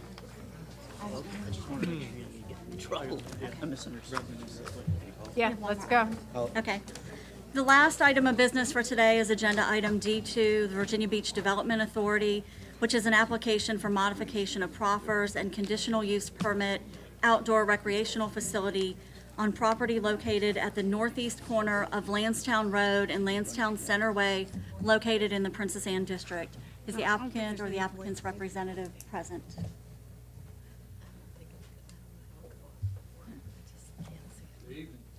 Good evening. You guys are earning your money today. I know. That sandwich. It's already wore off. Right? For the record, I'm Randy Royal with Kimley Horn Associates. I'm representing the Development Authority on this application. We're looking to modify the proffers. Randy, can you pull the thing from under your notebook? I don't know what that is, but it's glaring in my eyes. Disappointed. Thank you. I won't do that to you. Okay, so we're trying to get a modification of proffers and a conditional use permit. The modification of proffers is, back in December of 16, about 150 acres was rezoned for conditional I-1 for the biopark. That land was transferred to the Development Authority from the city of Virginia Beach.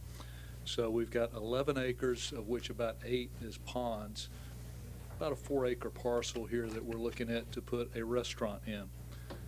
You might say that's not a biopark, that doesn't fit with the biopark. We talked to the city manager, we vetted it with him, and I'm going to give you other reasons for why we feel that this fits, but I mean, we talked to the city manager about this, and of course, the Development Authority talked and felt that this was the appropriate use in here. Staff report tells you what we've got. It's 8,800 square foot restaurant, Wild Wings Cafe, and I've got the owner here if you want to know about the restaurant. 1,900 square foot outdoor dining terrace, and then we're going to have an outdoor area with fire pits and bocce ball. That's the recreation use, bocce ball courts. Nothing more than that, just something for people to go outdoors, be outdoors adjacent to a restaurant. Again, complementary use. I know there's food service in the field house and out there. This is something a little nicer for pre and post concert. People eat before and after the concerts at the amphitheater, and for teams to go for a team meal as opposed to just grabbing a hot dog or hamburger at the field house. I've been made aware of some concerns, and I want to speak to those up front, and I can speak more after we hear the other speakers, or if you have any questions, of course. But a conflict with existing business in the corridor. It's very similar to what is just down the street on Lansdowne Center Way, and it's just located in the middle where all these kids are playing ball. And I tell the story of seeing about 12 or 13 teenage girls in their soccer or lacrosse or whatever outfits walking down the street to one of these shopping centers when they could have stopped right at this location here. But it's going to serve the sports and entertainment facilities that are out there, kind of creating a bit of a mixed use. Yes, we've got a lot of sports out there, but we've got entertainment. We've got the YMCA, we've got retail down the road, we've got CHKD. We're going to have the biopark, getting ready to start that. So this was a segregated use. It's separated from the rest of the biopark, which if you know, it doesn't show it here. If you know the area, it's right across the street from the Why Not Pizza application that you guys just looked at. I mean, there's the site, but the biopark, I'm going to shine in Kay's eyes, but it's, there you go, right there. Biopark's there. The first phase, which we're getting ready to do, is about 50 acres right here, and then it's going to continue on down. This was one segregated piece. I say segregated by Lansdowne Center Way. We got a pond there and a pond there and about 4 acres here in the middle. It's pretty much a standalone site. So questioning, does it fit into the IPTA, which is what this area is called.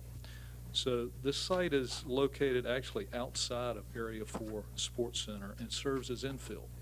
And per the study, it reinforces the vision for North Princess Anne Commons by mixed-use concept, which I just spoke to, having a centrally located place within walking distance of surrounding activities, offering entertainment, which they may have a guy playing the guitar at the restaurant, outdoor gathering spaces, participatory sports, the bocce ball, and offering a place for sports teams to congregate after the games, and as I said, the pre and post concert venue.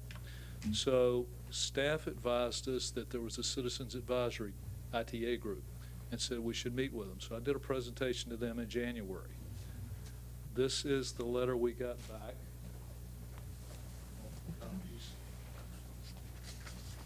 Supporting the application.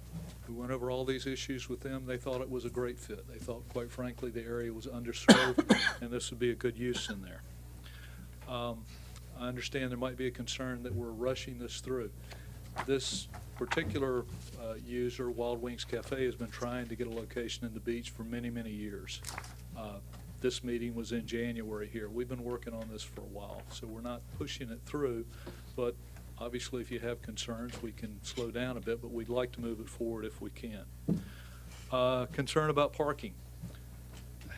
That's what I do.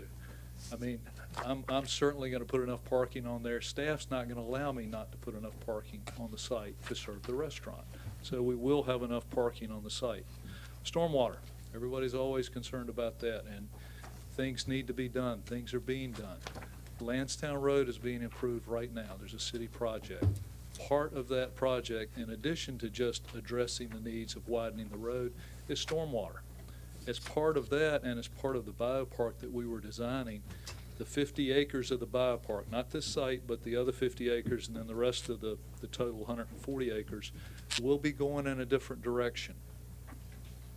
it was supposed to go, this area here was supposed to go through these ponds and through all this system and to the pond, which is about 3 feet deep, in front of the amphitheater, and we just couldn't make it work.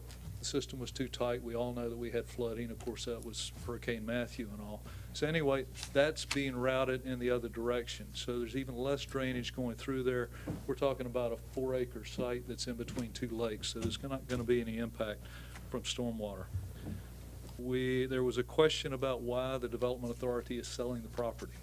And let me clarify that statement. It is Development Authority property, which is, everybody says that's city property, and it is the city. It's a city entity. But there's a big difference between city-owned property and Development Authority property. This is Development Authority property. That's pretty much what they do. I'm not going to say they don't lease property, but for the most part, they sell property. There was a question about why wasn't there an RFP. They do put RFPs out, but not routinely. Routinely, people come to them, like this gentleman, and said, I'd really like to be in Virginia Beach. Where can I go? Where are their sites? If they have sites, great. If they can say, you need to go in his site over here, that's where they go. But they try to match people up to bring business to the city. So they're proposing to sell this site. All the sites in the biopark there are going to be sold. So it's just, it's how things work. Question about why we didn't meet with the businesses in the area. Again, we thought it was a complementary use. I still think it's a complementary use. Staff suggested we meet with the Citizens Advisory Committee for this area, which we did, and we got a positive result from that. So we feel like it's a good use. Staff agrees. They've given us a positive recommendation. We hope you'll do the same. I'll stand by for questions. Again, I've got the Wild Wings Cafe guy here. He doesn't need to speak, but he would like to speak if you want to hear from him just about the business itself. So I'll leave that up to you, and I'll stand by for questions or answer them now if you have them. Any questions? Yes. So he called the Economic Development Department. They say, sure, here's a site. We'll sell it to you. That's it? That's simplified, Dave. It takes a while, but yes, lots of people come in and say, I would really like to locate in Virginia Beach. And in this particular case, he's got something that he feels like, and I agree, with all the sports that are going on out there. I've done this. I've coached AAU basketball. You're looking for a place to take your kids after the ball game rather than just buying a hot dog at the stand there. It's nice to go to a restaurant after an event. So he came and said, hey, this would be a great spot. Is there any property in here where we can go in or near the sports complex? Okay. But it's taken a while to get to this point, and part of that is talking to city staff, talking to the city manager's office, talking to the development authority to see that, yes, we feel like this is the right use. And the existing national chain at Lansdowne Commons didn't provide that use? National, the shopping center? Yeah. Oh, if you're referring to Buffalo Wild Wings, which is in Lansdowne Commons, yes, it's there. And in fact, that was one of the things that was discussed with the ITA folks.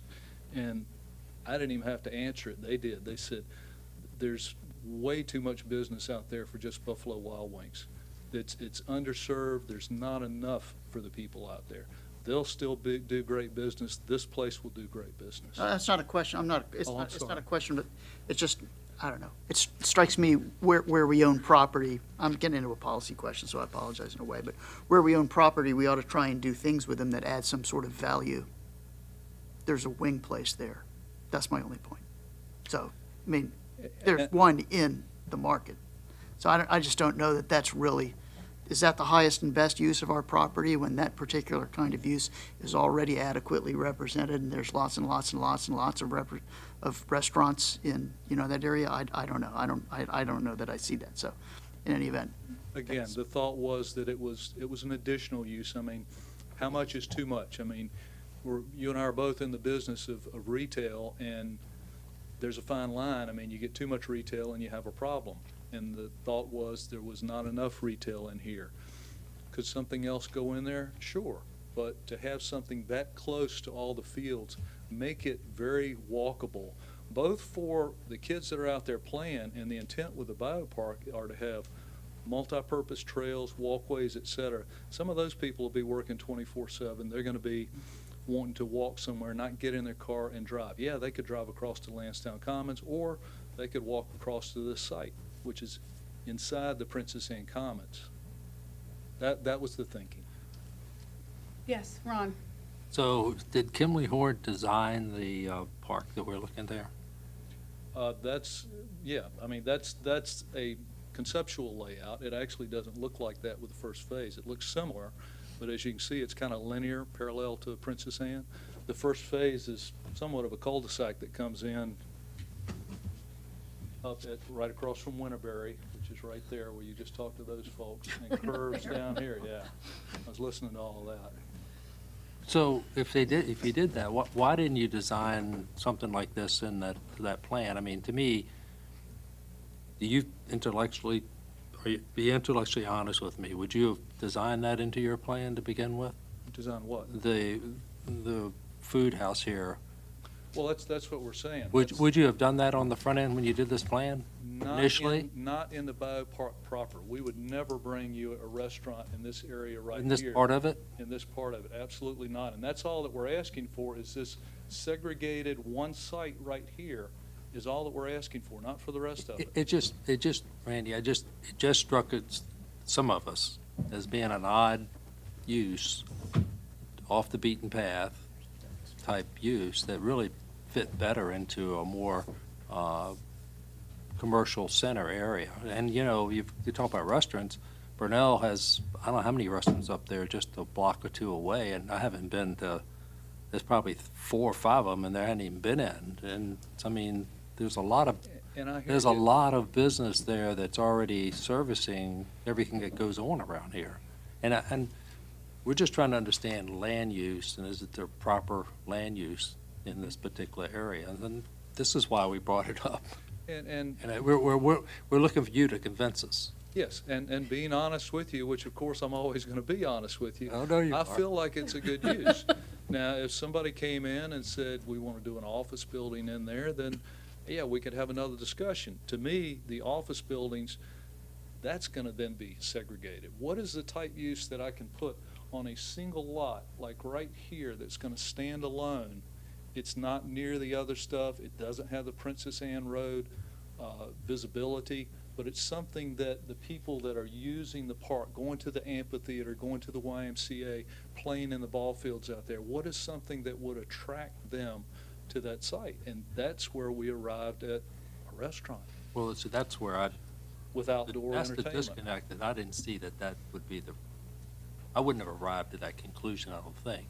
And I'm not saying anything disparaging against the restaurant company that wants to be there at all. I'm talking about land use, okay? That's all I'm talking about here. Right. And I just want you to convince us, and a couple of us said, well, let's let Randy convince us. You're kind of working at it, but. You got me. What else can I tell you? Okay. I honestly believe it will do gangbusters business. The people out there will love it. It'll be a great use. I'm not sure what else I need to say to that concern. Yes, they've got stuff down the street there, but it's not enough. Even with all the restaurants that they've got in there, this is something that, plus the outdoor aspect of it, which again, I've done this. I've coached the AAU. To be able to go outside and have something where you've got all your kids, your team, and they can go outside, bond together, get food, sit around the fire pit, play bocce ball. It's something that's a little more unique than going in the shopping center and here's a restaurant, here's a restaurant, here's a restaurant. That's, again, something it is a little different from your typical. I mean, you can't name too many places around here that have an outdoor area like that. We got a lot of outdoor areas. I want to ask a Yes. question. I'm going to steer away from this application just for a second, because just for future use and to know what I'm going to need to know in the future, you were in front of us 2 months ago for the corporate landing part. Data center. Data center. Did that happen the same way? those people wanted there, the development authority decided to sell them that piece of land because the development authority owned that land? Is that the same kind of concept? Because the restaurant comes to you and says, here's a restaurant, we could put you right here, you know Well, what I mean? that was an industrial use and it was allowed. I know, but what I'm getting at though is, was that the same kind of concept? They came to you and you said, that's a good place for you right there. And then the restaurant comes to you and says, oh, a good place for you right The here. restaurant was looking for the right audience, the concert goers. The data center, they needed to be near the subsea cables. Exactly, that's what I'm getting at. But I'm saying, is that the same kind of concept though? Yeah. Development authority owns the land and then they can sell it. Yeah, but it's not always development authority land. I mean, the EDIPs that they give out, the incentives, the breweries, the Vibe District where people go in down, they're trying to put them in there. That's not city-owned land. The breweries, they try to find a place, they're trying to, business retention and new business is their goal, whether it goes on city or Trying to get an property idea or some other. So data centers wanted to be near the subsea cable, so that's, I'm trying to get an Okay. idea. I think, I'm off topic, I'm sorry. I know, I'm gonna try and keep us. I want to get you guys We out gotta- of we here. I'm gotta- last, I know. I said I was going to stop. So, do we have a speaker? Yes, ma'am, we have 4. Why don't we come back, Okay. since we have 4 speakers? You can read, thank you. And, I'm not a speaker. And let's hear our speakers. Okay, thank you so much. Okay, we have Chuck Thornton and then Brian Kerwin.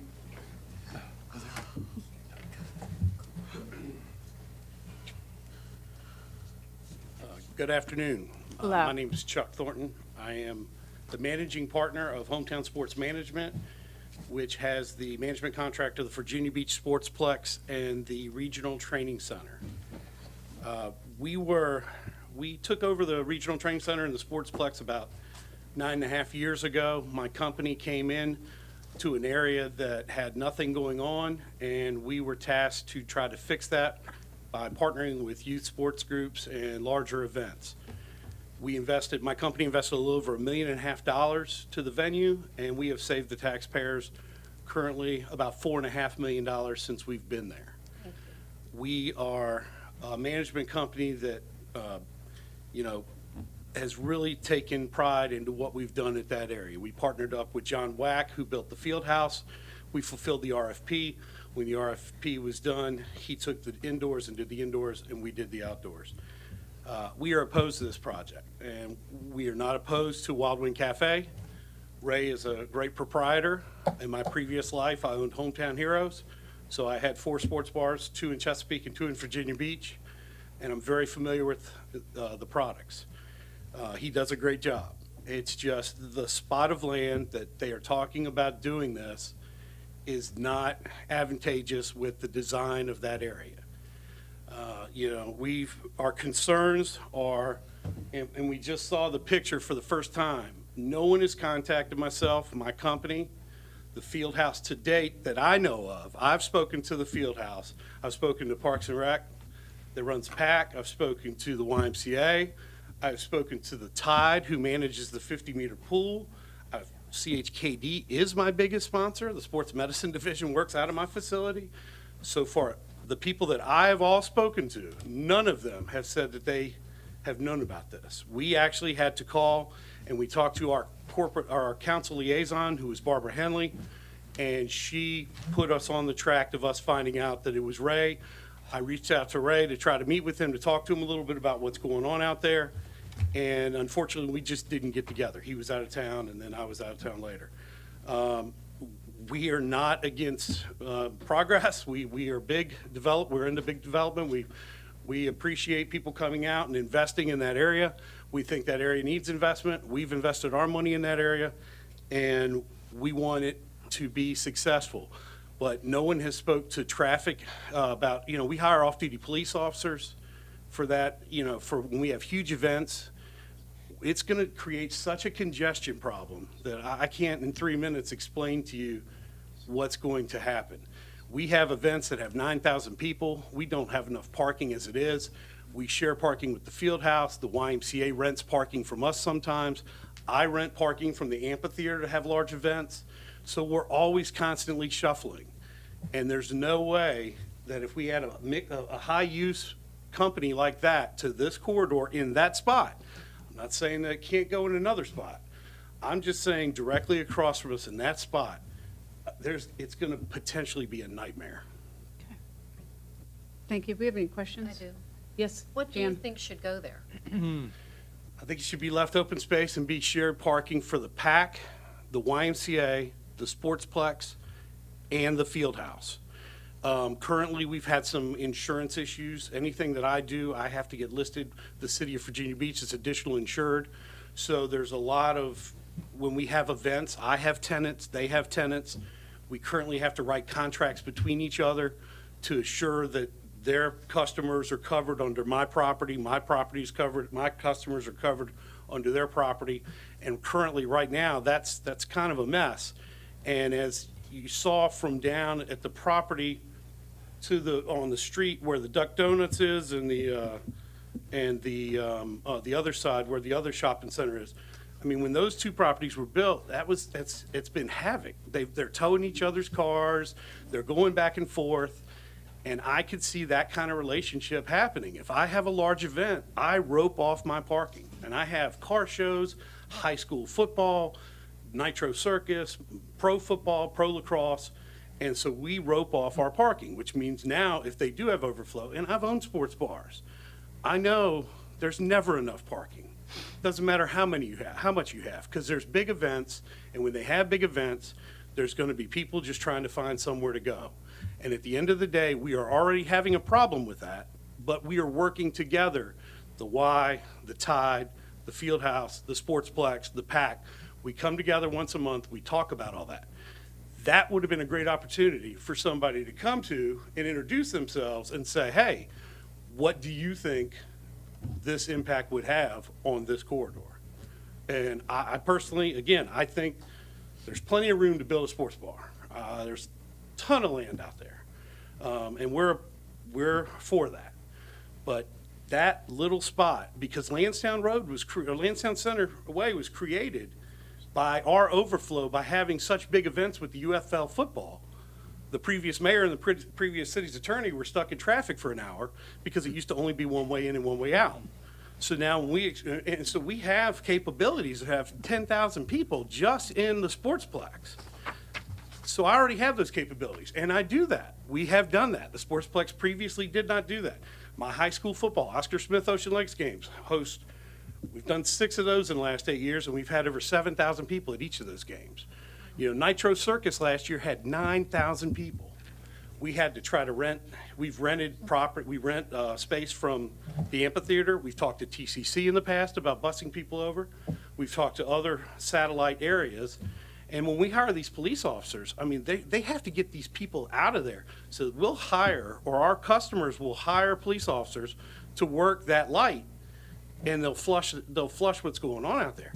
I mean, Saturdays, if you come out there on a Saturday right now with our youth soccer and youth football and everything that's going on across the street, you could sit 4 cycles on the light now. There's only going to be one way in and one way out of this place. And it's coming out onto that road. Now, they can go 2 different directions, but again, at the end of the day, to get out is going to be problematic sometimes. Thank you. Any other questions? Thank you. Thank you. Brian Kerwin and then Stephanie Hobbs. Madam Clerk, if you would please have the record reflect that Mr. Barnes has left the meeting. Yes, ma'am. Anybody take any bets that we have 2 bocce ball proposals in the same day? Hi, everybody. My name is Brian Kerwin, Kerwin Development Strategies. My clients are Hometown Sports Management, Chuck Thornton, which you just heard from, who manages the Sportsplex for the city, and John Wack, who is the owner-operator of the Virginia Beach Fieldhouse, couldn't be here this afternoon, so he drafted a statement that I'd like to read to you. So these are his words. The Virginia Beach Fieldhouse would like the opportunity to discuss the proposed project in greater detail with Economic Development and the Planning Department, as we have not been contacted at all as a stakeholder and the closest business to the proposed site. Our concerns about the project are as follows. The Fieldhouse earns a portion of its revenue in food and beverage, placing a new sports-themed restaurant immediately next door doesn't seem to make sense for the overall health of the existing businesses, especially ours. The field house is currently under a land lease. That lease has been a challenge for the field house in its financing and funding efforts. We were not given the option to purchase the field house property, forcing us to finance the development without owning the property at probably the worst time for financing during the real estate crash and recession about a decade ago. We succeeded, but at great personal and professional risk and expense. We've been told that economic development is planning on selling the land for the new project. We believe that the field house should be afforded the same opportunity, or the new build business be held to the same arrangement that the field house was held to when it started. Given the large number of events at the training center, the sportsplex, the PAC, the field house, we feel there is an insufficient parking issue planned for this facility and no plan for supplemental parking. We look forward to the opportunity to discuss this project prior to any vote. Thank you. Happy to entertain questions, but that's a statement. Any questions? Thank you. Stephanie Hobbs and then Ray Ranker.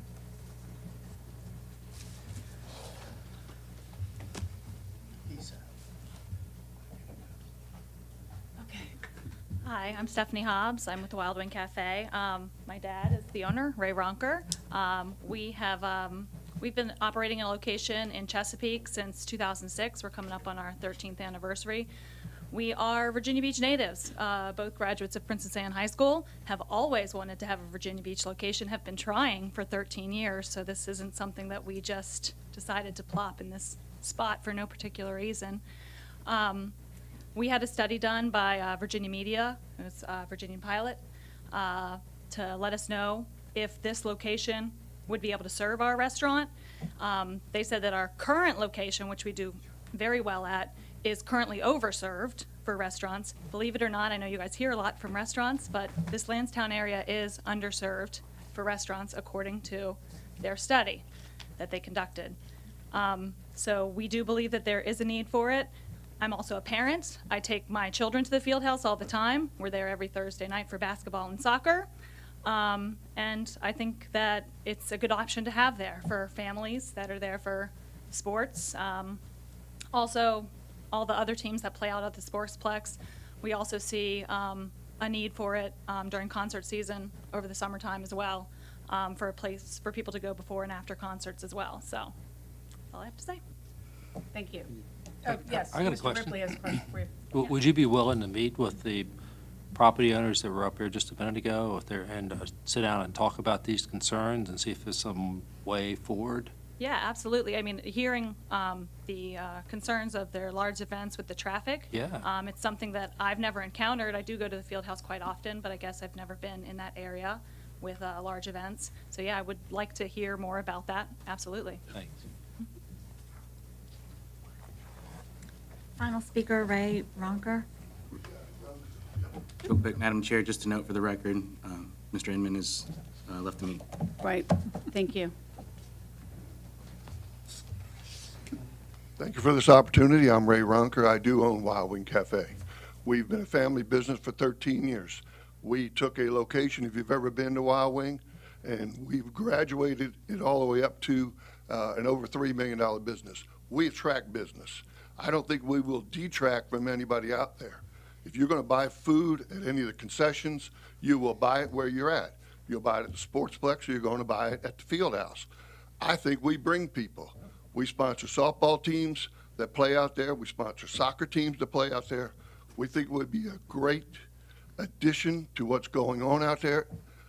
The concept of the layout primarily was mine. We cannot blame Kimberly Horn. We wanted a backyard effect. We want it to be sports themed so people are there. But we are a family restaurant. Yes, everybody says sports. We're a family restaurant. On Sundays during the NFL, we do $10,000 worth of business. When there is no NFL, we do $8,500 worth of business that day. So we bring people to places. We think we'll be a good addition. We've spent 3 years with the city trying to do this site, the Economic Development Department. We've looked at other places. We think we would be a very good addition to what we're trying to accomplish as a city. Thank you. Your turn. Let me speak to some of those items there, such as, the contact. We'd be happy to meet with them, but honestly, I think they've kind of laid their cards on the table. I don't think there's anything we could say that would convince them. They've said they're going to lose food business. I agree with Mr. Runker. People are going to buy the concessions while they're there. If they want a sit-down meal, they're not going to get that at the field house. They're going to go probably to Lansdowne Commons or one of the other restaurants or this particular restaurant. Traffic, I don't see an issue. You have events out there all the time. You have the amphitheater. The first event, I think, is Friday. We're used to that. That's acceptable.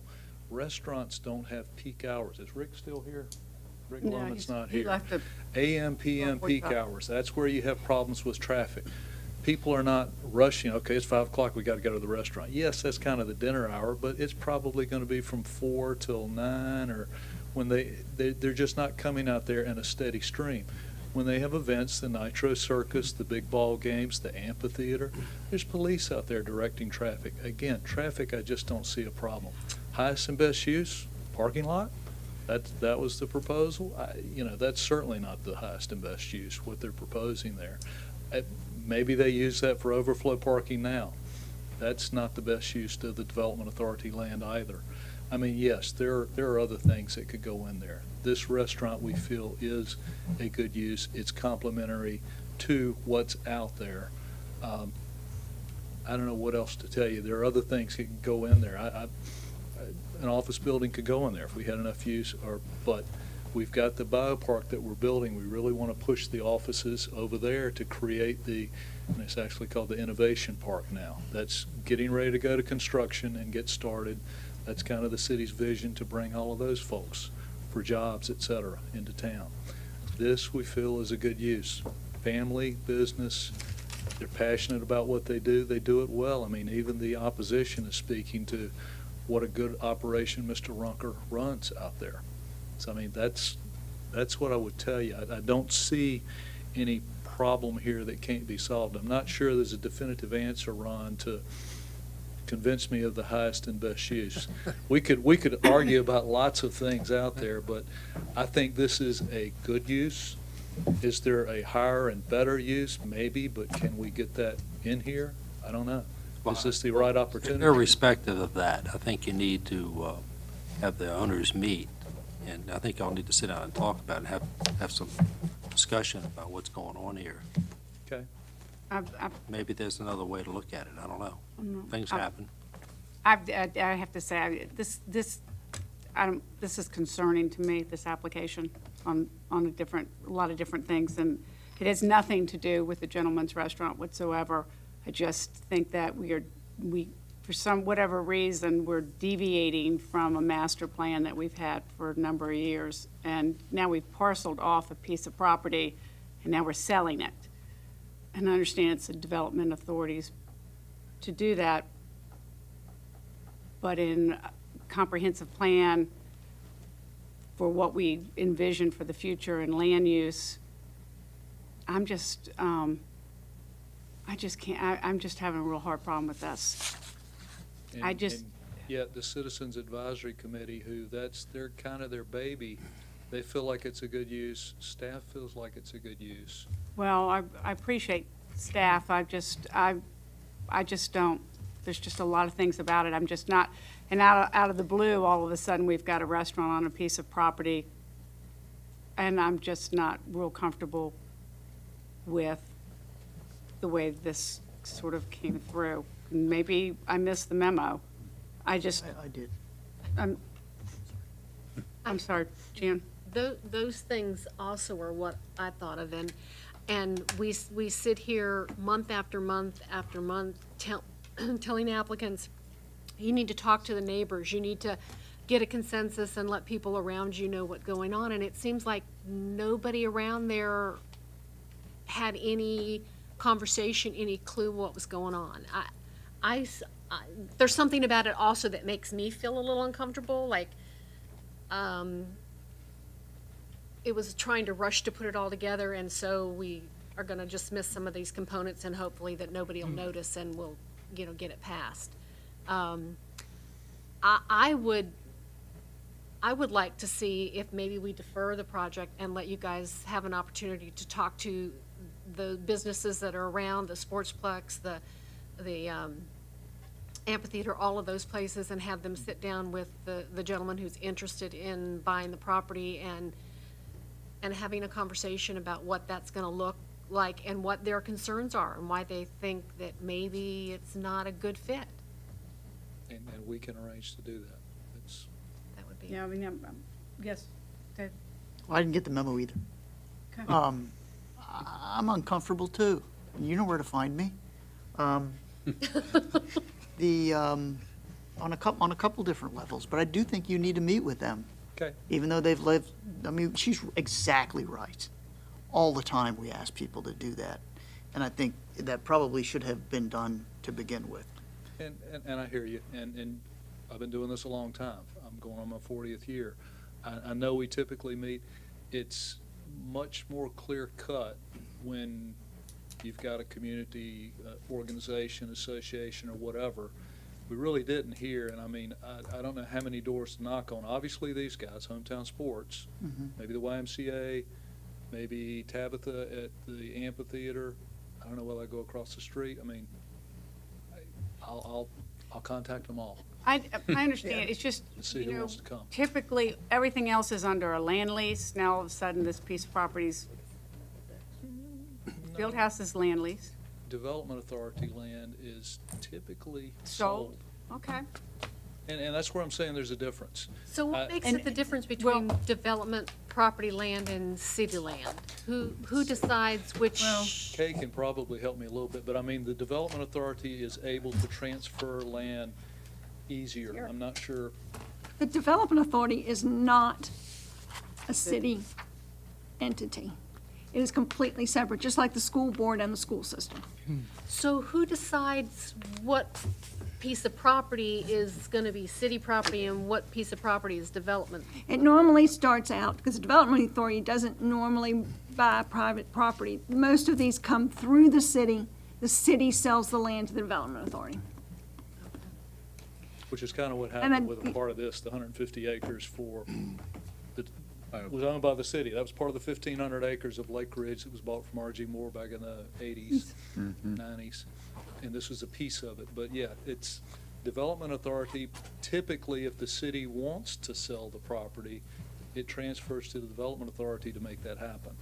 And I don't know the legalities like Kay does. If they want to sell it, they typically will give it to the Development Authority or sell it to the Development Authority. Well, Madam Chair, I'd like to make a motion that we defer this application for 30 days and give the applicant an opportunity to talk to the surrounding stockholders, shareholders, whatever they're. Two stakeholders, thank you. It's too late. I'll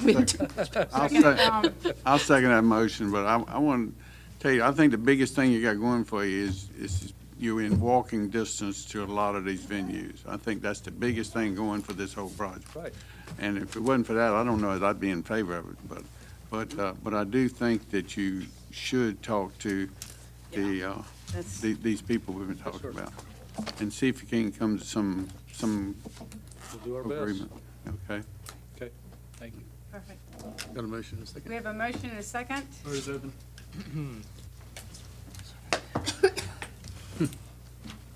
Gosh. By recorded vote of 9-0, agenda item D2 has been deferred. If we have no further business, Please. then we will close this session April 10th, 2000.